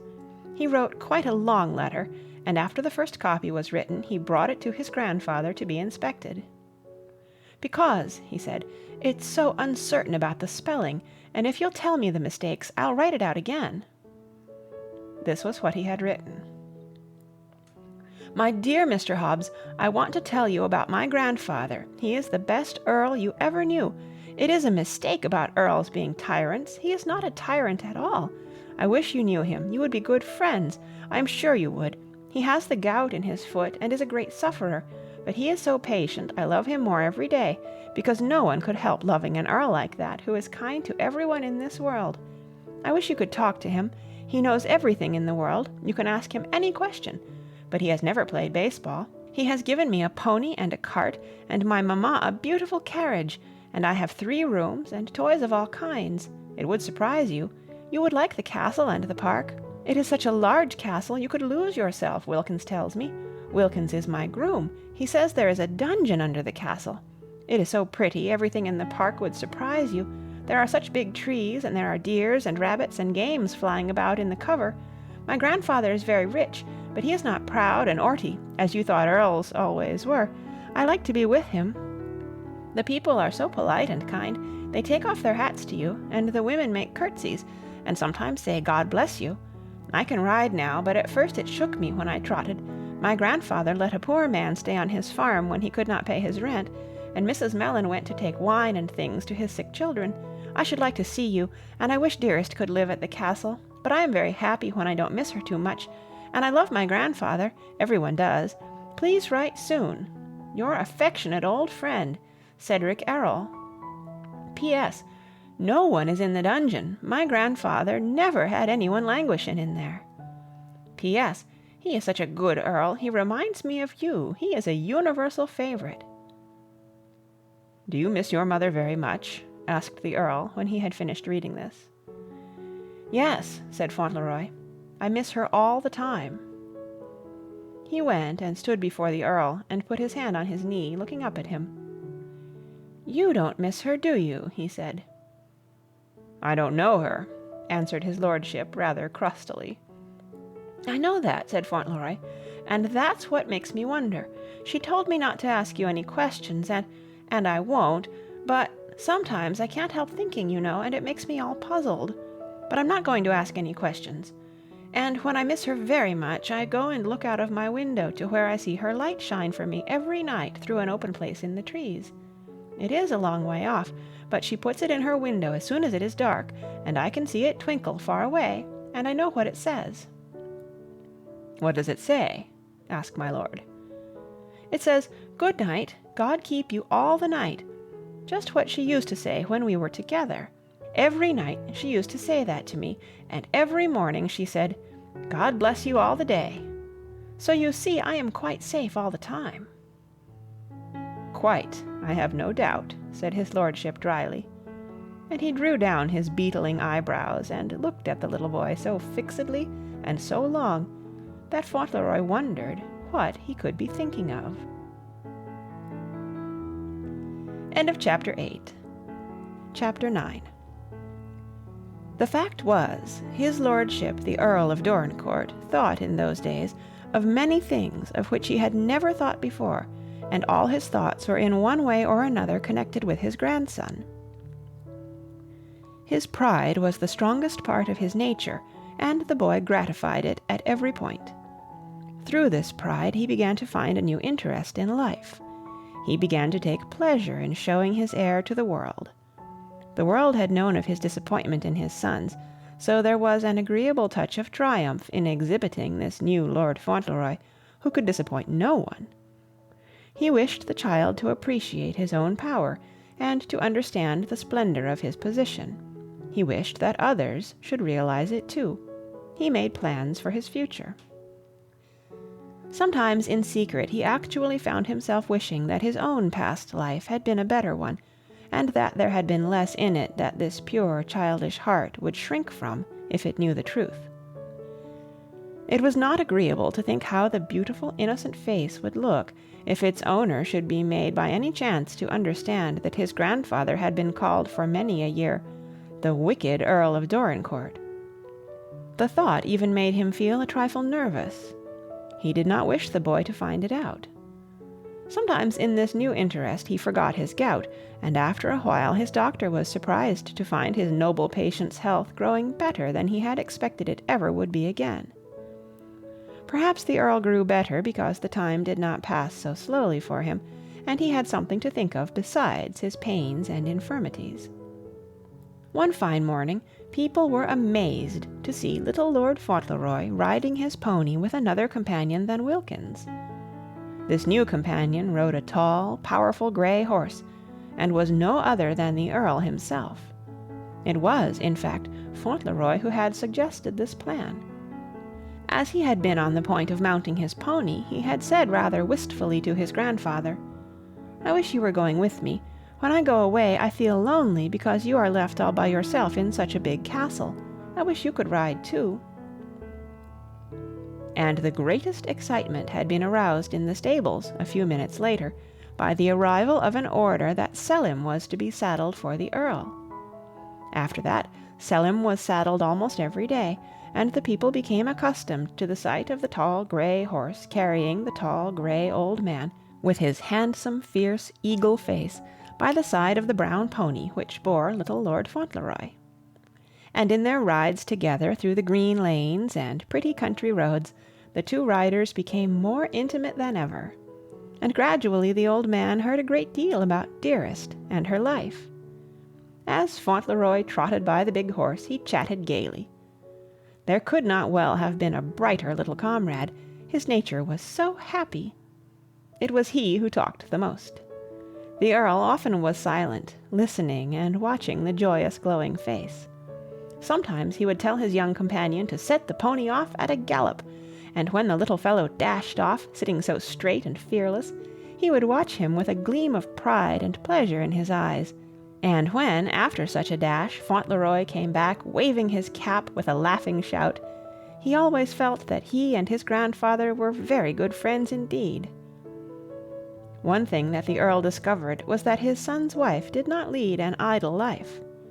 It was not long before he learned that the poor people knew her very well indeed.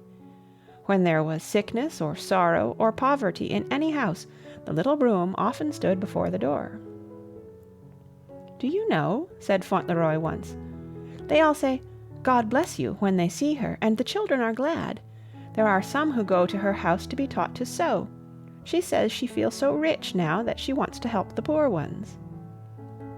It had not displeased the Earl to find that the mother of his heir had a beautiful young face, and looked as much like a lady as if she had been a duchess, and in one way it did not displease him to know that she was popular and beloved by the poor. And yet he was often conscious of a hard, jealous pang when he saw how she filled her child's heart, and how the boy clung to her as his best beloved. The old man would have desired to stand first himself, and have no rival. That same morning he drew up his horse on an elevated point of the moor over which they rode, and made a gesture with his whip over the broad, beautiful landscape spread before them. "Do you know that all that land belongs to me?" he said to Fauntleroy. "Does it?" answered Fauntleroy. "How much it is to belong to one person, and how beautiful!" "Do you know that some day it will all belong to you? That, and a great deal more." "To me?" exclaimed Fauntleroy in rather an awe-stricken voice. "When?" "When I am dead," his grandfather answered. "Then I don't want it," said Fauntleroy. "I want you to live always." "That's kind," answered the Earl in his dry way. "Nevertheless, some day it will all be yours. Some day you will be the Earl of Dorincourt." Little Lord Fauntleroy sat very still in his saddle for a few moments. He looked over the broad moors, the green farms, the beautiful copses, the cottages in the lanes, the pretty village, and over the trees to where the turrets of the great castle rose, grey and stately. Then he gave a queer little sigh. "What are you thinking of?" asked the Earl. "I am thinking," replied Fauntleroy, "of what a little boy I am, and of what Dearest said to me." "What was it?" inquired the Earl. "She said that perhaps it was not so easy to be very rich, that if anyone had so many things always, one might sometimes forget that everyone else was not so fortunate, and that one who is rich should always be careful and try to remember. I was talking to her about how good you were, and she said that was such a good thing, because an earl has so much power, and if he cared only about his own pleasure and never thought about the people who lived on his lands, they might have trouble that he could help, and there were so many people, and it would be such a hard thing. And I was just looking at all those houses, and thinking how I should have to find out about the people when I was an earl. How did you find out about them?" As his lordship's knowledge of his tenantry consisted in finding out which of them paid their rent promptly, and in turning out those who did not, this was a rather hard question. "Newick finds out for me," he said, and he pulled his great grey moustache, and looked at his small questioner rather uneasily. "We will go home now," he added, "and when you are an earl, see to it that you are a better earl than I have been." He was very silent as they rode home. He felt it to be almost incredible that he, who had never really loved anyone in his life, should find himself growing so fond of this little fellow, as without doubt he was. At first he had only been pleased and proud of Cedric's beauty and bravery, but there was something more than pride in his feeling now. He laughed a grim, dry laugh all to himself sometimes, when he thought how he liked to have the boy near him, how he liked to hear his voice, and how in secret he really wished to be liked and thought well of by his small grandson. "I'm an old fellow in my dotage, and I have nothing else to think of," he would say to himself. And yet he knew it was not that altogether. And if he had allowed himself to admit the truth, he would perhaps have found himself obliged to own that the very things which attracted him, in spite of himself, were the qualities he had never possessed, the frank, true, kindly nature, the affectionate trustfulness which could never think evil. It was only about a week after that ride when, after a visit to his mother, Fauntleroy came into the library with a troubled, thoughtful face. He sat down in that high-backed chair in which he had sat on the evening of his arrival, and for a while he looked at the embers on the hearth. The Earl watched him in silence, wondering what was coming. It was evident that Cedric had something on his mind. At last he looked up. "Does Newick know all about the people?" he asked. "It is his business to know about them," said his lordship. "Been neglecting it, has he?" Contradictory as it may seem, there was nothing which entertained and edified him more than the little fellow's interest in his tenantry. He had never taken any interest in them himself, but it pleased him well enough that, with all his childish habits of thought, and in the midst of all his childish amusements and high spirits, there should be such a quaint seriousness working in the curly head. "There is a place," said Fauntleroy, looking up at him with wide-open, horror-stricken eye. "Dearest has seen it. It is at the other end of the village. The houses are close together and almost falling down. You can scarcely breathe, and the people are so poor, and everything is dreadful. Often they have fever, and the children die, and it makes them wicked to live like that and be so poor and miserable. It is worse than Michael and Bridget. The rain comes in at the roof. Dearest went to see a poor woman who lived there. She would not let me come near her until she had changed all her things. The tears ran down her cheeks when she told me about it." The tears had come into his own eyes, but he smiled through them. "I told her you didn't know, and I would tell you," he said. He jumped down and came and leaned against the Earl's chair. "You can make it all right," he said, "just as you made it all right for Higgins. You always make it all right for everybody. I told her you would, and that Newick must have forgotten to tell you." The Earl looked down at the hand on his knee. Newick had not forgotten to tell him. In fact, Newick had spoken to him more than once of the desperate condition of the end of the village known as Earl's Court. He knew all about the tumble-down, miserable cottages, and the bad drainage, and the damp walls, and broken windows, and leaking roofs, and all about the poverty, the fever, and the misery. Mr. Mordaunt had painted it all to him in the strongest words he could use, and his lordship had used violent language in response, and when his gout had been at the worst, he said that the sooner the people of Earl's Court died and were buried by the parish, the better it would be, and there was an end of the matter. And yet, as he looked at the small hand on his knee, and from the small hand to the honest, earnest, frank-eyed face, he was actually a little ashamed, both of Earl's Court and himself. "What?" he said. "You want to make a builder of model cottages of me, do you?" And he positively put his own hand upon the childish one, and stroked it. "Those must be pulled down," said Fauntleroy with great eagerness. "Dearest says so. Let us go and have them pulled down to-morrow. The people will be so glad when they see you. They'll know you have come to help them." And his eyes shone like stars in his glowing face. The Earl rose from his chair and put his hand on the child's shoulder. "Let us go out and take our walk on the terrace," he said with a short laugh, "and we can talk it over." And though he laughed 2 or 3 times again as they walked to and fro on the broad stone terrace, where they walked together almost every fine evening, he seemed to be thinking of something which did not displease him, and still he kept his hand on his small companion's shoulder. End of Chapter 9. Chapter 10. The truth was that Mrs. Earl had found a great many sad things in the course of her work among the poor of the little village that appeared so picturesque when it was seen from the moorsides. Everything was not as picturesque when seen nearby as it looked from a distance. She had found idleness and poverty and ignorance where there should have been comfort and industry. And she had discovered after a while that Earl was considered to be the worst village in that part of the country. Mr. Mordaunt had told her a great many of his difficulties and discouragements, and she had found out a great deal by herself.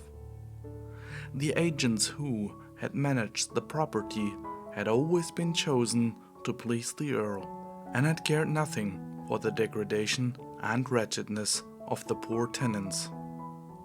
Many things, therefore, had been neglected which should have been attended to, and matters had gone from bad to worse. As to Earl's Court, it was a disgrace, with its dilapidated houses and miserable, careless, sickly people. When first Mrs. Earl went to the place, it made her shudder. Such ugliness and slovenliness and want seemed worse in a country place than in a city.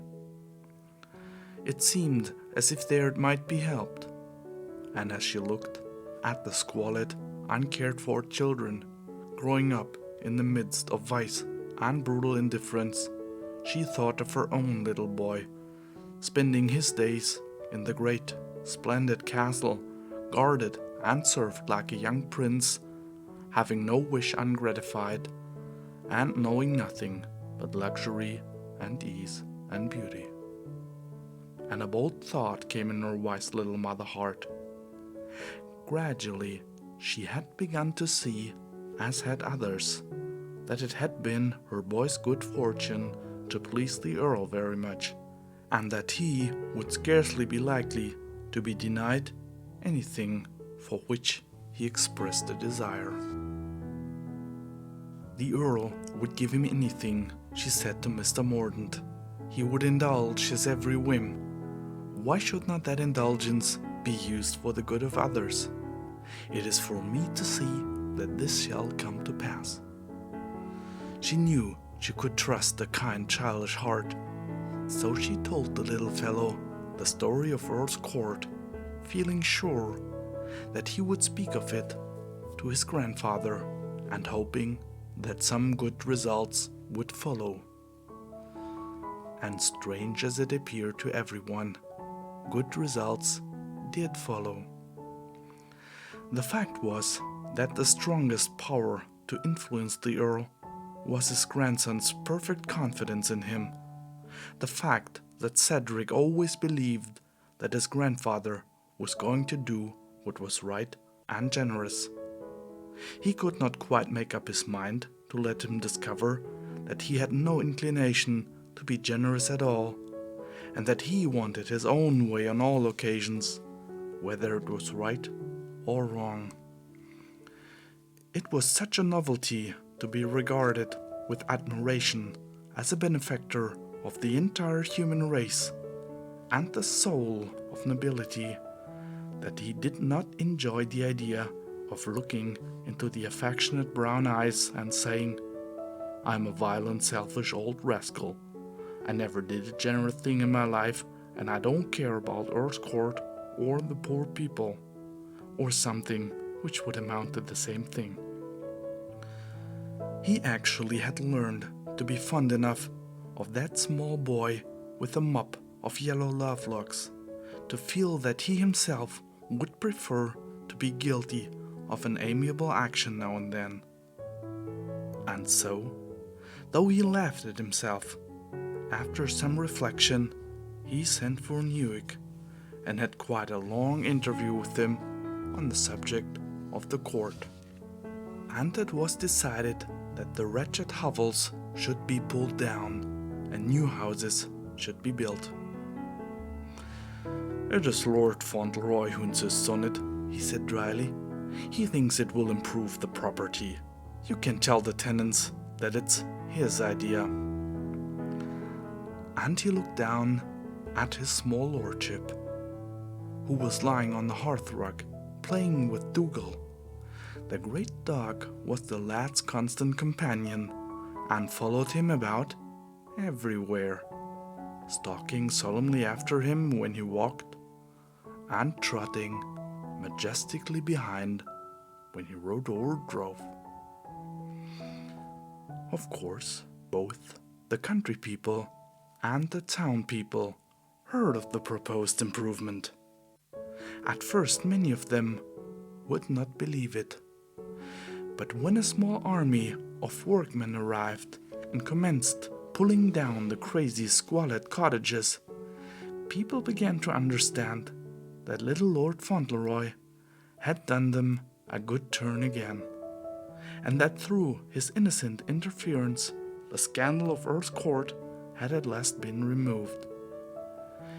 If he had only known how they talked about him and praised him everywhere and prophesied great things for him when he grew up, how astonished he would have been.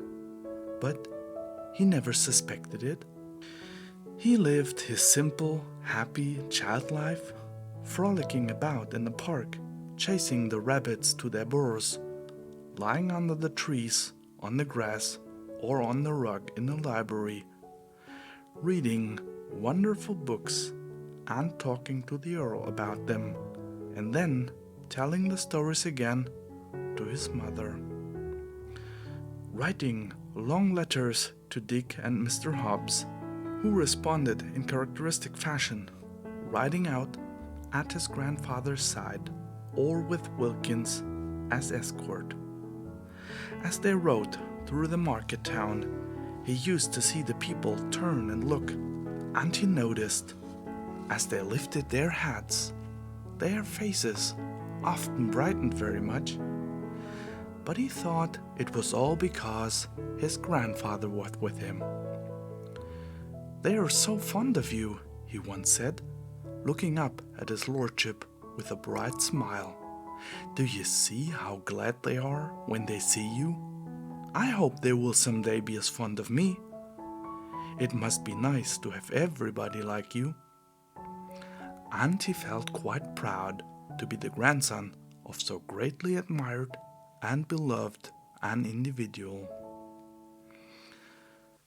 When the cottages were being built, the lad and his grandfather used to ride over to Earl's court together to look at them, and Fauntleroy was full of interest. He would dismount from his pony and go and make acquaintance with the workmen, asking them questions about building and bricklaying, and telling them things about America. After 2 or 3 such conversations, he was able to enlighten the Earl on the subject of brickmaking as they rode home. "I always like to know about things like those," he said, "because you never know what you're coming to." When he left them, the workmen used to talk him over among themselves and laugh at his odd, innocent speeches, but they liked him and liked to see him stand among them, talking away with his hands in his pockets, his hat pushed back on his curls, and his small face full of eagerness. "He's a rare un," they used to say, "and a nice little outspoken chap too. Not much oath bad stock in him." And they would go home and tell their wives about him, and the women would tell each other. And so it came about that almost everyone talked of or knew some story of little Lord Fauntleroy. And gradually almost everyone knew that the wicked Earl had found something he cared for at last, something which had touched and even warmed his bitter old heart. But no one knew quite how much it had been warmed, and how day by day the old man found himself caring more and more for the child, who was the only creature that had ever trusted him. He found himself looking forward to the time when Cedric would be a young man, strong and beautiful, with life all before him, but having still that kind heart and the power to make friends everywhere. And the Earl wondered what the lad would do and how he would use his gifts. Often, as he watched the little fellow lying upon the hearth, conning some big book, the light shining on the bright young head, his old eyes would gleam and his cheek would flush. "The boy can do anything," he would say to himself, "anything." He never spoke to anyone else of his feeling for Cedric. When he spoke of him to others, it was always with the same grim smile. But Fauntleroy soon knew that his grandfather loved him and always liked him to be near to his chair if they were in the library, opposite to him at table, or by his side when he rode or drove or took his evening walk on the broad terrace. "Do you remember," Cedric said once, looking up from his book as he lay on the rug, "do you remember what I said to you that first night about our being good companions? I don't think any people could be better companions than we are, do you?" "We are pretty good companions, I should say," replied his lordship. "Come here." Fauntleroy scrambled up and went to him. "Is there anything you want?" the Earl asked. "Anything you have not?" The little fellow's brown eyes fixed themselves on his grandfather with a rather wistful look. "Only one thing," he answered. "What is that?" inquired the Earl. Fauntleroy was silent a second. He had not thought matters over to himself so long for nothing. "What is it?" my lord repeated. Fauntleroy answered. "It is dearest," he said. The old Earl winced a little. "But you see her almost every day," he said. "Is not that enough?" "I used to see her all the time," said Fauntleroy. "She used to kiss me when I went to sleep at night, and in the morning she was always there, and we could tell each other things without waiting." The old eyes and the young ones looked into each other through a moment of silence. Then the Earl knitted his brows. "Do you never forget about your mother?" he said. "No," answered Fauntleroy, "never, and she never forgets about me. I shouldn't forget about you, you know, if I didn't live with you. I should think about you all the more." "Upon my word," said the Earl, after looking at him a moment longer, "I believe you would." The jealous pang that came when the boy spoke so of his mother seemed even stronger than it had been before. It was stronger because of this old man's increasing affection for the boy. But it was not long before he had other pangs, so much harder to face that he almost forgot for the time he had ever hated his son's wife at all. And in a strange and startling way it happened. One evening, just before the Earl's Court cottages were completed, there was a grand dinner party at Dorincourt. There had not been such a party at the castle for a long time.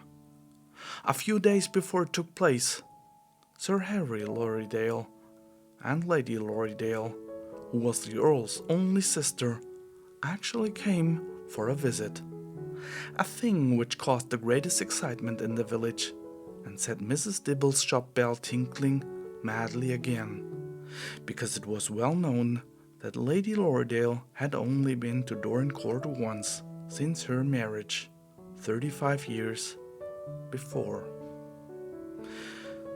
She was a handsome old lady with white curls and dimpled, peachy cheeks, and she was as good as gold. But she had never approved of her brother any more than did the rest of the world, and having a strong will of her own, and not being at all afraid to speak her mind frankly, she had, after several lively quarrels with his lordship, seen very little of him since her young days. She had heard a great deal of him that was not pleasant through the years in which they had been separated.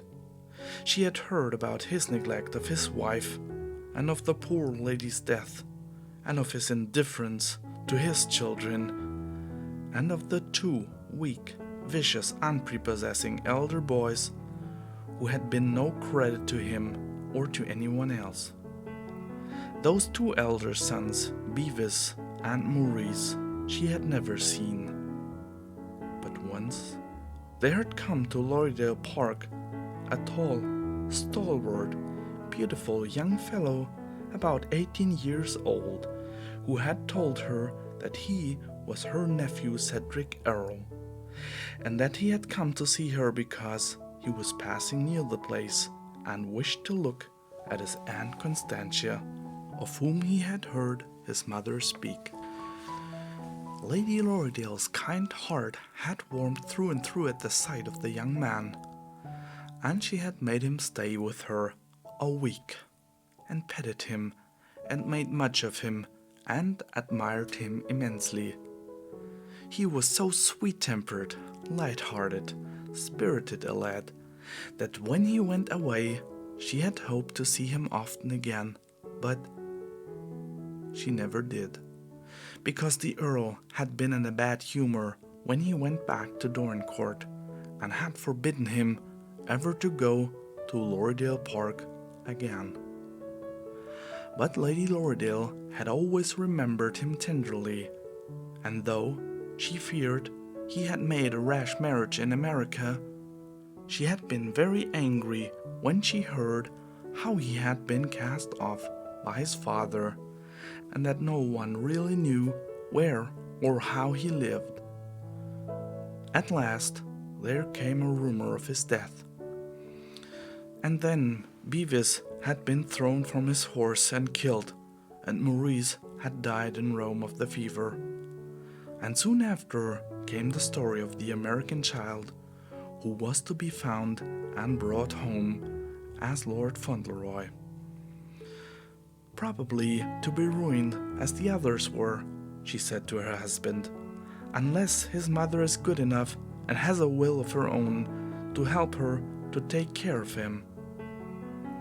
But when she heard that Cedric's mother had been parted from him, she was almost too indignant for words. "It is disgraceful, Harry," she said. "Fancy a child of that age being taken from his mother and made the companion of a man like my brother. He will either be brutal to the boy or indulge him until he's a little monster. If I thought it would do any good to write." "It wouldn't, Constantia," said Sir Harry. "I know it wouldn't," she answered. "I know his lordship, the Earl of Dorincourt, too well, but it is outrageous." Not only the poor people and farmers heard about little Lord Fauntleroy, others knew him. He was talked about so much, and there were so many stories of him, of his beauty, his sweet temper, his popularity, and his growing influence over the Earl, his grandfather, that rumors of him reached the gentry at their country places, and he was heard of in more than one county of England. People talked about him at the dinner tables. Ladies pitied his young mother and wondered if the boy were as handsome as he was said to be, and men who knew the Earl and his habits laughed heartily at the stories of the little fellow's belief in his lordship's amiability. Sir Thomas Ashe of Ashaw Hall, being in Erleboro one day, met the Earl and his grandson riding together and stopped to shake hands with my lord and congratulate him on his change of looks and on his recovery from the gout. And you know, he said when he spoke of the incident afterward, the old man looked as proud as a turkey cock, and upon my word, I don't wonder, for a handsomer, finer lad than his grandson I never saw. As straight as a dart, and sat his pony like a young trooper. And so, by degrees, Lady Lorridaile too heard of the child. She heard about Higgins, and the lame boy, and the cottages at Earl's Court, and a score of other things, and she began to wish to see the little fellow. And just as she was wondering how it might be brought about, to her utter astonishment, she received a letter from her brother inviting her to come with her husband to Dorincourt. "It seems incredible," she exclaimed. "I've heard it said that the child has worked miracles, and I begin to believe it. They say my brother adores the boy and can scarcely endure to have him out of sight, and he's so proud of him. Actually, I believe he wants to show him to us." And she accepted the invitation at once. When she reached Dorincourt Castle with Sir Harry, it was late in the afternoon, and she went to her room at once before seeing her brother. Having dressed for dinner, she entered the drawing-room. The Earl was there standing near the fire and looking very tall and imposing, and at his side stood a little boy in black velvet and a large Vandyke collar of rich lace, a little fellow whose round bright face was so handsome and who turned upon her such beautiful, candid brown eyes that she almost uttered an exclamation of pleasure and surprise at the sight. As she shook hands with the Earl, she called him by the name she had not used since her girlhood. "What, Molyneux," she said, "is this the child?" "Yes, Constantia," answered the Earl. "This is the boy. Fauntleroy, this is your grand-aunt, Lady Lorridaile." "How do you do, grand-aunt?" said Fauntleroy. Lady Lorridaile put her hand on his shoulders, and after looking down into his upraised face a few seconds, kissed him warmly. "I'm your Aunt Constantia," she said, "and I loved your poor papa, and you're very like him." "It makes me glad when I'm told I'm like him," answered Fauntleroy, "because it seems as if everyone liked him, just like dearest, exactly, Aunt Constantia," adding the two words after a second's pause. Lady Lorridaile was delighted. She bent and kissed him again, and from that moment they were warm friends. "Well, Molyneux," she said aside to the Earl afterward, "it could not possibly be better than this." "I think not," answered his lordship dryly. "He's a fine little fellow. We are great friends. He believes me to be the most charming and sweet-tempered of philanthropists. I will confess to you, Constantia, as you would find it out if I did not, that I am in some slight danger of becoming rather an old fool about him." "What does his mother think of you?" asked Lady Lorridaile with her usual straightforwardness. "I have not asked her," answered the Earl, slightly scowling. "Well," said Lady Lorridaile, "I will be frank with you at the outset, Molyneux, and tell you I don't approve of your course, and that it is my intention to call on Mrs. Errol as soon as possible. So, if you wish to quarrel with me, you had better mention it at once. What I hear of the young creature makes me quite sure that her child owes her everything. We were told, even at Lorridaile Park, that your poor tenants adore her already." "They adore him," said the Earl, nodding toward Fauntleroy. "As to Mrs. Errol, you'll find her a pretty little woman. I'm rather in debt to her for giving some of her beauty to the boy, and you can go to see her if you like. All I ask is that she will remain at Court Lodge, and that you will not ask me to go and see her." And he scowled a little again. "But he doesn't hate her as much as he used to. That is plain enough to me," her ladyship said to Sir Harry afterward. "And he's a changed man in a measure, and, incredible as it may seem, Harry, it is my opinion that he's being made into a human being through nothing more nor less than his affection for that innocent, affectionate little fellow. While the child actually loves him, leans on his chair and against his knee. His own children would as soon have thought of nestling up to a tiger." The very next day she went to call upon Mrs. Errol. When she returned, she said to her brother, "Molyneux, she's the loveliest little woman I ever saw. She has a voice like a silver bell, and you may thank her for making the boy what he is. She has given him more than her beauty, and you make a great mistake in not persuading her to come and take charge of you. I shall invite her to Lorridaile." "She'll not leave the boy," replied the Earl. "I must have the boy too," said Lady Lorridaile, laughing. But she knew Lord Fauntleroy would not be given up to her, and each day she saw more clearly how closely those two had grown to each other, and how all the proud, grim old man's ambition and hope and love centered themselves in the child, and how the warm, innocent nature returned his affection with most perfect trust and good faith. She knew too that the prime reason for the great dinner party was the Earl's secret desire to show the world his grandson and heir, and to let people see that the boy, who had been so much spoken of and described, was even a finer little specimen of boyhood than rumor had made him.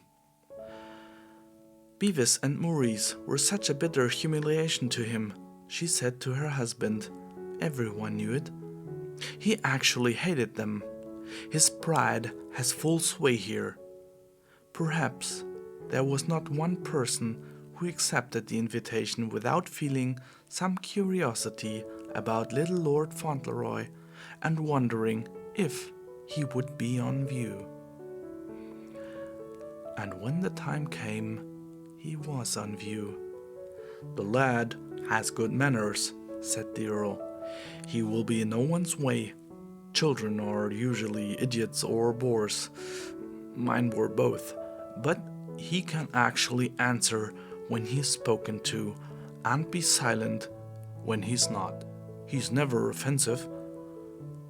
But he was not allowed to be silent very long. Everyone had something to say to him. The fact was, they wished to make him talk. The ladies petted him and asked him questions, and the men asked him questions too, and joked with him, as the man on the steamer had done when he crossed the Atlantic. Fauntleroy did not quite understand why they laughed so sometimes when he answered them, but he was so used to seeing people amused when he was quite serious that he did not mind. He thought the whole evening delightful. The magnificent rooms were so brilliant with lights, and there were so many flowers. The gentlemen seemed so gay, and the ladies wore such beautiful, wonderful dresses and such sparkling ornaments in their hair and on their necks. There was one young lady who, he heard them say, had just come down from London where she had spent the season, and she was so charming that he could not keep his eyes from her.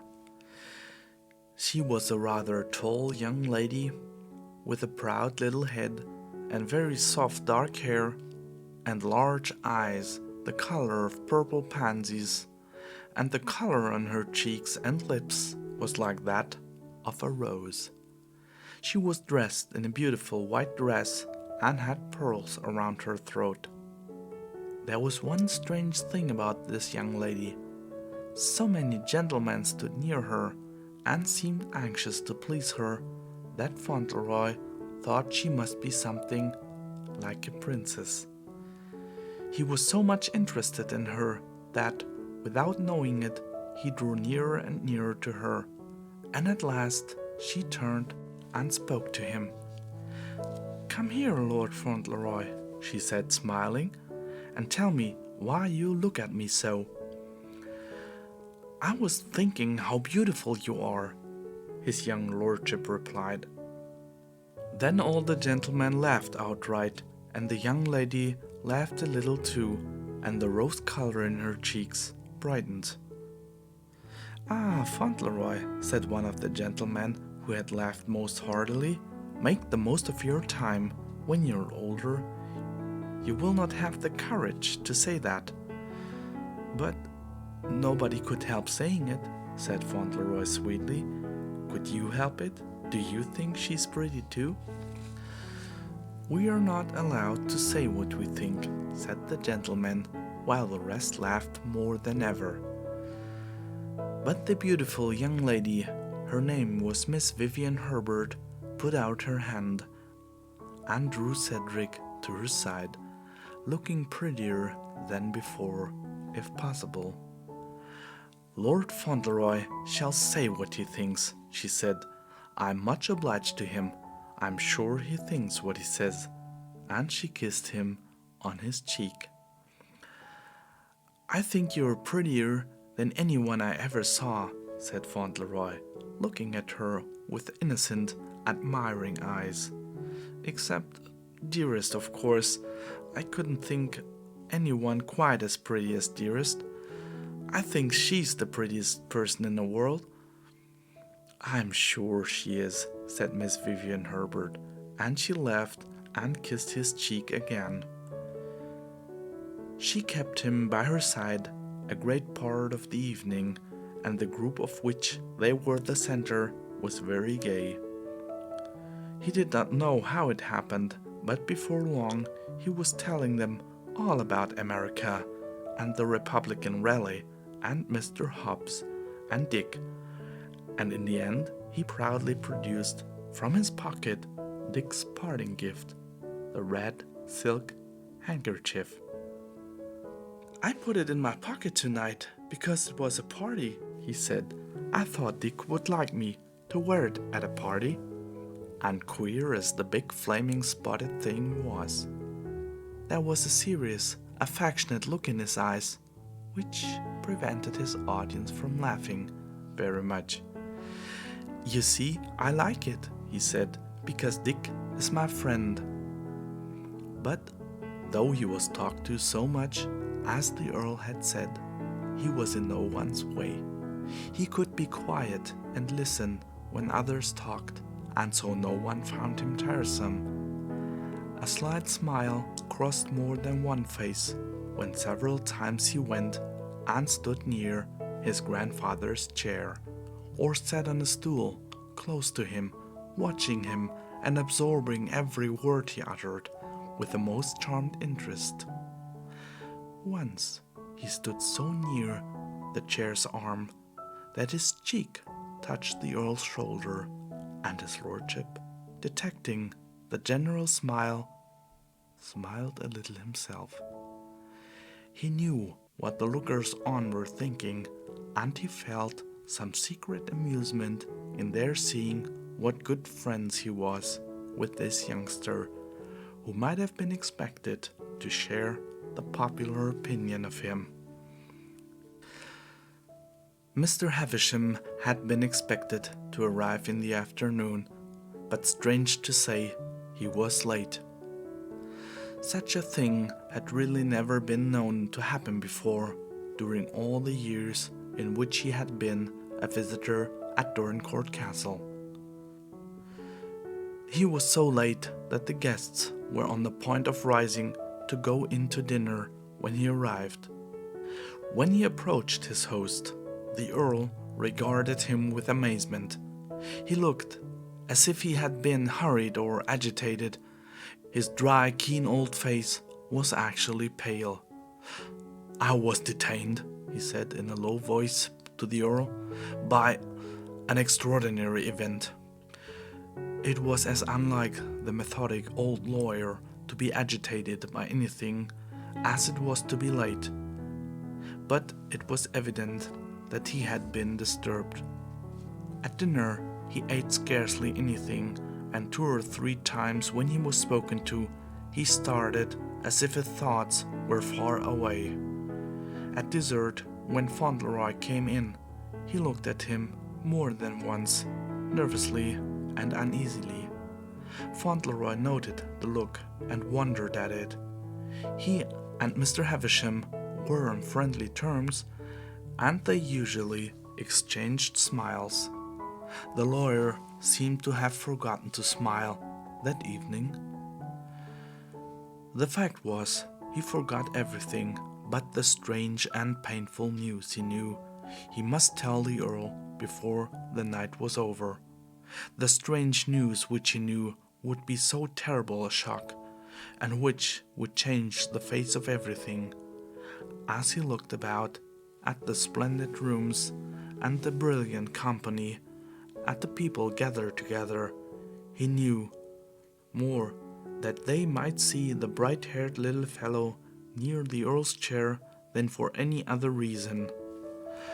As he looked at the proud old man and at little Lord Fauntleroy smiling at his side, he really felt quite shaken, notwithstanding that he was a hardened old lawyer.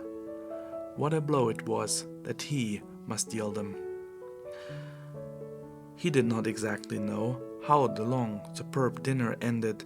He sat through it as if he were in a dream, and several times he saw the Earl glance at him in surprise. But it was over at last, and the gentlemen joined the ladies in the drawing-room. They found Fauntleroy sitting on the sofa with Miss Vivian Herbert, the great beauty of the last London season. They had been looking at some pictures, and he was thanking his companion as the door opened. "I'm ever so much obliged to you for being so kind to me," he was saying. "I never was at a party before, and I've enjoyed myself so much." He had enjoyed himself so much that when the gentlemen gathered about Miss Herbert again and began to talk to her, as he listened and tried to understand their laughing speeches, his eyelids began to droop. They drooped until they covered his eyes 2 or 3 times, and then the sound of Miss Herbert's low, pretty laugh would bring him back, and he would open them again for about 2 seconds. He was quite sure he was not going to sleep, but there was a large yellow satin cushion behind him, and his head sank against it, and after a while his eyelids drooped for the last time. They did not quite even open when, as it seemed, after a long time, someone kissed him lightly on the cheek. It was Miss Vivian Herbert, who was going away, and she spoke to him softly. "Good night, little Lord Fauntleroy," she said. "Sleep well." And in the morning, he did not know that he tried to open his eyes and had murmured sleepily, "Good night. I'm so glad I saw you. You're so pretty." He only had a very faint recollection of hearing the gentlemen laugh again, and of wondering why they did it. No sooner had the last guest left the room that Mr. Havisham turned from his place by the fire and stepped nearer to the sofa, where he stood looking down at the sleeping occupant. Little Lord Fauntleroy was taking his ease luxuriously. One leg crossed the other and swung over the edge of the sofa. One arm was flung easily above his head. The warm flush of healthful, happy, childish sleep was on his quiet face. His waving tangle of bright hair strayed over the yellow satin cushion. He made a picture well worth looking at. As Mr. Havisham looked at it, he put his hand up and rubbed his shaven chin with a harassed countenance. "Well, Havisham," said the Earl's harsh voice behind him.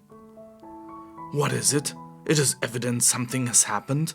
What was the extraordinary event, if I may ask?"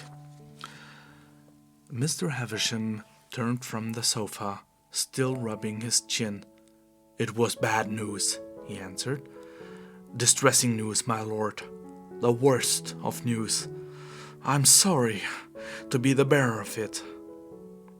The Earl had been uneasy for some time during the evening. As he glanced at Mr. Havisham, and when he was uneasy, he was always ill-tempered. "Why do you look so at the boy?" he exclaimed irritably. "You have been looking at him all the evening as if... See here now, why should you look at the boy, Havisham, and hang over him like some bird of ill omen? What has your news to do with Lord Fauntleroy?"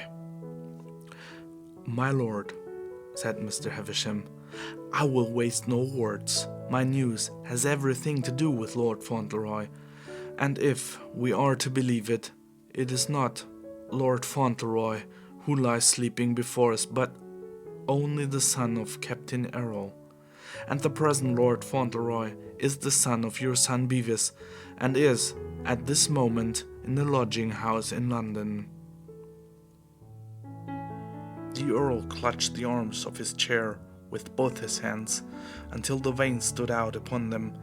The veins stood out on his forehead too. His fierce old face was almost livid. "What do you mean?" he cried out.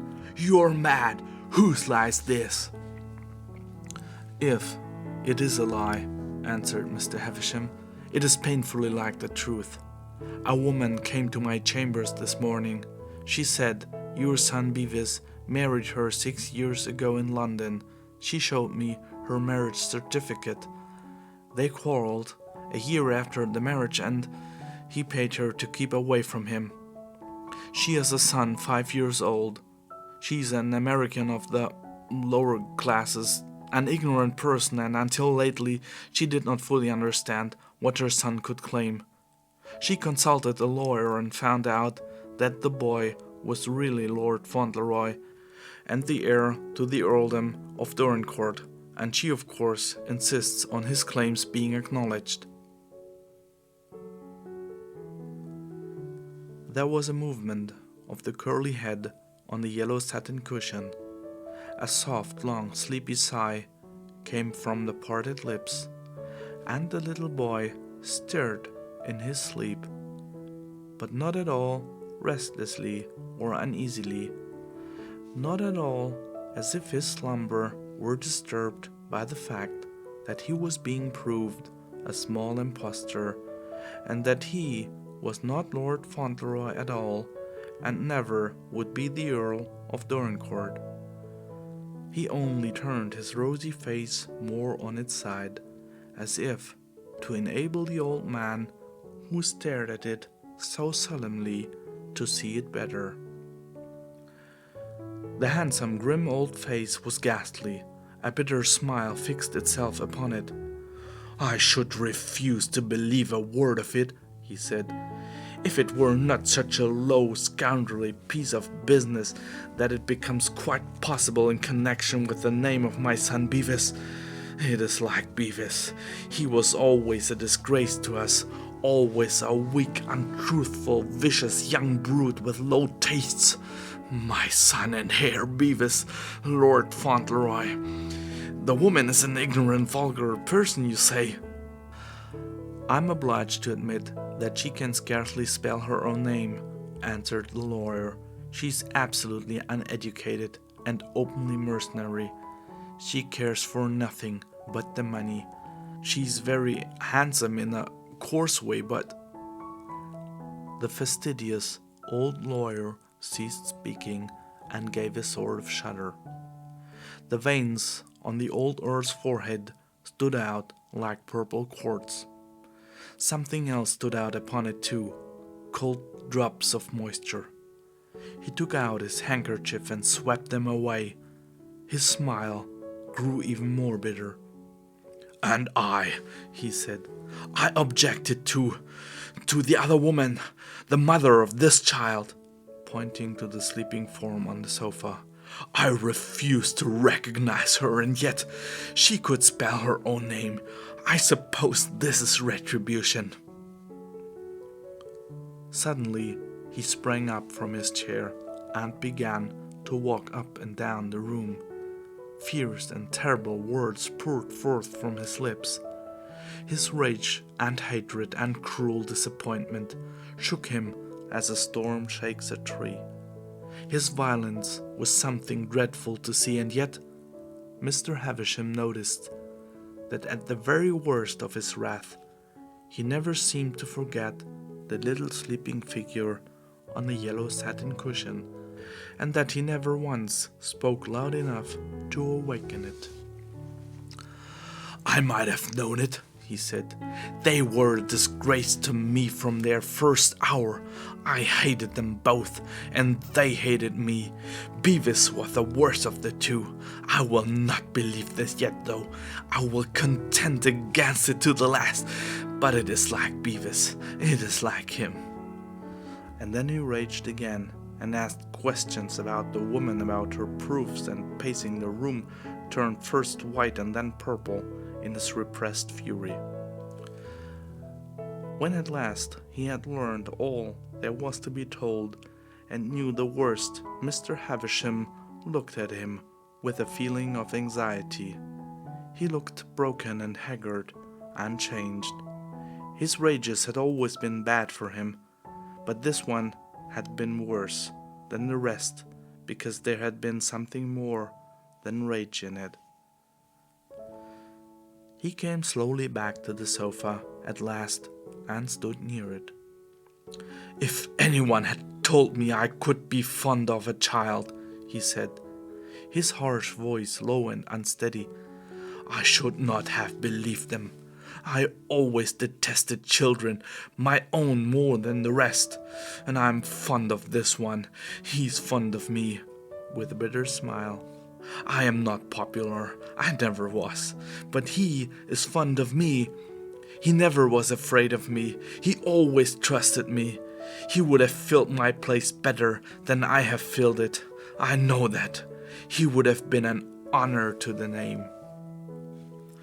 He bent down and stood a minute or so, looking at the happy sleeping face. His shaggy eyebrows were knitted fiercely, and yet, somehow, he did not seem fierce at all. He put up his hand, pushed the bright hair back from the forehead, and then turned away and rang the bell. When the largest footman appeared, he pointed to the sofa. "Take," he said, and then his voice changed a little. "Take Lord Fauntleroy to his room." End of chapter 10. Chapter 11. When Mr. Hobbs' young friend left him to go to Dorincourt Castle and become Lord Fauntleroy, and the groceryman had time to realize that the Atlantic Ocean lay between himself and the small companion who had spent so many agreeable hours in his society, he really began to feel very lonely indeed.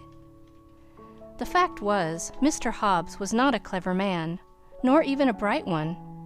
He was indeed rather a slow and heavy person, and he had never made many acquaintances. He was not mentally energetic enough to know how to amuse himself, and in truth he never did anything of an entertaining nature but read the newspapers and add up his accounts. It was not very easy for him to add up his accounts, and sometimes it took him a long time to bring them out right. And in the old days, little Lord Fauntleroy, who had learned how to add up quite nicely with his fingers and a slate and pencil, had sometimes even gone to the length of trying to help him. And then, too, he had been so good a listener and had taken such an interest in what the newspaper said, and he and Mr. Hobbs had held such long conversations about the Revolution and the British and the elections and the Republican Party, that it was no wonder his going left a blank in the grocery store. At first, it seemed to Mr. Hobbs that Cedric was not really far away and would come back again, that some day he would look up from his paper and see the little lad standing in the doorway, in his white suit and red stockings and with his straw hat on the back of his head, and would hear him say in his cheerful little voice, "Hello, Mr. Hobbs. This is a hot day, isn't it?" But as the days passed on and this did not happen, Mr. Hobbs felt very dull and uneasy. He did not even enjoy his newspaper as much as he used to. He would put the paper down on his knee after reading it and sit and stare at the high stool for a long time. There were some marks on the long legs which made him feel quite dejected and melancholy. They were marks made by the heels of the next Earl of Dorincourt, where he kicked and talked at the same time. It seems that even youthful earls kick the legs of things they sit on. Noble blood and lofty lineage do not prevent it. After looking at those marks, Mr. Hobbs would take out his gold watch and open it and stare at the inscription. From his oldest friend, Lord Fauntleroy, to Mr. Hobbs, "When this you see, remember me."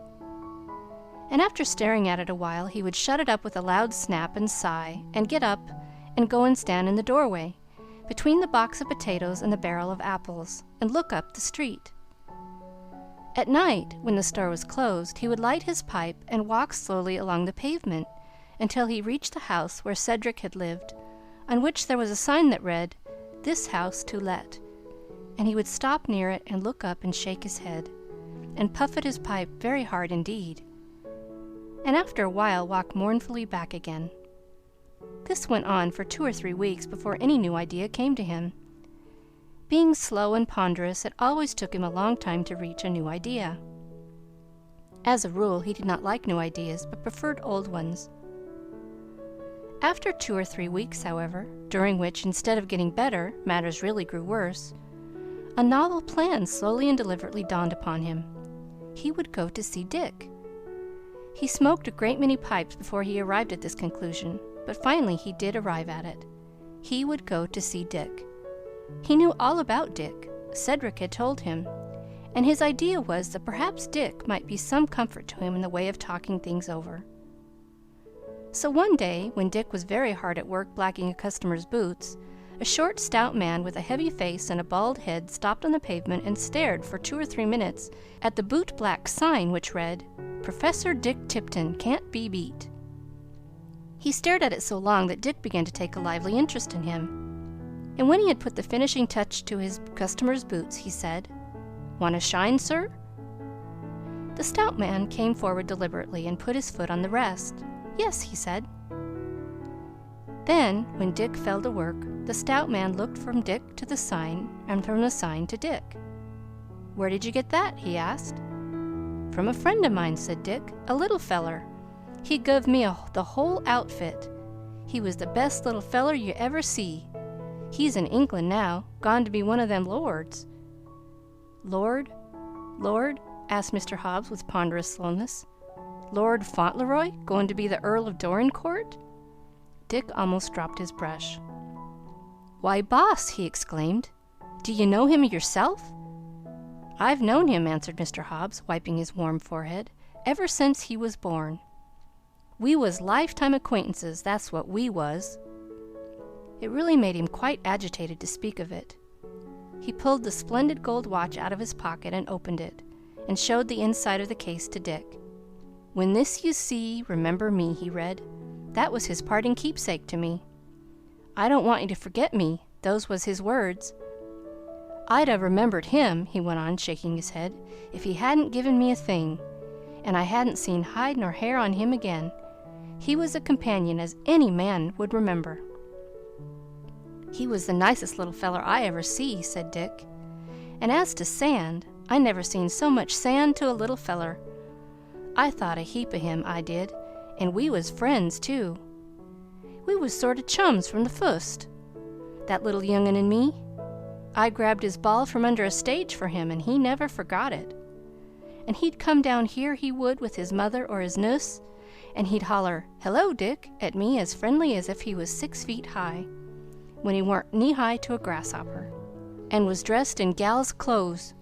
He was a gay little chap, and when you was down on your luck, it did you good to talk to him." "That's so," said Mr. Hobbs. "It was a pity to make a earl out of him. He would 'a' shone in the grocery business, or dry goods either. He would 'a' shone." And he shook his head with deeper regret than ever. It proved that they had so much to say to each other that it was not possible to say it all at one time. And so it was agreed that the next night Dick should make a visit to the store and keep Mr. Hobbs company. The plan pleased Dick well enough. He had been a street waif nearly all his life, but he had never been a bad boy, and he had always had a private yearning for a more respectable kind of existence. Since he had been in the business for himself, he had made enough money to enable him to sleep under a roof instead of out in the streets, and he had begun to hope he might reach even a higher plane in time. So to be invited to call on a stout, respectable man who owned a corner store and even had a horse and wagon seemed to him quite an event. "Do you know anything about earls and castles?" Mr. Hobbs inquired. "I'd like to know more of the particulars." "There's a story about some of 'em in the Penny Story Gazette," said Dick. "It's called The Crime of a Coronet, or The Revenge of the Countess May. It's a boss thing, too. Some of us boys are taking it to read." "Bring it up when you come," said Mr. Hobbs, "and I'll pay for it. Bring all you can find that has any earls in 'em. If there aren't any earls, marqueses'll do, or dukes, though he never made any mention of dukes or marquises. We did go over coronets a little, but I never happened to see any. I guess they don't keep 'em round here." "Tiffany'd have 'em if anybody did," said Dick, "but I don't know as I'd know one if I saw it." Mr. Hobbs did not explain that he would not have known one if he saw it. He merely shook his head ponderously. "I suppose there is very little call for 'em," he said, and that ended the matter. This was the beginning of quite a substantial friendship. When Dick went up to the store, Mr. Hobbs received him with great hospitality. He gave him a chair tilted against the door, near a barrel of apples, and after his young visitor was seated, he made a jerk at them with the hand in which he held his pipe, saying, "Help yourself." Then he looked at the story papers, and after they had read and discussed the British aristocracy, and Mr. Hobbs smoked his pipe very hard and shook his head a great deal. He shook it most when he pointed out the high stool with the marks on its legs. "There's his very kicks," he said impressively, "his very kicks. I sit and look at them by the hour. This is a world of ups, and it's a world of downs. Why, he'd set there and eat crackers out of a box and apples out of a barrel, and pitch his cores into the street, and now he's a lord a-livin' in a castle. Them's a lord's kicks. There'll be a earl's kicks some day. Sometimes I says to myself, says I, well, I'll be jiggered." He seemed to derive a great deal of comfort from his reflections and Dick's visits. Before Dick went home, they had a supper in the small back room. They had crackers and cheese and sardines and other canned things out of the store. And Mr. Hobbs solemnly opened 2 bottles of ginger ale, and pouring out 2 glasses, proposed a toast. "Here's to him," he said, lifting his glass, "and may he teach 'em a lesson, earls and marquises and dukes and all." After that night the two saw each other often, and Mr. Hobbs was much more comfortable and less desolate. They read the Penny Story Gazette and many other interesting things, and gained a knowledge of the habits of the nobility and gentry which would have surprised those despised classes if they had realized it. One day Mr. Hobbs made a pilgrimage to a bookstore downtown for the express purpose of adding to their library. He went to the clerk and leaned over the counter to speak to him. "I want," he said, "a book about earls." "What?" exclaimed the clerk. "A book," repeated the groceryman, "about earls."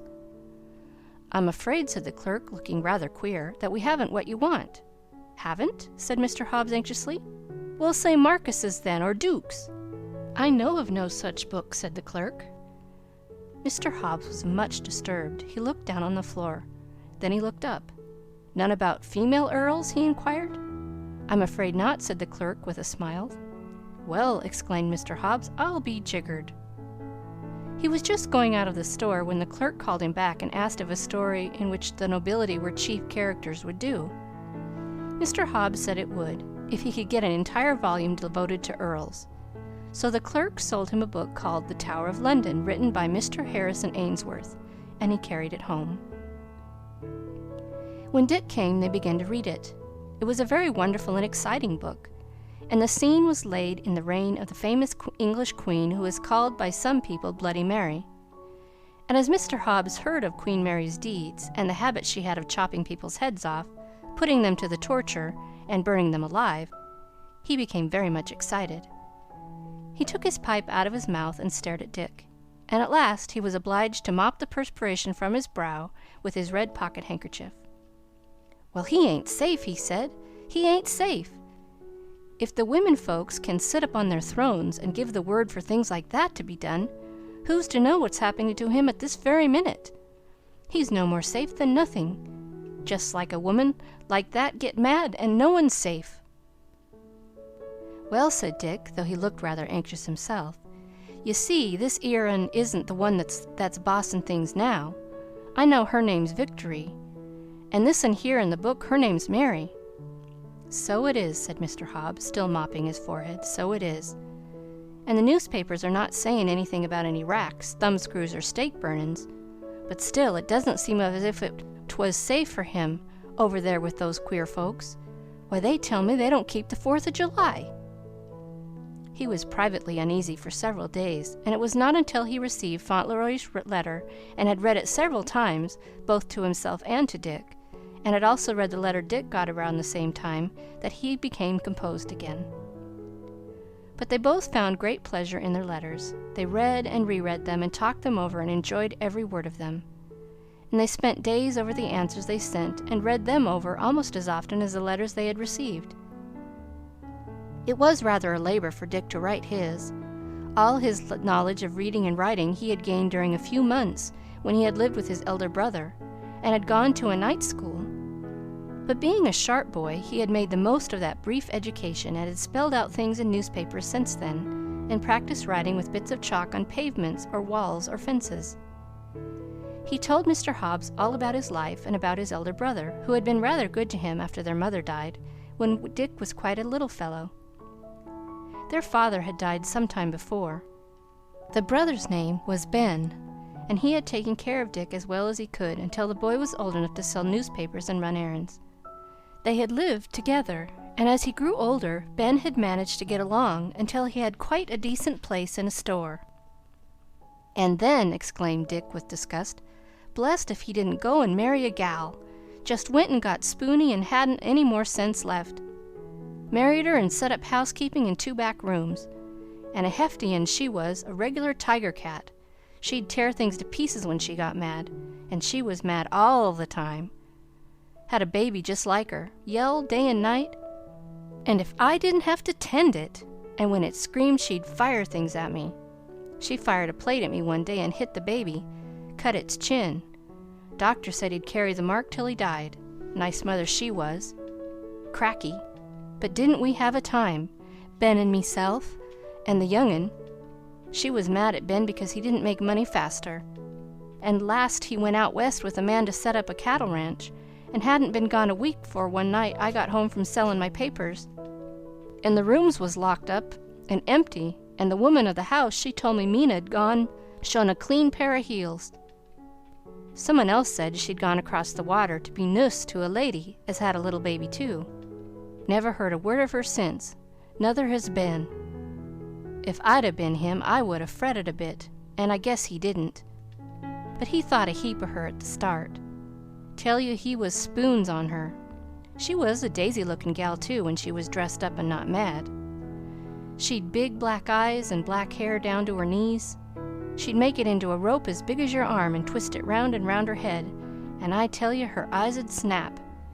Folks used to say she was part Italian. Said her mother or father'd come from there, and it made her queer. I tell you, she was one of 'em, she was. He often told Mr. Hobbs stories of her and of his brother Ben, who, since his going out west, had written once or twice to Dick. Ben's luck had not been good, and he had wandered from place to place, but at last he had settled on a ranch in California, where he was at work at the time when Dick became acquainted with Mr. Hobbs. "That gal," said Dick one day, "she took all the grit out of him. I couldn't help feeling sorry for him sometimes." They were sitting in the store doorway together, and Mr. Hobbs was filling his pipe. "He oughtn't to have married," he said solemnly, as he rose to get a match. "Women, I never could see any use in 'em, myself." As he took the match from its box, he stopped and looked down on the counter. "Why," he said, "if here isn't a letter! I didn't see it before. The postman must have laid it down when I wasn't noticin', or the newspaper slipped over it." He picked it up and looked at it carefully. "It's from him!" he exclaimed. "That's the very one it's from." He forgot his pipe altogether. He went back to his chair quite excited and took his pocket knife and opened the envelope. "I wonder what news there is this time," he said. And then he unfolded the letter and read as follows: "Dorincourt Castle. My dear Mr. Hobbs, I write this in a great hurry because I have something curious to tell you. I know you will be very much surprised, my dear friend, when I tell you. It is all a mistake, and I'm not a lord, and I shall not have to be an earl. There is a lady which was married to my Uncle Beavis, who is dead, and she has a little boy, and he is Lord Fauntleroy, because that is the way it is in England. The Earl's eldest son's little boy is the Earl if everybody else is dead. I mean if his father and grandfather are dead. My grandfather is not dead, but my Uncle Beavis is, and so his boy is Lord Fauntleroy. And I am not, because my papa was the youngest son, and my name is Cedric Earl, like it was when I was in New York. And all the things will belong to the other boy. I thought at first I should have to give him my pony and cart, but my grandfather says I need not. My grandfather is very sorry, and I think he does not like the lady, but perhaps he thinks Dearest and I are sorry because I shall not be an earl. I would like to be an earl now better than I thought I would at first, because this is a beautiful castle, and I like everybody so. And when you are rich, you can do so many things. I am not rich now, because when your papa is only the youngest son, he is not very rich, and I'm going to learn to work so that I can take care of Dearest. I have been asking Wilkins about grooming horses. Perhaps I might be a groom or a coachman. The lady brought her little boy to the castle, and my grandfather and Mr. Havisham talked to her. I think she was angry. She talked loud, and my grandfather was angry too. I never saw him angry before, and I wish it did not make them all mad. I thought I would tell you and Dick right away, because you would be interested. So no more at present. With love, from your old friend, Cedric Earl, not Lord Fauntleroy." Mr. Hobbs fell back in his chair. The letter dropped on his knee, his penknife slipped to the floor, and so did the envelope. "Well," he ejaculated, "I am jiggered." He was so dumbfounded that he actually changed his exclamation. It had always been his habit to say, "I will be jiggered," but this time he said, "I am jiggered." Perhaps he really was jiggered, there is no knowing. "Well," said Dick, "the whole thing's bust up, hasn't it?" "Bust," said Mr. Hobbs. "It's my opinion it's a put-up job of the British aristocrats to rob him of his rights because he's an American. They've had a spite agin us ever since the Revolution, and they're taking it out on him. I told you he wasn't safe, and see what's happened. Like as not, the whole government got together to rob him of his lawful owens." He was very much agitated. He had not approved of the change in his young friend's circumstances at first, but lately he had become more reconciled to it. And after the receipt of Cedric's letter, he had perhaps even felt some secret pride in his young friend's magnificence. He might not have a good opinion of earls, but he knew that even in America money was considered rather an agreeable thing, and if all the wealth and grandeur were to go with the title, it must be rather hard to lose it. "They're trying to rob him," he said. "That's what they're doing, and folks that have money ought to look after him." And he kept Dick with him until quite a late hour to talk it over, and when that young man left, he went with him to the corner of the street, and on his way back he stopped opposite the empty house for some time, staring at the "to let" and smoking his pipe in much disturbance of mind. End of chapter 11. Chapter 12. A very few days after the dinner party at the castle, almost everybody in England who had read the newspapers at all knew the romantic story of what had happened in Dorincourt. It made a very interesting story when it was told with all the details. There was a little American boy who had been brought to England to be Lord Fauntleroy, and who was said to be so fine and handsome little fellow, and have already made people fond of him. There was old Earl, his grandfather, who was so proud of his heir. There was the pretty young mother who had never been forgiven for marrying Captain Earl, and there was the strange marriage of Bevis, the dead Lord Fauntleroy, and the strange wife, of whom no one knew anything, suddenly appearing with their son and saying that he was the real Lord Fauntleroy and must have his rights. All these things were talked about and written about and caused a tremendous sensation. And then there came the rumour that the Earl of Dorincourt was not satisfied with the turn affairs had taken, and would perhaps contest the claim by law, and the matter might end with a wonderful trial. There had never been such excitement before in the county in which Erleborough was situated. On market days people stood in groups and talked and wondered what would be done. The farmers' wives invited one another to tea that they may tell one another all they had heard, and all they thought other people thought. They related wonderful anecdotes about the Earl's rage and his determination not to acknowledge the new Lord Fauntleroy, and his hatred of the woman who was the claimant's mother. But of course it was Mrs. Dibble who could tell the most, and who was more in demand than ever. "And a bad lookout it is," she said. "And if you were to ask me, ma'am, I should say as it was a judgment on him for the way he's treated that sweet young creature, and he's parted from her child, for he's got that fond of him, and that set on him, and that proud of him, as he's a'most drove mad by what's happened. And what's more, this new one's no lady, and his little lordship's ma is. She's a bold-faced, black-eyed thing, as Mr. Thomas says no gentleman in livery 'ud bemean hisself to be gave orders by, and let her come into the house, he says, and he goes out of it, and the boy don't no more compare with the other one than nothing you could mention.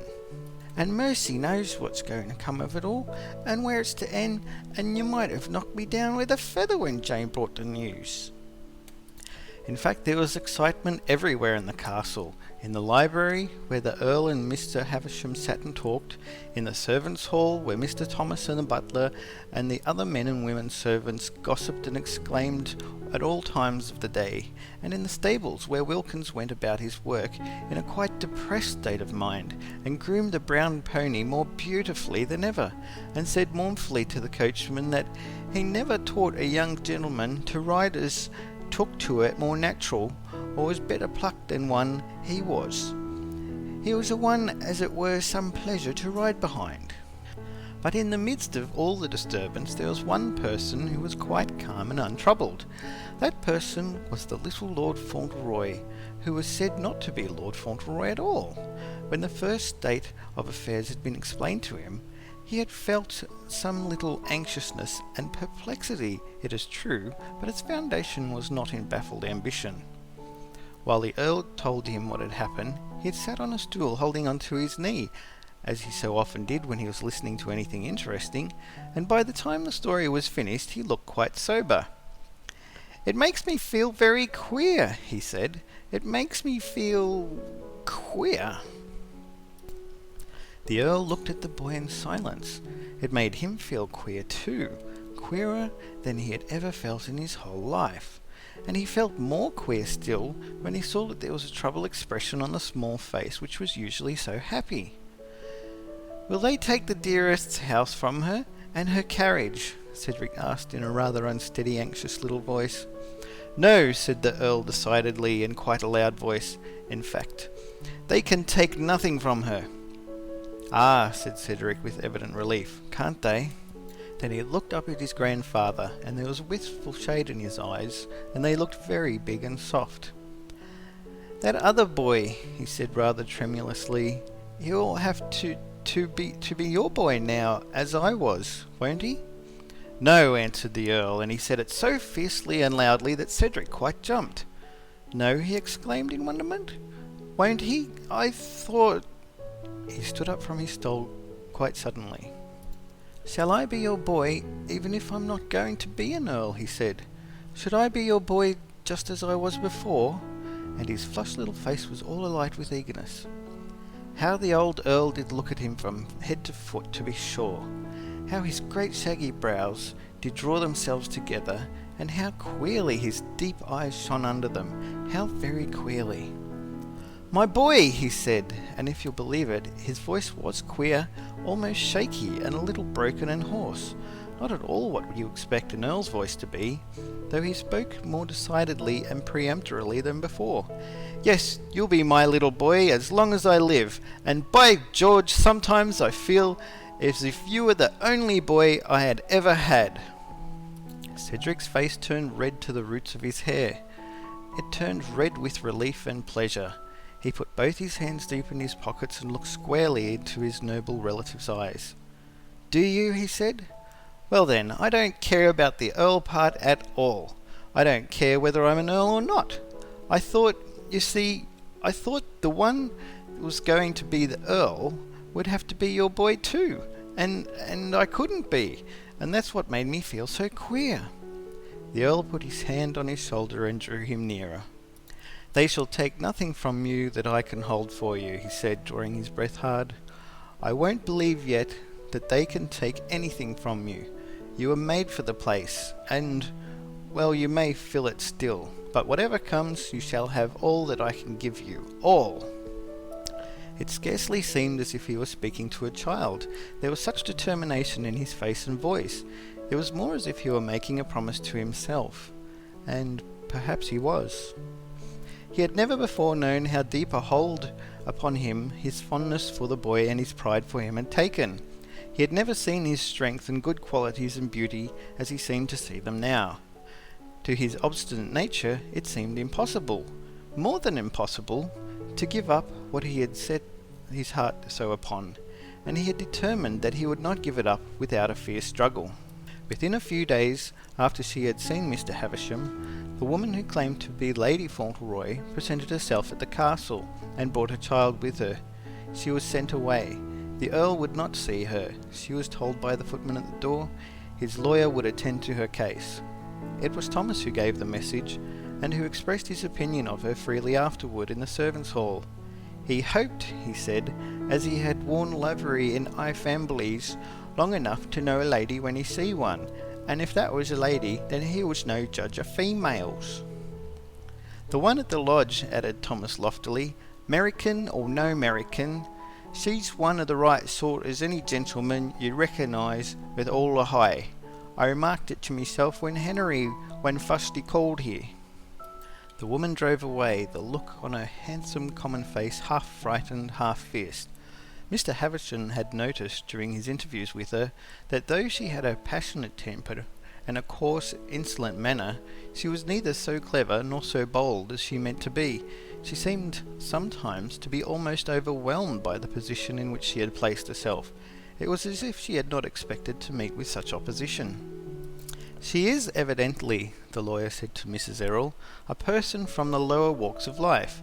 She is uneducated and untrained in everything, and quite unused to meeting people like ourselves on any terms of equality. She does not know what to do. Her visit to the castle quite cowed her. She was infuriated, but she was cowed. The Earl would not receive her, but I advised him to go with me to the Dorincourt Arms, where she is staying. When she saw him enter the room, she turned white, though she flew into a rage at once, and threatened and demanded one breath. The fact was that the Earl had stalked into the room and stood looking like a venerable aristocratic giant, staring at the woman from under his beetling brows, and not condescending a word. He simply stared at her, taking her in from head to foot, as if she was some repulsive curiosity. He let her talk and demand until she was tired, without himself uttering a word, and then he said, "You say you are my eldest son's wife. If that is true, and if the proof you offer is too much for us, the law is on your side. In that case, your boy is Lord Fauntleroy. The matter will be sifted to the bottom, you may rest assured. If your claims are proved, you will be provided for. I want to see nothing of either of you or the child so long as I live. The place will unfortunately have enough of you after my death. You're exactly the kind of person I should have expected my son Beavis to choose." And then he turned his back upon her and stalked out of the room as he had stalked into it. Not many days after that, a visitor was announced to Mrs. Errol, who was writing in her little morning room. The maid who brought the message looked rather excited. Her eyes were quite round with amazement, in fact, and being young and inexperienced, she regarded her mistress with nervous sympathy. "It's the Earl himself, madam," she said in tremulous awe. When Mrs. Errol entered the drawing-room, a very tall, majestic-looking old man was standing on the tiger-skin rug. He had a handsome, grim old face, with an aquiline profile and a long white moustache and an obstinate look. "Mrs. Errol, I believe," he said. "Mrs. Errol," she answered. "I am the Earl of Dorincourt," he said. He paused a moment, almost unconsciously, to look into her uplifted eyes.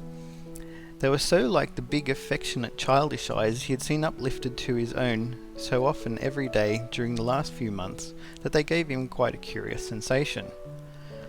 "The boy is very like you," he said abruptly. "It has been often said so, my lord," she replied, "but I have been glad to think him like his father also." As Lady Lorridale had told him, her voice was very sweet, and her manner was very simple and dignified. She did not seem in the least troubled by his sudden coming. "Yes," said the Earl, "he is like my son too." He put his hand up to his big white moustache and pulled it fiercely. "Do you know," he said, "why I have come here?" "I have seen Mr. Havisham," Mrs. Errol began, "and he has told me of the claims which have been made." "I have come to tell you," said the Earl, "that they will be investigated and contested, if a contest can be made. I have come to tell you that the boy shall be defended with all the power of the law. His rights—" The soft voice interrupted him. "He must have nothing that is not his by right, even if the law can give it to him," she said. "Unfortunately, the law cannot," said the Earl. "If it could, it should. This outrageous woman and her child—" "Perhaps she cares for him as much as I care for Cedric, my lord," said little Mrs. Errol. "And if she was your eldest son's wife, her son is Lord Fauntleroy, and mine is not." She was no more afraid of him than Cedric had been, and she looked at him just as Cedric would have looked, and he, having been an old tyrant all his life, was privately pleased by it. People so seldom dared to differ from him that there was an entertaining novelty to it. "I suppose," he said, scowling slightly, "that you would much prefer that he should not be the Earl of Dorincourt." Her fair young face flushed. "It is a very magnificent thing to be the Earl of Dorincourt, my lord," she said. "I know that, but I care most that he should be what his father was, brave and just and true always." "In striking contrast to what his grandfather was, eh?" said his lordship sardonically. "I have not had the pleasure of knowing his grandfather," replied Mrs. Errol, "but I know my little boy believes—" She stopped short a moment, looking quietly into his face, and then she added, "I know that Cedric loves you." "Would he have loved me," said the Earl dryly, "if you had told him why I did not receive you at the castle?" "No," answered Mrs. Errol, "I think not. That's why I did not wish him to know." "Well," said my lord brusquely, "there are few women who would not have told him." He suddenly began to walk up and down the room, pulling his great moustache more violently than ever. "Yes, he is fond of me," he said, "and I am fond of him. I can't say I ever was fond of anything before. I am fond of him. He pleased me from the first. I am an old man and was tired of my life. He has given me something to live for. I am proud of him. I was satisfied to think of his taking place some day as the head of the family." He came back and stood before Mrs. Errol. "I am miserable," he said, "miserable." He looked as if he was. Even his pride could not keep his voice steady or his hands from shaking. For a moment it almost seemed as if his deep fierce eyes had tears in them. "Perhaps it is because I am miserable that I have come to you," he said, quite glaring down at her. "I used to hate you. I have been jealous of you. This wretched, disgraceful business has changed that. After seeing that repulsive woman who calls herself to be the wife of my son Beavis, I actually felt it would be a relief to look at you. I have been an obstinate old fool, and I suppose I have treated you badly. You are like the boy, and the boy is the first object in my life. I am miserable, and I come to you merely because you are like the boy, and he cares for you, and I care for him. Treat me as well as you can, for the boy's sake." He said it all in his harsh voice and almost roughly, but somehow he seemed so broken down for the time that Mrs. Errol was touched to the heart. She got up and moved an armchair a little forward. "I wish you would sit down," she said in a soft, pretty, sympathetic way. "You have been so much troubled that you are very tired, and you need all your strength." It was just as new to him to be spoken to and cared for in that gentle, simple way as it was to be contradicted. He was reminded of the boy again, and he actually did, as she asked him. Perhaps his disappointment and wretchedness were good discipline for him. If he had not been wretched, he might have continued to hate her, but just at present he found her a little soothing. Almost anything would have seemed pleasant by contrast with Lady Fauntleroy, and this one had so sweet a face and voice, and a pretty dignity when she spoke or moved. Very soon, through the quiet magic of these influences, he began to feel less gloomy, and then he talked still more. "Whatever happens," he said, "the boy shall be provided for. He shall be taken care of, now and in the future." Before he went away, he glanced around the room. "Do you like the house?" he demanded.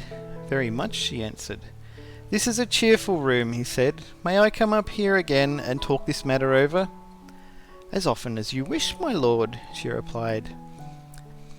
And then he went out to his carriage and drove away, Thomas and Henry almost stricken dumb upon the box at the turn affairs had taken. End of chapter 12. Chapter 13. Of course, as soon as the story of Lord Fauntleroy and the difficulties of the Earl of Dorincourt were discussed in the English newspapers, they were discussed in the American newspapers. The story was too interesting to be passed over lightly, and it was talked of a great deal. There were so many versions of it that it would have been an edifying thing to buy all the papers and compare them. Mr. Hobbs read so much about it that he became quite bewildered. One paper described his young friend Cedric as an infant in arms, another as a young man at Oxford, winning all the honors and distinguishing himself by writing Greek poems. One said he was engaged to a young lady of great beauty who was the daughter of a duke.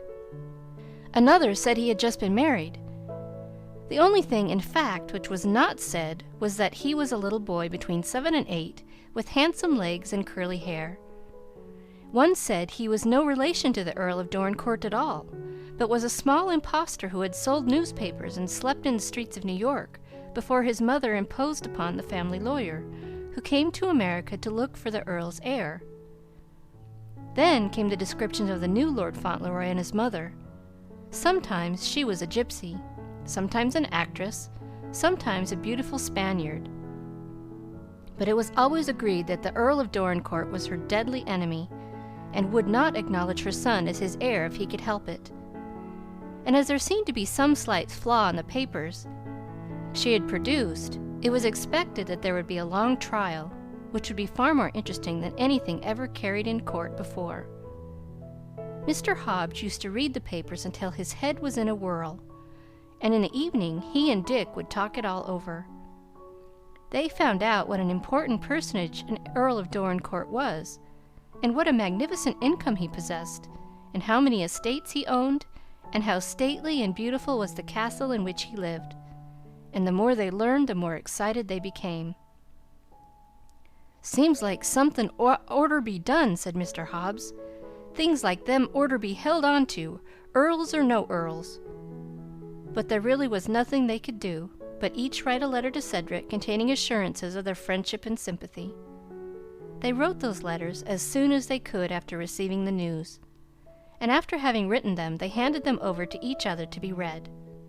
This is what Mr. Hobbs read in Dick's letter. Dear friend, I got your letter, and Mr. Hobbs got his, and we are sorry you are down on your luck, and we say hold on as long as you can, and don't let no one get ahead of you. There is a lot of old thieves will make all they can of you if you don't keep your eye skinned. But this is mostly to say that I've not forgot what you did for me, and there ain't no better way. Come over here and go in partners with me. Business is fine, and I'll see no harm comes to yous. Any big feller that tries to come it over you will have to settle it first with Professor Dick Tipton. So no more at present, Dick. And this was what Dick read in Mr. Hobbs' letter. Dear Sir, yours received, and we'd say things looks bad. I believe it's a put-up job, and them that's done it ought to be looked after sharp. And what I write to say is two things. I'm going to look this thing up. Keep quiet, and I'll see a lawyer and do all I can. And if the worst happens and them Earls is too many for yous, there's a partnership in the grocery business ready for you when you're old enough and a home and a friend in. Yours truly, Silas Hobbs. Well, said Mr. Hobbs, he's provided for between us if he ain't a Earl. So he is, said Dick. I'd have stood by him. Blessed if I didn't like that little feller fust rate. The very next morning, one of Dick's customers was rather surprised. He was a young lawyer just beginning practice.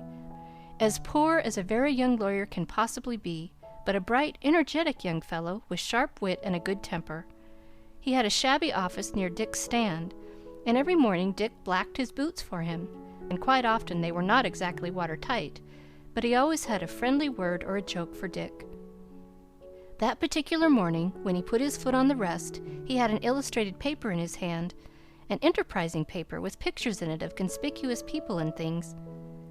He had just finished looking it over, and when the last boot was polished, he handed it over to the boy. Here's a paper for you, Dick, he said. You can look it over when you drop in at Delmonico's for your breakfast. Picture of an English castle in it, and an English earl's daughter-in-law. Fine young woman, too, lots of hair, though she seems to be raising rather a row. You ought to become familiar with the nobility and gentry, Dick. Begin on the Right Honourable the Earl of Dorincourt and Lady Fauntleroy. Hello, I say, what's the matter?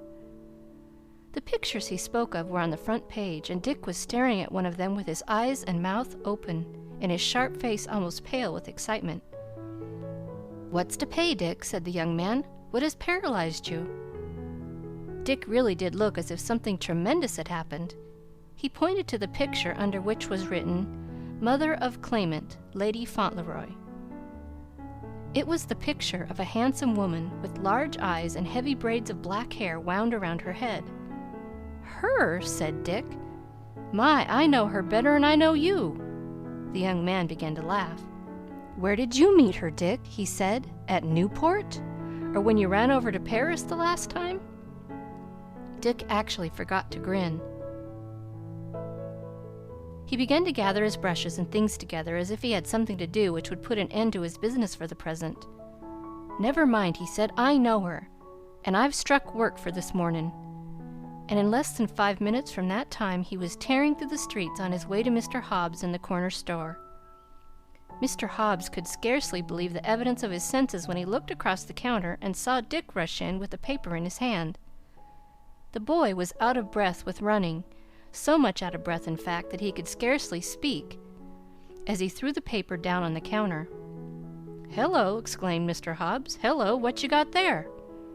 Look at it, panted Dick. Look at that woman in the picture. That's what you look at.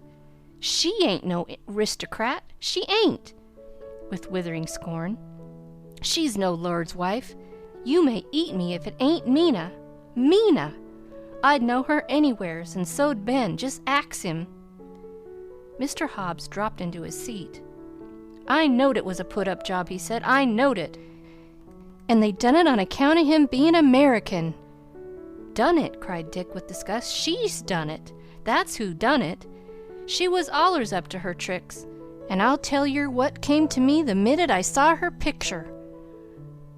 There was one of them papers we saw had a letter in it that said something 'bout her boy, and said he had a scar on his chin. Put them two together, her and that little scar. Why, that there boy of hers ain't no more a lord than I am. It's Ben's boy, the little chap she hit when she let fly that plate at me." Professor Dick Tipton had always been a sharp boy, and earning his living in the streets of a big city had made him still sharper. He had learned to keep his eyes open and his wits about him, and it must be confessed he enjoyed immensely the excitement and impatience of that moment. If little Lord Fauntleroy could only have looked into the store that morning, he would certainly have been interested, even if all the discussion and plans had been intended to decide the fate of some other boy than himself.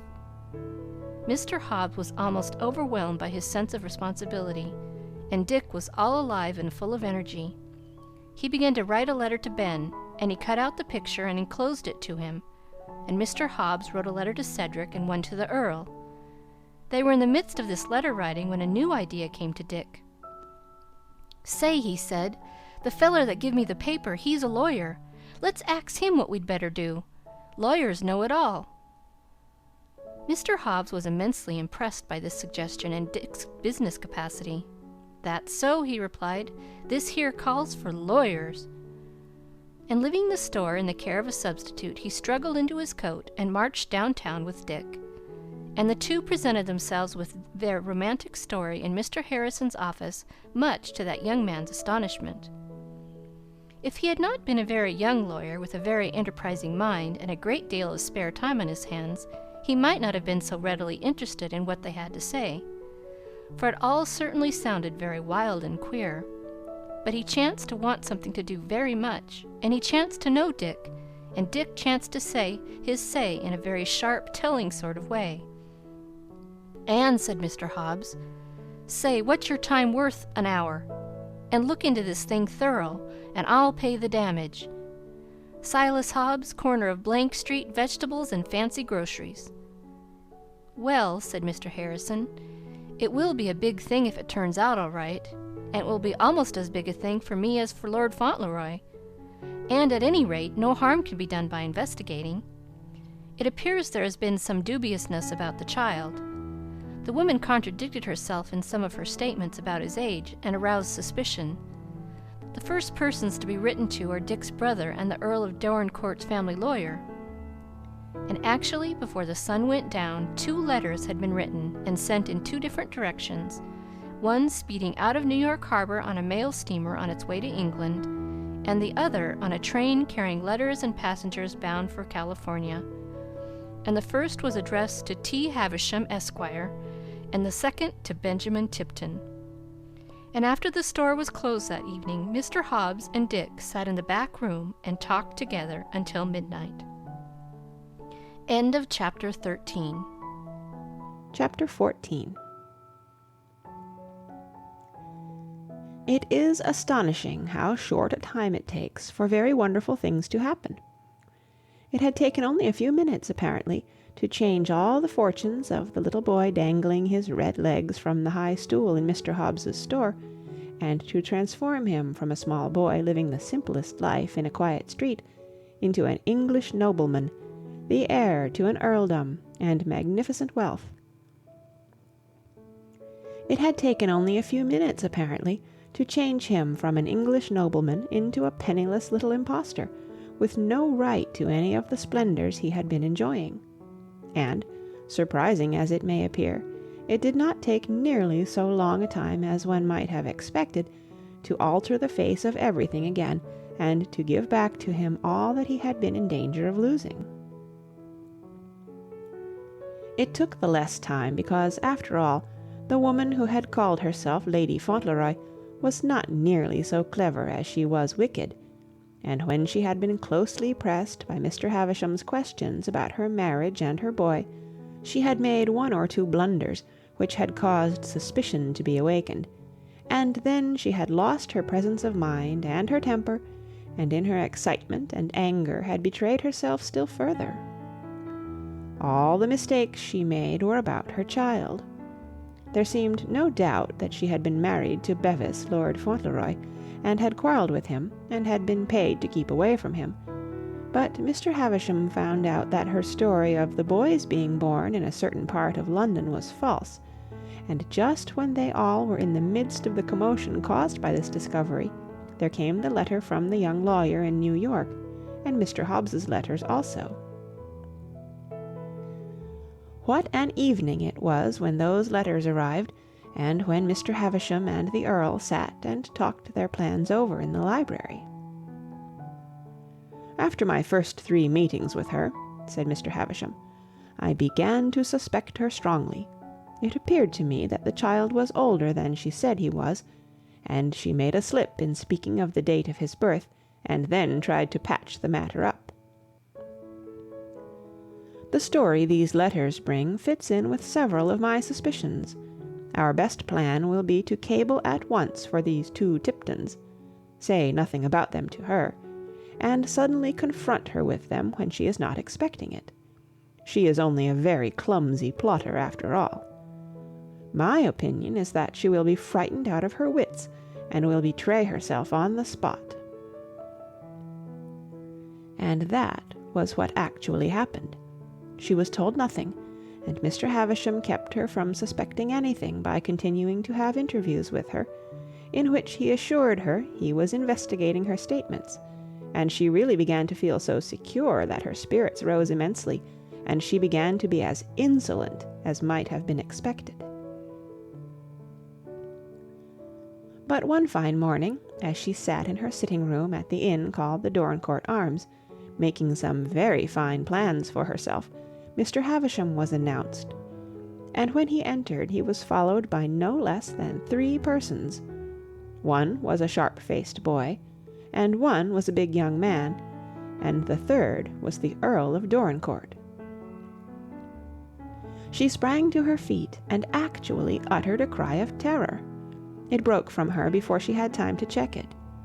She had thought of these newcomers as being thousands of miles away, when she had ever thought of them at all, which she had scarcely done for years.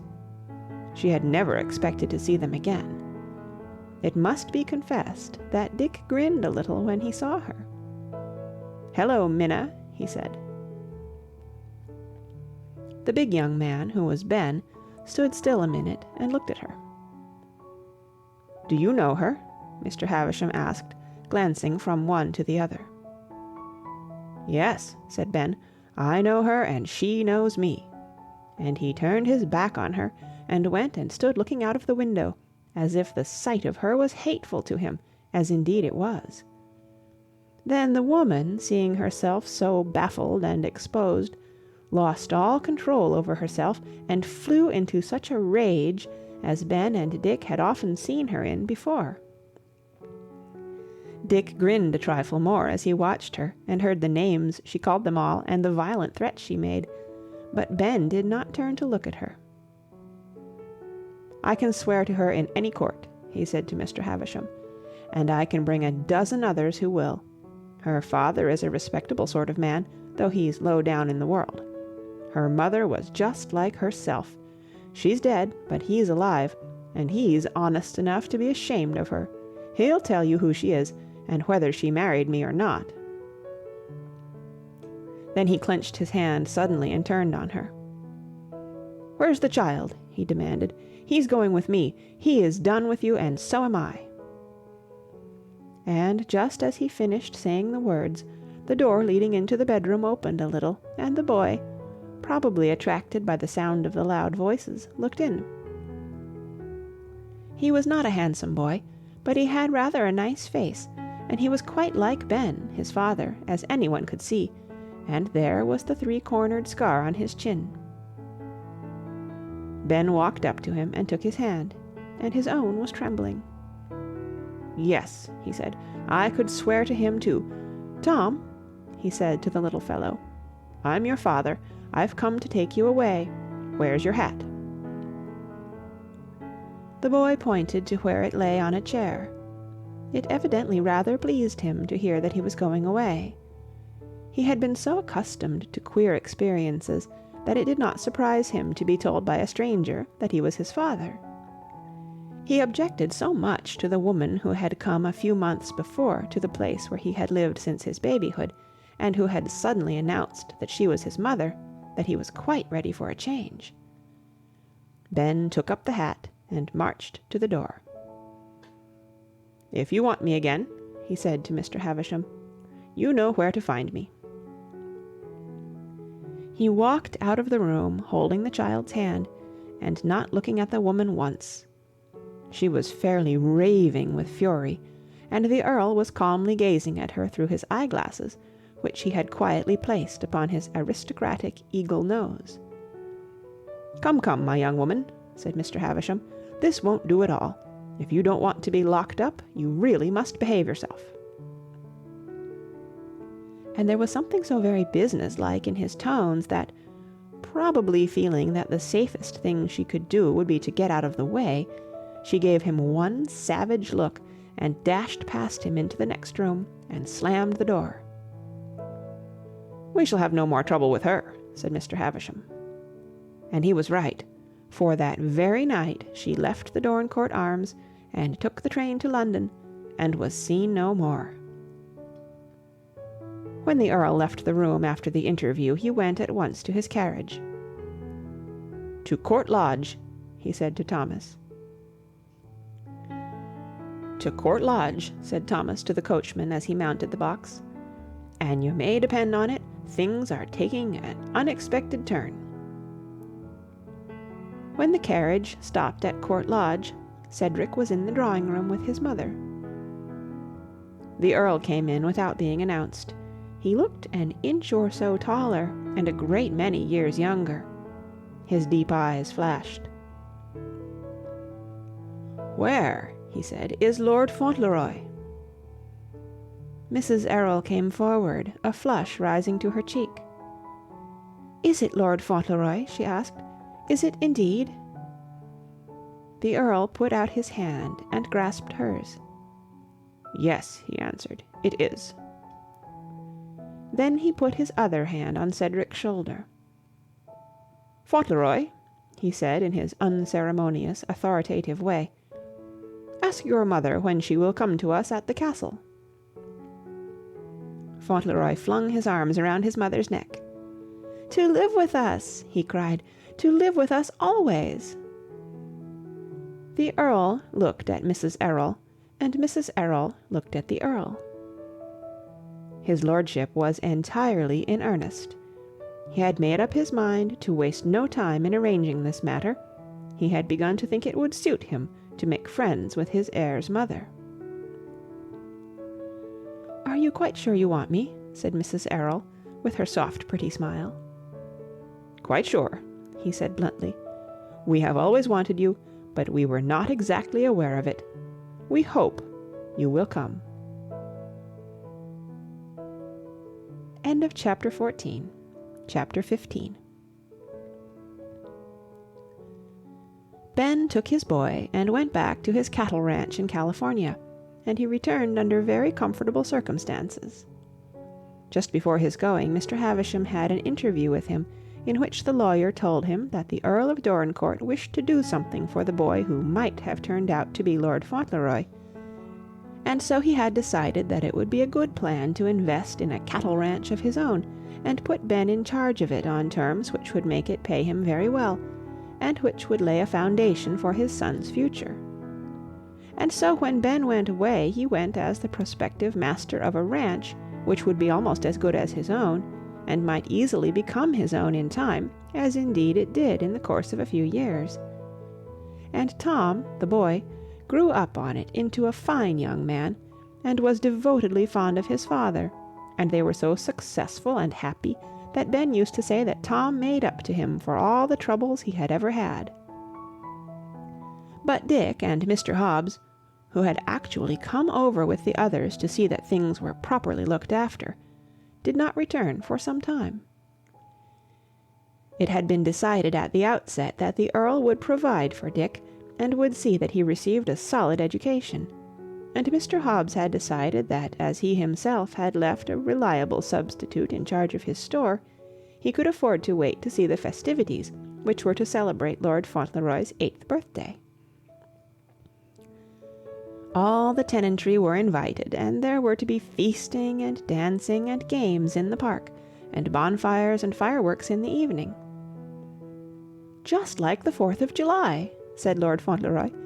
"It seems a pity my birthday wasn't on the 4th, doesn't it? For then we could keep them both together." It must be confessed that at first the Earl and Mr. Hobbs were not as intimate as it might have been hoped they would become in the interests of the British aristocracy. The fact was that the Earl had known very few grocery men, and Mr. Hobbs had not had many very close acquaintances who were Earls, and so in their rare interviews conversation did not flourish. It must also be owned that Mr. Hobbs had been rather overwhelmed by the splendours Fauntleroy felt it his duty to show him. The entrance gate, and the stone lions, and the avenue impressed Mr. Hobbs somewhat at the beginning, and when he saw the castle, and the flower gardens, and the hothouses, and the terraces, and the peacocks, and the dungeon, and the armour, and the great staircase, and the stables, and the liveried servants, he was really quite bewildered. But it was the picture gallery which seemed to be the finishing stroke. "Something in the manner of a museum?" he said to Fauntleroy, when he was led into the great beautiful room. "No," said Fauntleroy rather doubtfully. "I don't think it's a museum. My grandfather says these are my ancestors." "Your aunt's sisters?" ejaculated Mr. Hobbs. "All of 'em? Your great-uncle, he must have had a family. Did he raise 'em all?" And he sank into a seat, and looked around him with quite an agitated countenance, until with the greatest difficulty Lord Fauntleroy managed to explain that the walls were not lined entirely with the portraits of the progeny of his great-uncle. He found it necessary, in fact, to call in the assistance of Mrs. Mellon, who knew all about the pictures, and could tell who painted them and when, and who added romantic stories of the lords and ladies who were the originals. When Mr. Hobbs once understood and had heard some of these stories, he was very much fascinated, and liked the picture gallery almost better than anything else, and he would often walk over from the village, where he stayed at the Dorincourt Arms, and would spend half an hour or so wandering about the gallery, staring at the painted ladies and gentlemen, who also stared at him, and shaking his head nearly all the time. "And they was all Earls," he would say, "or pretty nigh it, and he's going to be one of 'em and own it all." Privately, he was not nearly so much disgusted with Earls and their mode of life as he had expected to be, and it is to be doubted whether his strictly republican principles were not shaken a little by a closer acquaintance with castles and ancestors and all the rest of it. At any rate, one day he uttered a very remarkable and unexpected sentiment. "I wouldn't have minded being one of 'em myself," he said, which was really a great concession. What a grand day it was when little Lord Fauntleroy's birthday arrived, and how his young lordship enjoyed it. How beautiful the park looked, filled with the thronging people dressed in their gayest and best, and with the flags flying from the tents and the top of the castle. Nobody had stayed away who could possibly come, because everybody was really glad that little Lord Fauntleroy was to be little Lord Fauntleroy still, and some day was to be the master of everything. Everyone wanted to have a look at him, and at his pretty, kind mother, who had made so many friends. And positively everyone liked the Earl rather better, and felt more amiably toward him because the little boy loved and trusted him so, and because also he had now made friends with and behaved respectfully to his heir's mother.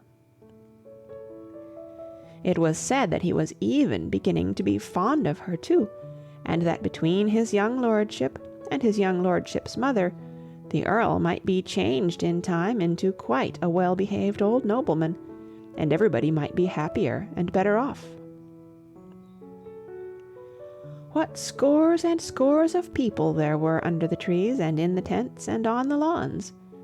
Farmers and farmers' wives in their Sunday suits and bonnets and shawls, girls and their sweethearts, children frolicking and chasing about, and old dames in red cloaks gossiping together. At the castle there were ladies and gentlemen who had come to see the fun, and to congratulate the Earl, and to meet Mrs. Errol.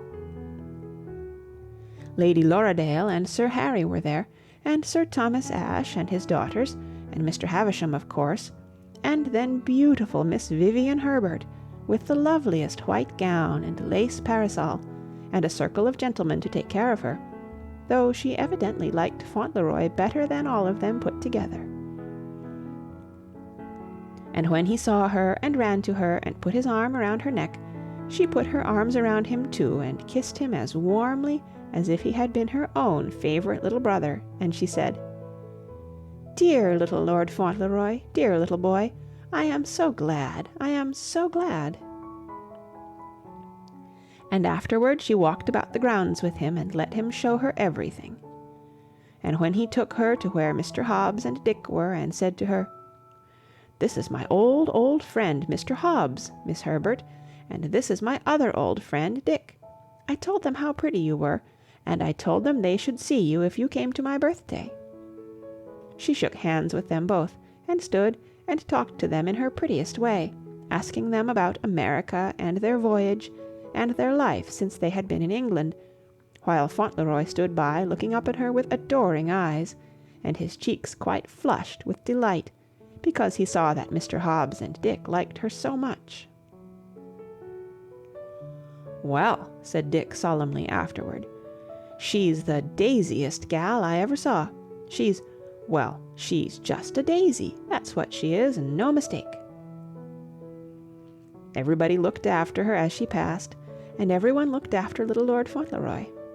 And the sun shone, and the flags fluttered, and the games were played, and the dances danced, and as the gaieties went on, and the joyous afternoon passed, his little lordship was simply radiantly happy. The whole world seemed beautiful to him. There was someone else who was happy too, an old man who, though he had been rich and noble all his life, had not often been very honestly happy. Perhaps, indeed, I shall tell you that I think it was because he was rather better than he had been that he was rather happier. He had not, indeed, suddenly become as good as Fauntleroy thought him, but, at least, he had begun to love something, and he had several times found a sort of pleasure in doing the kind things which the innocent, kind little heart of a child had suggested, and that was a beginning. And every day he had been more pleased with his son's wife. It was true, as the people said, that he was beginning to like her too.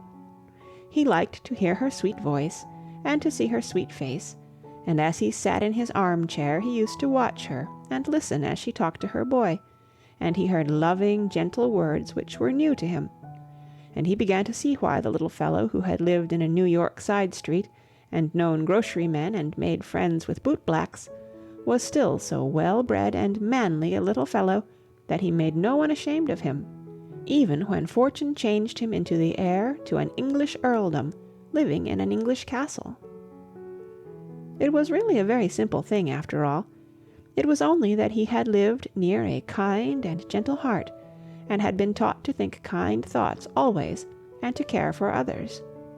It is a very little thing, perhaps, but it is the best thing of all. He knew nothing of earls and castles. He was quite ignorant of all grand and splendid things, but he was always lovable, because he was simple and loving. To be so is like being born a king. As the old Earl of Dorincourt looked at him that day, moving about the park among the people, talking to those he knew and making his ready little bow when anyone greeted him, entertaining his friends Dick and Mr. Hobbs, or standing near his mother or Miss Herbert, listening to their conversation, the old nobleman was very well satisfied with him. And he had never been better satisfied than he was when they went down to the biggest tent, where the more important tenants of the Dorincourt estate were sitting down to the grand collation of the day. They were drinking toasts, and after they had drunk the health of the Earl, with much more enthusiasm than his name had ever been greeted with before, they proposed the health of little Lord Fauntleroy. And if there had ever been any doubt at all as to whether his lordship was popular or not, it would have been set that instant. Such a clamour of voices, and such a rattle of glasses and applause! They had begun to like him so much, those warm-hearted people, that they forgot to feel any restraint before the ladies and gentlemen from the castle who had come to see them. They made quite a decent uproar, and one or two motherly women looked tenderly at the little fellow where he stood, with his mother on one side and the Earl on the other, and grew quite moist about the eyes, and said to one another, "God bless him, the pretty little dear." Little Lord Fauntleroy was delighted. He stood and smiled, and made bows, and flushed rosy red with pleasure up to the roots of his bright hair. "Is it because they like me, dearest?" he said to his mother. "Is it, dearest? I'm so glad." And then the Earl put his hand on the child's shoulder and said to him, "Fauntleroy, say to them that you thank them for their kindness." Fauntleroy gave a glance up at him and then at his mother. "Must I?" he asked, just a trifle shyly, and she smiled, and so did Miss Herbert, and they both nodded. And so he made a little step forward, and everybody looked at him. Such a beautiful, innocent little fellow he was, too, with his brave, trustful face. And he spoke as loudly as he could, his childish voice ringing out quite clear and strong.